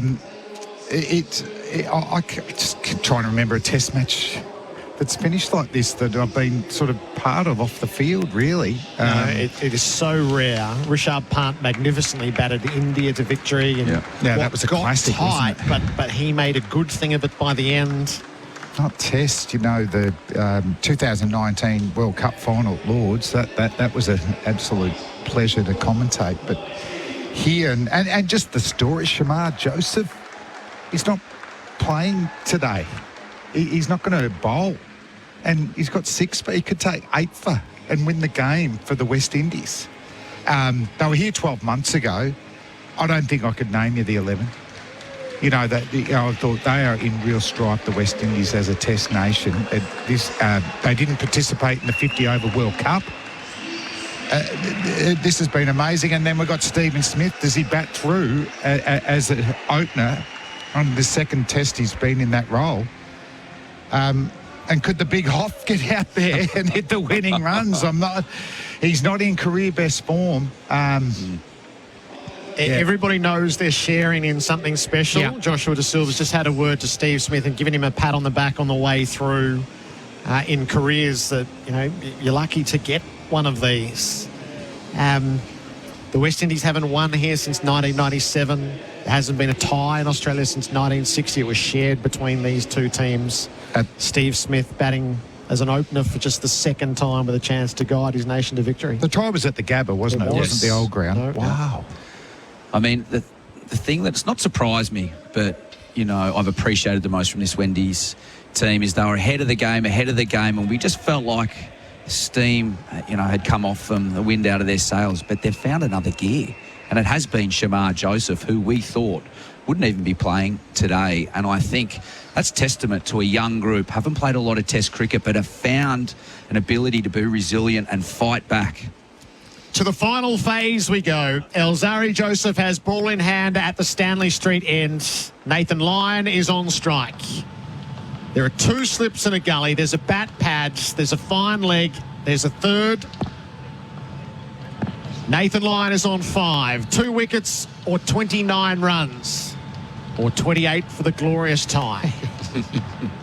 Sun's broken through. The overhead camera moves out of the way. And the signal is given. Elzari Joseph, 1 for 50. In from the top of his mark. He bowls to Lyon, who tucks to the short leg on the bump. Chandapal Fields, no run. So you're seeing an Australian victory, Flem. What does it look like? Steve Smith, 8 down. Is it these two who will get it done for Australia? What are you seeing? It's too uncertain, isn't it? Yeah. Like, I could see that playing out. You know, Stephen Smith's got a lot of faith in Nathan Lyon. He'll take the singles. It's if Josh Hazlewood gets out, then the fun and games come into play. Lyon readies himself.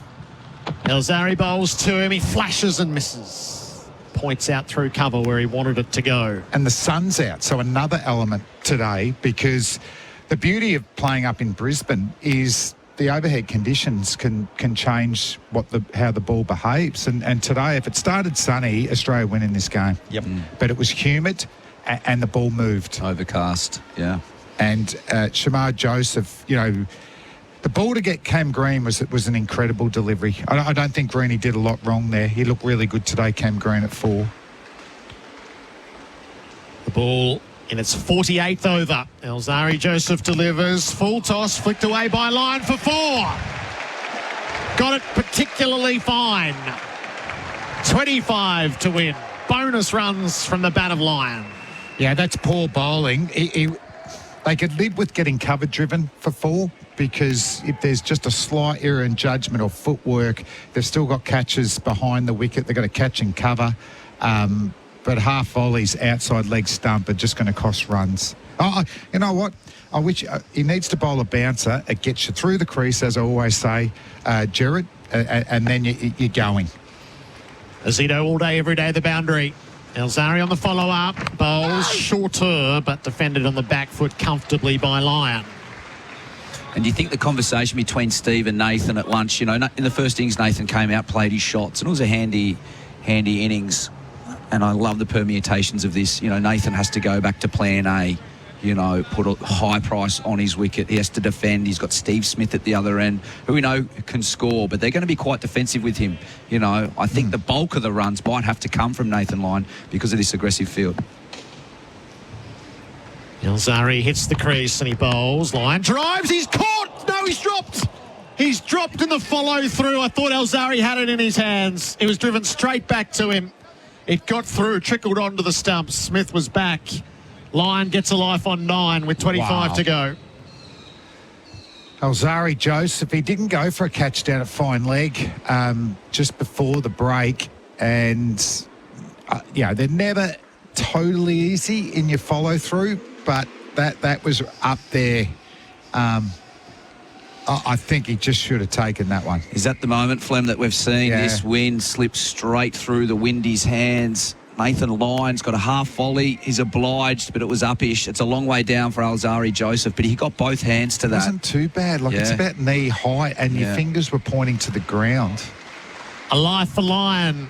Elzari bowls to him. He tried to pull. It's down the leg side. They're asking behind. Now, De Silva's absolutely certain that he's brushed it. He has. Lyon's walked. He's tickled it down the leg side into the gloves of the keeper. The West Indies are 1 wicket away. Australia needs 25 from here. Lyon goes for 9 and Alzari Joseph redeems himself the very next ball. Unbelievable scenes here, Gerard. I am literally shaking. Nathan Lyon gets a ball halfway down the wicket. He corrects his length. It's an underneath edge. No noise through the stump mic. No decision from the umpire. It's just Nathan Lyon who just turns his back and walks off. It's an expressionless looking Alzari Joseph. But what a wicket. Just when you thought potentially that last caught and bowl could have been the catch that had slipped through Alzari Joseph's fingers to decide the match, he strikes the very next ball. The under edge did it, Ian Healy. Play that shot too. So they got lucky that it was just a fine edge through to the keeper. Wow. There'll be plenty of twists left in this game, don't worry. Josh Hazlewood, put him down for 20. And, Steve Smith's got to attack, hasn't he, I suppose? He's got to. But it's not going to be easy to find the rope because look at them spread out. Yes. It becomes, well, he's the great problem solver, and this is quite the Rubik's Cube for him. 25 runs he's got to manipulate with Josh Hazlewood at the other end. And Shamar Joseph picks it up from the Vulture Street end. The West Indies haven't won in Australia since 1997, and those were the days of Curtly Ambrose, Courtney Walsh, Ian Bishop and Brian Lara. Shamar Joseph with victory in his sights. He bowls. Smith pulls wickedly out through mid-wicket for 4. 21 runs now needed for Australia. Smith, 20 runs for his 100, would be his first 100 opening the batting. Clear intent from Steve Smith that's short. There are men spread everywhere on the field, but he gets this through mid-wicket. Beautiful shot, timely boundary for Australia. 21 runs needed, 1 wicket for the West Indies. Zito all day, every day. So an extra to the boundary where that ball went. So they are spread 1, 2, 3, 4, 5, 6, 7 on the rope. Smith faces up to Shamar. He defends back down the pitch. Will he take the single? Well, he won't, will he? But they're going to have to survive on 2 balls at best at, the non-striker who is Hazlewood right now. There was evidence of a little hamstring there too by Steve Smith. Whether it's a little bit of a cramp when he's come back from the 2 when the ball went over the rope, he rubbed it and did some stretches. Right hamstring. Now 8 on the rope. Shamar Joseph bowls and Smith tucks him around the corner. He won't take the run down to fine leg. That was the 3rd ball of the over. The cat and mouse is on. The cat and mouse is on, Gerard. Is it 2 balls? Is it 1 ball? You would assume after this ball, which will be the 4th, that the field will come up. Scoring opportunity for Smith, but it does stop him from potentially getting the single. Is he brave enough to want to face and back himself off the last ball to take the single, or do they take it off this delivery? 4th ball of the over, 21 to win, or 1 wicket. Shamar bowls. Smith, rising delivery, took the shoulder, missed in the court, and it just wouldn't fall out of the blocks. Hodge trying to haul it in low. It fell tantalisingly beyond his grasp, and Smith took the single. Can we have 2 more fielders, please? I just can't put them everywhere. But, that was so close. That leapt off a length. Evidence that those cracks are still there and they've opened up even further. Very few have done anything except that one. That was good heat. He's really bent his back. Now he's coming around the wicket where he's had a lot of success. Travis Head, Alex Carey, Josh Hazlewood. Round the wicket, he'll be firing in at the pegs again. Josh Hazlewood with a batting average of 11.5 through his 68 test matches. That's not bad, is You'd it? take the 11 we'll take right that now, right wouldn't you? now. 20 to win for Australia. Shamar Joseph, if it's to happen for the West Indies, how fitting it would be if he was to take the last wicket. Just pausing here, Gerard, aren't they? Steve Smith, with that high bounce, I think copped it on the end of his finger. There is a delay. He looks in a lot of pain and discomfort just getting that right hand back into his glove. He settles at the non-strikers now. 4 slips. Shamar Joseph for glory. He's in and bowls to Hazlewood. He went full. Hazlewood got there to block. One survived and one to go. I love that. Only Test cricket. Your number 11 comes out. It's a forward defence. And the small crowd here, they appreciate the work of a good number 11's forward defence. Very solid there from Josh Hazlewood. It's looked as accomplished as anyone today. His feet weren't there, but his back was. That back leg of his, it always just goes back and away, doesn't it? It's not that he's scared. That's just a technique that he's never been able to get over. Shamar bowls to Hazlewood, full wide. Through to the keeper. Hazlewood survives and back to Smith, although he might have a dicky hamstring and a broken finger. 9 for 196. Toyota Hilux scoreboard, an unbreakable connection. Enjoy New Year. New savings on Nissan Navara and X-Trail models in stock right now at Berwick Nissan. Plus, get amazing finance rates with Nissan Future Value. Go see Adam and the team at Berwick Nissan Kangan Drive, Berwick. T's and C's apply. LNCT 8760. Crispy, juicy chicken, bacon, cheese, tomato, and signature sauce. New McCrispy Bacon Deluxe. Macca's next big bacony thing. Available after 10:30 a.m. for a limited time. SEN Test cricket for Host Plus and Henley Holmes build with confidence. Australia needs 20 to win. The West Indies 1 wicket away. Elzari Joseph has ball in hand at the Stanley Street end. Steve Smith's on 81. There's 8 around the rope and 1 in the cordon. Elzari bowls to Smith. He's played underneath, over the top of the keeper for 6. True genius. Improvisation in the modern era. Steve Smith positioned himself inside the ball and he played the flick up near the sight screen and he reduces it to 14 to win. Have I just seen Steve Smith play a ramp? We have 1 wicket left. Steve Smith has ramped Elzari Joseph for 6 over fine leg. Remarkable. That's the best spot for a boundary, the way they are spread around with 8 on the rope. With short boundary too, he's picked everything right. I haven't seen exactly what line he played it off. Was it down leg? He made it look as if it was going down leg, but it probably wasn't. 14 to win. Eyes flicking to everywhere on the ground with the boundaries protected. Elzari bowls. Smith stands upright and drives. Couldn't get out to deep cover. He had a quick look and thought, I've just put it to the fielder's right, but it wasn't there. Keeps his powder dry. Still playing with the hamstring, but I think he's also got a hip injury now too. Yeah. He's banging the front of his hip. You watch him. But that could be just his newest twitch. McKenzie was the fielder in the deep, and Smith, who's so good with angles, just for a moment thought, is there 2 here? 14 to win. 1 wicket. Elzari Joseph hits the crease. He bowls to Smith. He went a swish on the cut. He was looking for the uppercut. Now Graves was down at 3rd. He was twitching. If he'd got anything on it, Smith, it would have flown for 6, I reckon. Yep, short boundary. But everyone's on edge. I'm sure every one of those fielders have to think about what their job might be this ball. He's dirty on himself, Smith, there. Admonishes himself, believes with that pace and that height, he could have got that up and over the 4th slip. There is a 3rd man. If he does make good contact, you would think that would be the boundary. Smith 87, 14 runs to win. Elzari Joseph storming in. He bowls and Smith kept the Yorker out. It squirts away. Hazlewood calls him through for the single with 2 to go in the over. 13 to win. Good ball from Elzari. Steve Smith again. You can see it on his face. Feels like he was so close. It's full, it's straight. Steve Smith walking across his stumps, just gets enough bat on it. Dribbles through to the keeper, De Silva. 2 balls left in the over.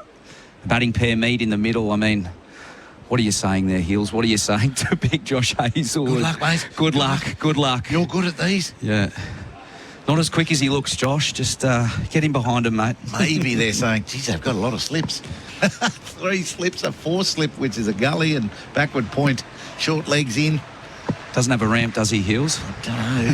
Elzari Joseph brings the heat. He bowls to Hazlewood, who fends the ball down in front of Chanderpaul at short leg. 1 more to survive. A no ball has been signalled. A no ball. 12 to win. I'm not sure who's more happy about that result. I'm sure Josh Hazelwood would have been quite happy for that to be the 5th ball of the over. 12 needed to win. Steve Smith, 88. What a story that would be. Steve Smith, 100.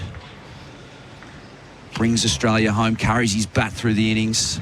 Or it will be Alzari Joseph or Shamar Joseph to get the job done for the West Indies. I like that. Chanderpaul's gone a lot squarer at short leg. I reckon they've got to get at the armpit of Josh Hazelwood.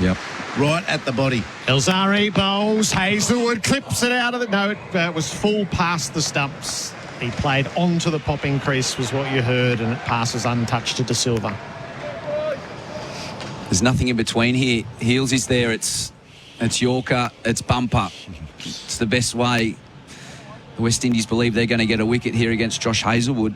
He does back away to the onside, doesn't he? He can tease a bowling attack into thinking he's going to nick something, but he doesn't do it a whole lot. He's a good player and misser, Josh Hazelwood, and the Australians will need that right now.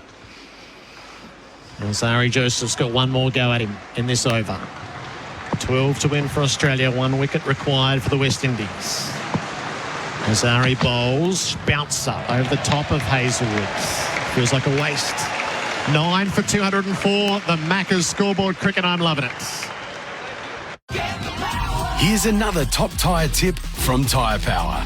We all love a good road trip. But before you go, make sure you run a few safety checks. These include overall tyre condition and tread depth. Plus, make sure your tyre pressure is right for the load you're carrying. If in doubt, give the experts a shout at Tyre Power. Visit tyrepower.com.au or call 132191 for your local independent owner. This final session of the summer for Worklocker, Carrum Downs and Pakenham. 12 to win for Australia. 1 wicket required for the West Indies. Smith showed his intent. He ramped to 6 in the previous over. Shamar Joseph with those 8 on the boundary. Every point of the compass bar over the keeper's head. Shamar Joseph bowls to Steve Smith. Bouncer stayed out of it. It's one of the best they bowled to him too. That he hasn't had to sway backwards once. He's always just gone underneath, leaning forward under the bounces. That was a ripper. He's just been able to find something extra out of this wicket, hasn't he, Shamar Joseph? Whether it be that extra pace. He's bowled the quickest ball of the match. That 146.9 kilometres. When he's been full, he's been able to get it to move off the surface. He got the extra bounce against Cameron Green. This is a man bowling full of confidence at top speed. Shamar sets in from the top of his mark. He bowls to Smith, who lays back down to third man. He's going to race through for the first as they arrive and come back for the second. He'll make it safely. Throw comes in on the bounce. Steve Smith hustles 2. Australia is 10 away, and he's 90. He's just picked that gap between deep backward point and a finish third man. If there are any question marks over Steve Smith's hamstring, well, he's just answered it. He did hesitate at the non-strikers, but Josh Hazelwood had eyes for one end, and that was the non-strikers. They got through for 2. 1 wicket or 10 runs. Shamar bowls, Smith defends. It'll roll down to long off. No thought of a run there. That's the 3rd ball of the over. The lunch lady was right. She said, I'm sneaking little views. I'm doing a little bit of work and going out and having a look. They've got to go T20. They've got to play like T20. She's right. I think she's made it down to the rooms. that ramp, the back away cut shot, this over for 2. So on the numbers, Smith would take the single here and leave Hazelwood with 2. Shamar bowls to Smith. He plays the ball out to deep point and does amble through for the run. 9 to win. Smith is 91. Hazelwood has 2 to face. What we haven't seen is the field encroach on Steve Smith for the last ball or 2. Right? That may provide a boundary option. So I think that Brathwaite's got to run those numbers as well. If he comes up for the 4th ball, Smith, it opens up all manner of boundary possibilities to him, and he doesn't have enough runs to play with anymore. Yep. So it's get Hazelwood or prey on an error from an overly ambitious Smith as he looks for a boundary. Hazelwood has the strike. Shamar Joseph. He lets fly. Hazelwood's bowled! Shamar Joseph has bowled the West Indies to the most romantic of victories and one of the truly great upsets in Test cricket history. He's off on a lap of honour. It's a win and events that will reverberate right through international cricket, and it might be the saviour of West Indies cricket. Shamar Joseph is a legend in his second Test match. I'm speechless, Heels. They're celebrating down here in front of us. The whole crew, the support staff. Shamar Joseph pounds his chest. He's exhausted. He's on his knees. I'm not even sure he can believe what has just happened. His teammates get around him. There's hugs everywhere. The win that West Indies cricket so desperately needed has happened here at the Gabba.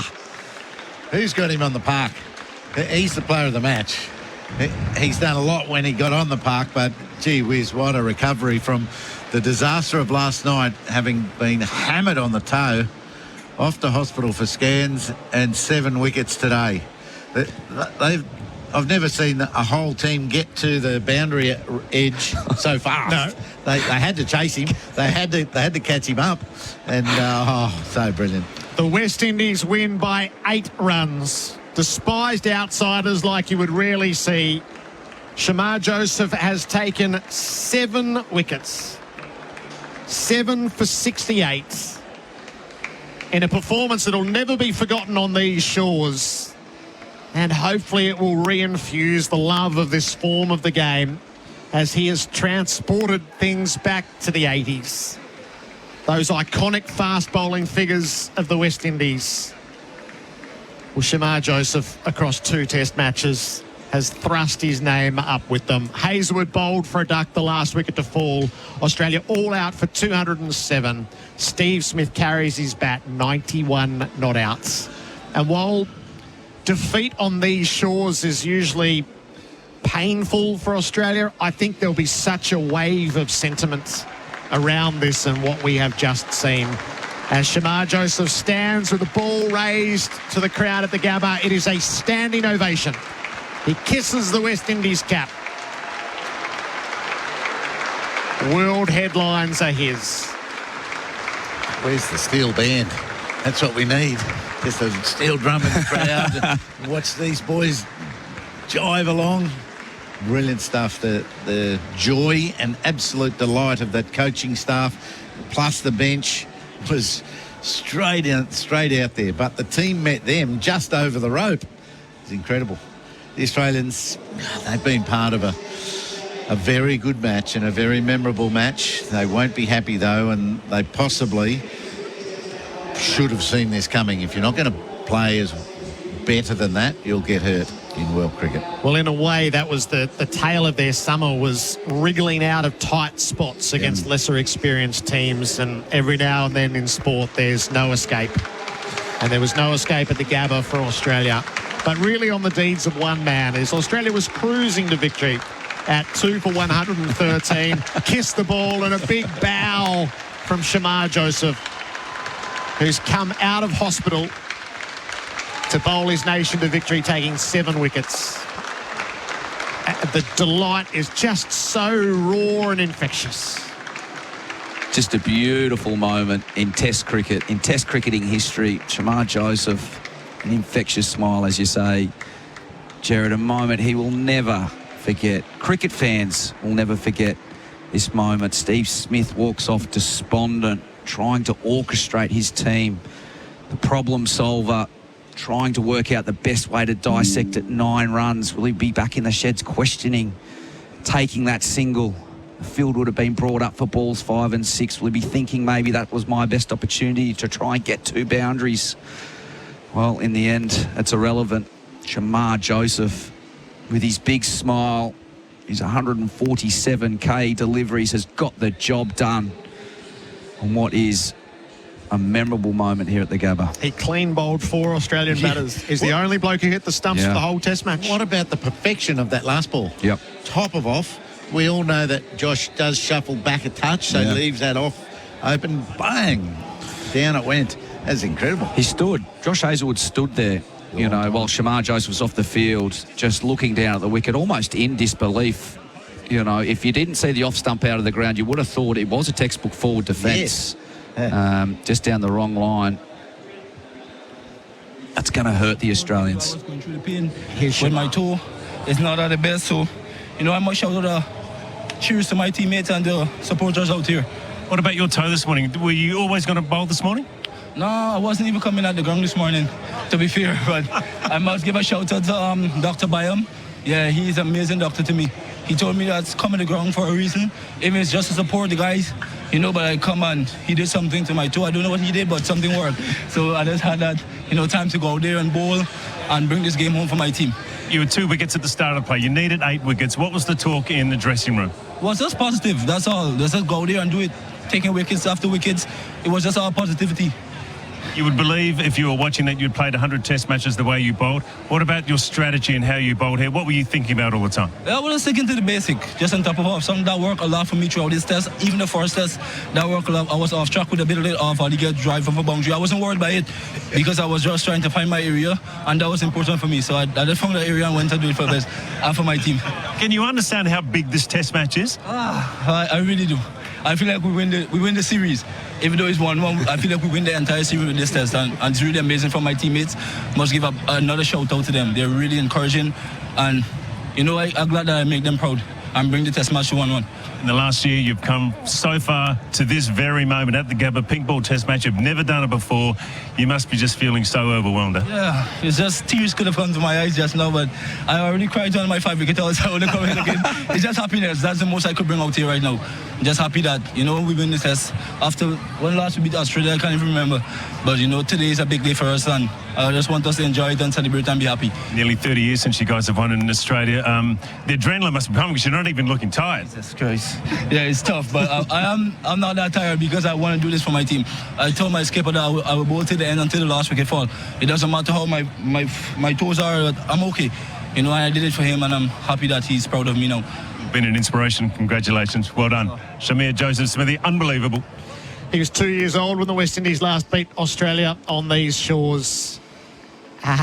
Unknown 2 weeks ago. And now one of cricket's rising stars, surely. What a boy's own tale. Not expected to be at the ground, let alone bowling. Where do you go with that interview? You know, wasn't expected to be. He wasn't expected to bowl. Come to the ground and support your teammates. And it was a doctor who told him that, Dr. Byam or something. What has that doctor done? Yeah, he didn't even know.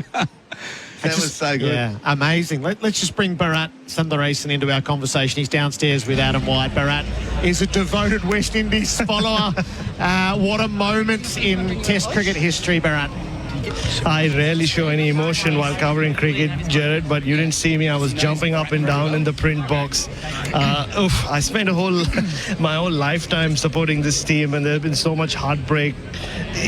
Been so many West Indian fans over the years in their lives, but Shamar Joseph, I don't know what I saw in him, Gerard. I was just walking around with him in a mall. Nobody knew who he was, and look at him now. He's taking a boat.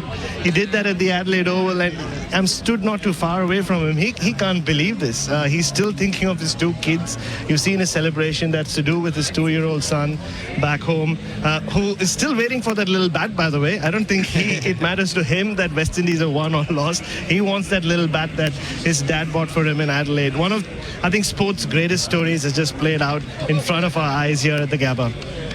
How big an upset in the history of Test cricket, Bharat?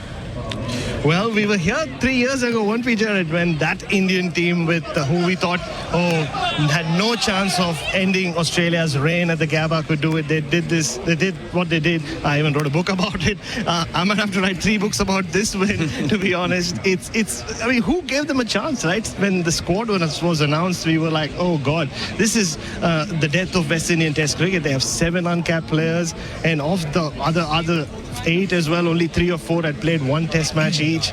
And for that team to come to the Gabba after they lost badly in Adelaide, and where they were on day 1, 5 for 64, we thought this test would be over in 2 days and, you know, Australia will run roughshod over them. And to come back, and even today, right, the way play started, and to come back from that and to be here, it's just so special. I think the Gerard, captain's about to join you. We've got a captain here, a very proud captain, Craig Brathwaite. How do you? It's an obvious thing. How do you feel? Are you stunned? Can you believe what has happened, or did you have full confidence through today that this was possible?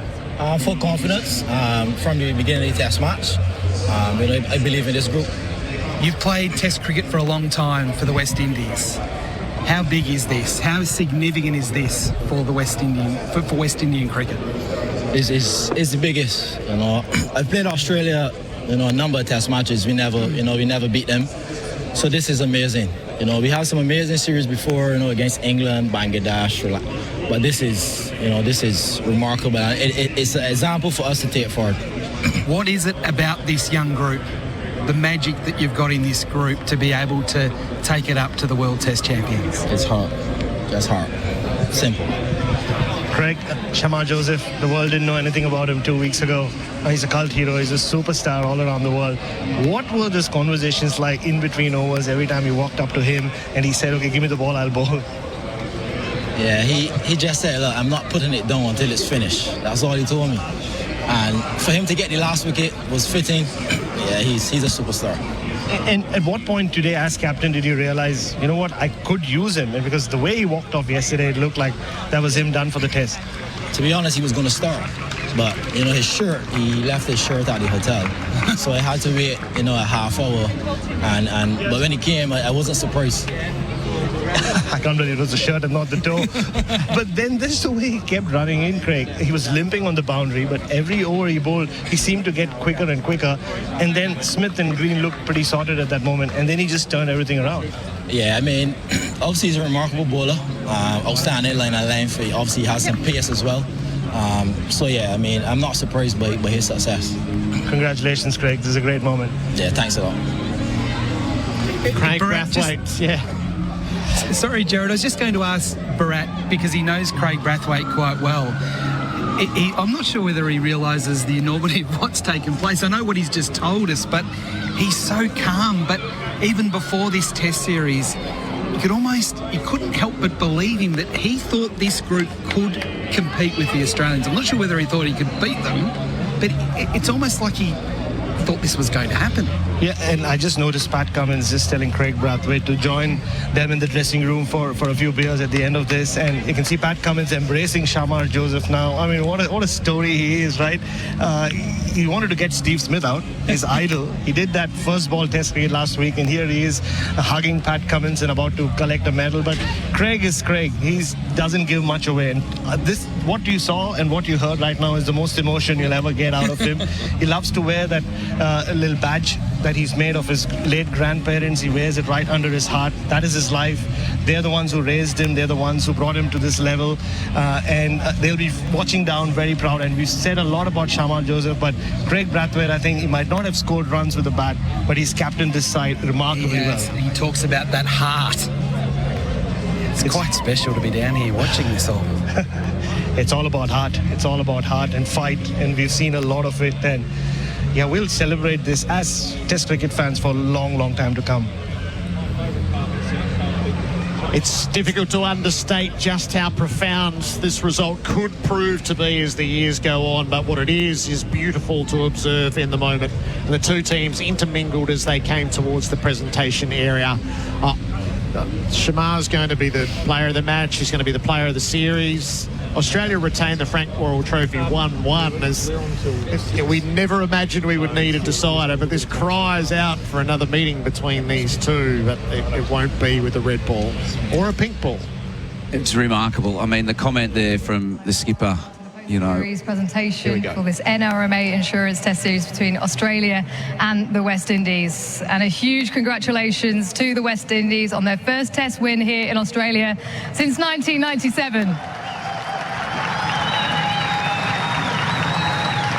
I'm sure you'll agree this series has been played in wonderful spirits, and the West Indies have come here to play with plenty of passion, but it will be Australia who take the trophy home in the end. Cricket Australia would like to thank the match officials, the umpires, the match referee and scorers. Your efforts across the series are greatly appreciated.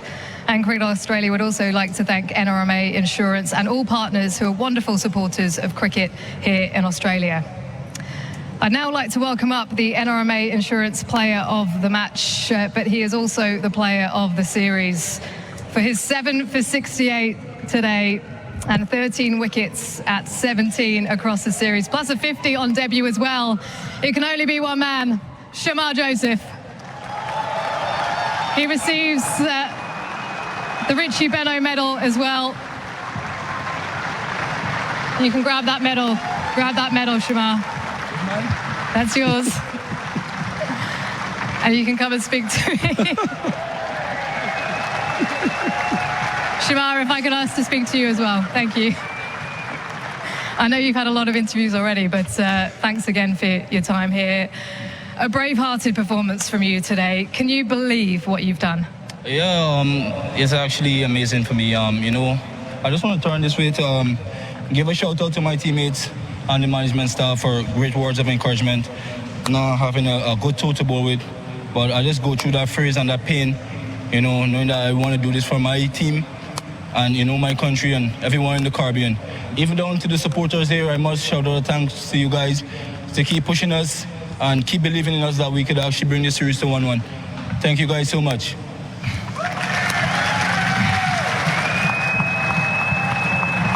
Shamar, you said to us earlier you weren't even ready to come to the ground today. You didn't know that you could bowl. What did it take? Oh, well, where's Dr. Byam? Yeah, he called me this morning. You know, I was in my bed after 11. The bus leaving at 12:15. He asked me how I'm feeling. I say, not well, really pain and all these things. So he said, come to the ground. I have a reason. I didn't know this was the reason, but it's for a good reason. You know, to win the test match for your team. You know, I must shout out to him for keep believing in me and, you know, what my ability is capable of. So, you know, I'm really happy that he actually get me here today and that I did well for my team once again. You'd never bowled with a pink ball before until today. Obviously, a fabulous fifer. You got quite emotional when you picked up that 5-wicket haul. What were you thinking about in that moment? Yeah, it's all about just getting close. You know, getting that 5 wickets, just needed like 4 more wickets. You know, having Azari backing me, a senior player, Kimar Roach, all the senior fast bowler there with me. You know, all I asked was just the support. And they were, you know, they support me a lot throughout the game, even though I was emotional and, you know, just crying. But, you know, it was tears of joy, knowing that I would have bring home this for my team. I had that belief, and they believe in me also. So, yeah, that was just tears of joy and happiness. 3 years ago, you were playing tape ball cricket. Last year you made your debut in first-class cricket. You're now here winning games for the West Indies. It's been a phenomenal rise for you. Best performance for any West Indies cricketer on debut as well, with a 5 and a 50, a 5 and a match-winning performance here. How does that all sound to you? Yeah, it's just all about believing, you know. Made a lot of sacrifice to get here. You know, knowing what you did back then, yeah, to get here, is all that you do is just to continue from what happened in the past. Just what bring you from there to here is just to continue. So I just stick to the basic and continue learning fast as I could and taking advice from the senior ones. So you know, that worked for me well. Well, congratulations once again, Shamar. It's been phenomenal seeing you here in Australia. I think the whole world has appreciated your performances here in Australia. Thank you so much. Shamar Joseph, take a bow. Player of the match and player of the series, as I'd like to welcome up the West Indies captain, Craig Brathwaite.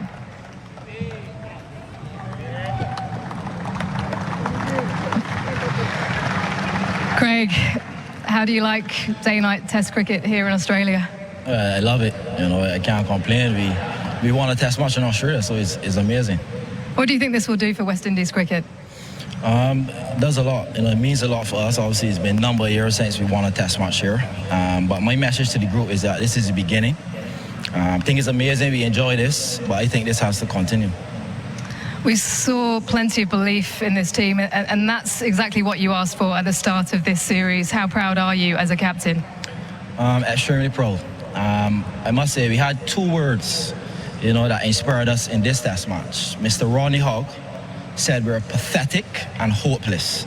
So that was our inspiration. We wanted to show the world we're not pathetic. And I must ask him, are these muscles big enough for him? It's a fair response. Shamar Joseph, you didn't know you had him this morning, did you? At what time did you find out you could use him? Probably 50 minutes, probably an hour before play. The Dr. Bayam obviously came and said he got an injection and he's quite good. And then he told me, he's going to do it. And, I had to back him. You unleashed him and he delivered the goods. Just how good is he and how good can he be? Obviously, he's a superstar. And, he'll do great things for West Indies in the future. And just his belief, he told me today he's not putting it down till it's finished. And that's an example for this team to follow. But as I said, this is the beginning. And we have to continue and play with heart and obviously keep fighting for West Indies. Obviously, 4 debutants on this tour, a lot of inexperience, but a number of the players have stepped up. So a lot of players that you can work with going forwards, this group. Yeah, I'm very proud of the guys. The guys showed a lot of fight and heart, especially after the first test, especially the batsmen not doing well. So it was good to see Haji and Josh, all the guys, Kirk, as well, putting in a fight. Playing against the number 1 team is amazing. And I think we could only get better and we could only learn from this win. And just lastly, would you like more test match cricket? Yeah, of course. I believe the more the better, because that's how you learn. And obviously if it's 2 games and then spaced out, you take longer to learn. So I would love more test cricket for sure. Congratulations once again, Craig. A phenomenal performance from your team. It's now time to welcome up the Australian captain, Pat Cummins.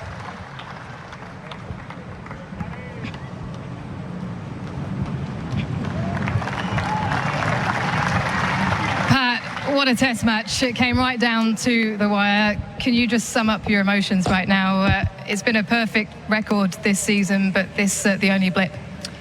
Yeah, I think, obvious disappointment after a loss, but that was a fantastic test match and a fantastic series. I thought, in particular, Shamar, the way he bowled today, he was right up for it, and unfortunately weren't good enough.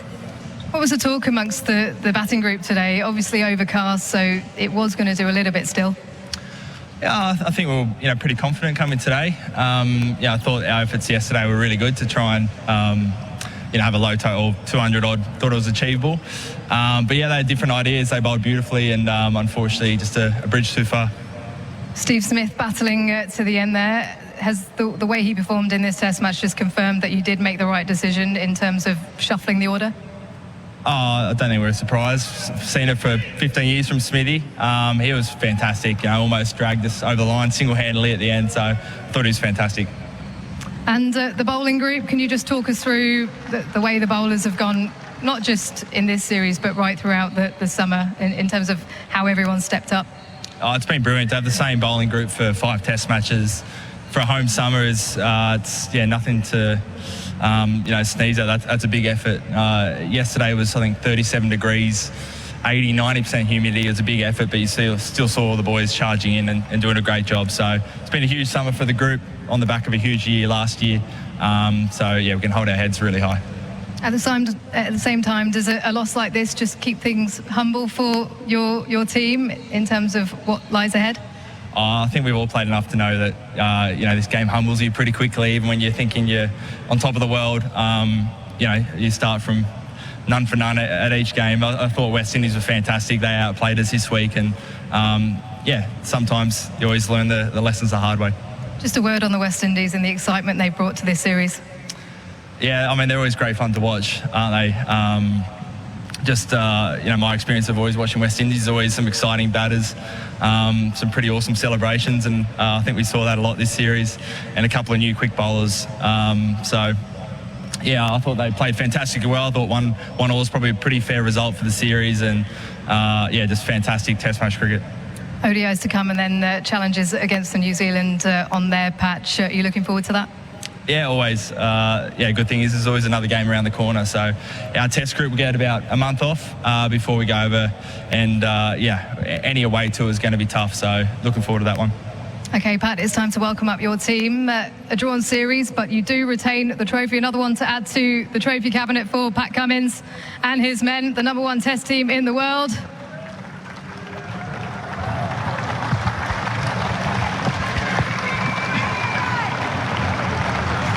Australia against the West Indies. Australia retain the Frank Worrell Trophy.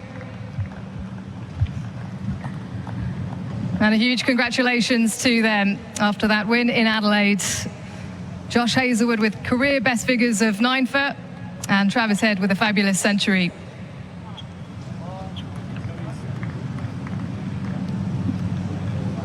NRMA Insurance Test winners, Australia. It's a moment that's out of obligation rather than anything else at the end of a test match, which has been brilliantly and heroically won by the West Indies. Australia do leave with the trophy, and that long-term issue is 2 test series are inadequate, and if test cricket wants to help itself and its place in the sporting landscape and within its own, it needs to eradicate those. This is crying out for a decider now, and more of Shamar Joseph in the long form, but it's not to be. Test cricket needs the West Indies, Gerard, doesn't it? You know, as Pat Cummins said, we see great celebrations. You know, one of the pitfalls of inexperience is you might ebb and flow in the game, but one of the benefits is you just get this raw, instinctual cricket that you got from Shamar Joseph. Listening to him talk, you know, he kept it really simple. I'm going to bowl fast and straight and hit the top of off, and it was as pure as it got. And they deserve it, the West Indies. You know, Australia at the end of this match have only faced 103.5 overs compared to the West Indies, who were up for the fight. And we heard that from the skipper. They weren't playing just to win. They wanted to prove a point. You know, they're listening to the outside noise and they're saying, hey, we're not that team. We're turning up today and we're going to get the job done. Yeah, they certainly turned up. And I agree with you about the way he spoke.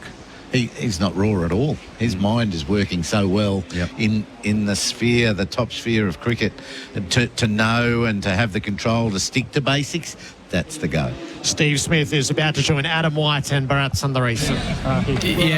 Thank you very much for that, Gerard. Steve Smith does join us. He's just down some pickle juice. Steve, can you put into words an extraordinary day of Test cricket, an extraordinary Test match? Yeah, it was sort of ebbed and flowed, didn't it? Early on, Windies played well, had us on the ropes. We had a couple of good partnerships, particularly the tail, get us back in the game. And then, I think it was sorry, I'm cramping here. It was, the second innings, what did we restrict them to? 216 odd. We thought that was well within reach. The wicket was still playing pretty good. The ball gets soft reasonably quickly, although it seemed like it stayed a bit harder both second innings, strangely. And then today, we were going along all right. Nice partnership, Greenie and I, and then Shamar came out and bowled like a genius. Bloke in his second test, just putting the ball in the right areas and getting something out of the wicket that probably the others weren't today, and that was a pretty special bowling performance, and he just kept coming. It was incredible. Was there a moment where you thought, or when was the moment you thought, this might not be in our control here, it's getting away from us? Or did you always think while you were out there that you were still going to win? Yeah, no, I always thought we were a chance. I was hoping that he wasn't going to keep coming. It was a pretty good effort they had in this humidity. I'm just batting and I'm cramping pretty much my whole body right now. So for him to just keep coming and bowling close to 150 was pretty incredible. And then Alzari, the same up the other end, he kept coming as well. So, it was. I always believed that we could get there. Josh is no mug with the bat either. Gary's been batting as well as he has, I reckon, in his career, and played well in the first innings. So, plan was kind of with Gazza just to bat normally, and then when Hoff got out there to try and take 4 balls and leave 2 for Hoff, and maybe I shouldn't have given him 2 against Shamar with him on fire. That's questionable perhaps, but gets tough when it gets down to that period there. Yes, so we're sort of losing you here. My back's gone, cramping. Just one more. I mean, like leading the lead up to the series. Maybe we should let Steve That's go. all right, that's all right. Let's go. All good. I mean, the whole talk in the lead up to the series of you putting your hand up and saying, I'll open the batting. Just on your knock, Steve, today, yes, you didn't get over the line, but you were there from start to finish. Yeah, I felt like I've been batting well. First innings, maybe I could have been a bit more proactive to Kemar and come out of my crease like I did in the second innings. But, first innings, I think at the Gabba, traditionally that sort of length goes up and over the stumps, and it actually seemed 2.5 degrees. So I'm actually probably doing something wrong if I'm hitting it, to be honest with you. But and I think it's getting me out pretty much every time. So I feel like I've been batting well, and it's nice to get some reward, I suppose, today. I know it didn't go your way, Steve, but just to be part of such a special test, I mean, they haven't won here in like so long, and to see what Shamar did, like you said. Yeah, look, it went right down to the wire, didn't it? Like I said, it was an incredible performance in back-to-back test matches in his first two. He bowled really well in the first one, and then obviously there was question marks whether he was going to come out and even bowl today. Thought he might have even had a broken toe, but the way he came out and bowled was simply incredible, and West Indies have got a good one there. It's one of the great interviews of all time, Steve, considering what you're going through. You carried your bat. You opened the batting for Australia, you carried your bat, so well done. Thank you, cheers. Steve Smith is joining us. That is one of the more bizarre interviews I've ever been part of. And now, the magic man, Shamar Joseph. He's actually getting a photo at the moment with Ian Bishop. Ian Bishop's down here, Brian Lara, Carl Hooper. I think there's a few tears with some of the legends of West Indian cricket, and Shamar Joseph is coming over. I'm only going to ask one question because Bharat, it's his man. But Shamar, you said it wasn't done until it was done. You weren't going to get the ball out of your hands until it's done. It is now done. And you're being told that you are a superstar of West Indian cricket. How does that sound? Yeah, it's amazing. Just to keep believing in yourself, having that confidence in yourself and what the team have in you also. So, I just back myself. I told the captain earlier, but I said I'm not stop bowling until the last wicket fall. Even though I was going through a lot of pain. So I just stick to the basics, and it worked so well for us. Shamar, when I came to interview you, you were sitting with that cricket ball in your hand, and he said you sleep with the cricket ball, you always have a cricket ball in your hand, and today nobody was taking that ball away from your hand. No, at all, because I know what I'm capable of, and I know what the team require of me, so I just stick to the basic. It's just the basic that worked for me, and it was amazing out there. Every day there were pain, joy, there was mixed emotions, so I'm really happy at this point. I can't explain how happy I am. It's been like 30 years or more, or maybe less, that we have actually beat Australia in Australia. So, it's amazing that, my first test match in coming into my second one, that we were able to beat them as a unit, and I'm really happy. Can you just talk us through your spell? I mean, you bowl non-stop, but in between overs you were limping. Like, you were struggling to walk, but every time you had the ball in your hand, you just kept getting quicker and quicker with each over. Because I wasn't thinking about it too much, to be fair. Because if you think about the pain, your focus would definitely be up. All I was thinking about, just to get this wicket over with and win this test match for my team. So, encouragement from the team, as Ari was there with me, told me, don't think about the pain. He cannot tell how the pain is, but, I just take his words of encouragement, and I stood out. And I did it for my team. Barakara, what's happening in Barakara? Let us know, come on. There's a lot going on up there. I cannot see them at this point, but I know what's going on up there in Barakara, the joy and the happiness, and there's tears actually be falling up there. So, I just want to give a shout out to them and say how happy I am for the support that they give out here for me throughout my test series. Shamar, 4 years ago, you discovered the internet.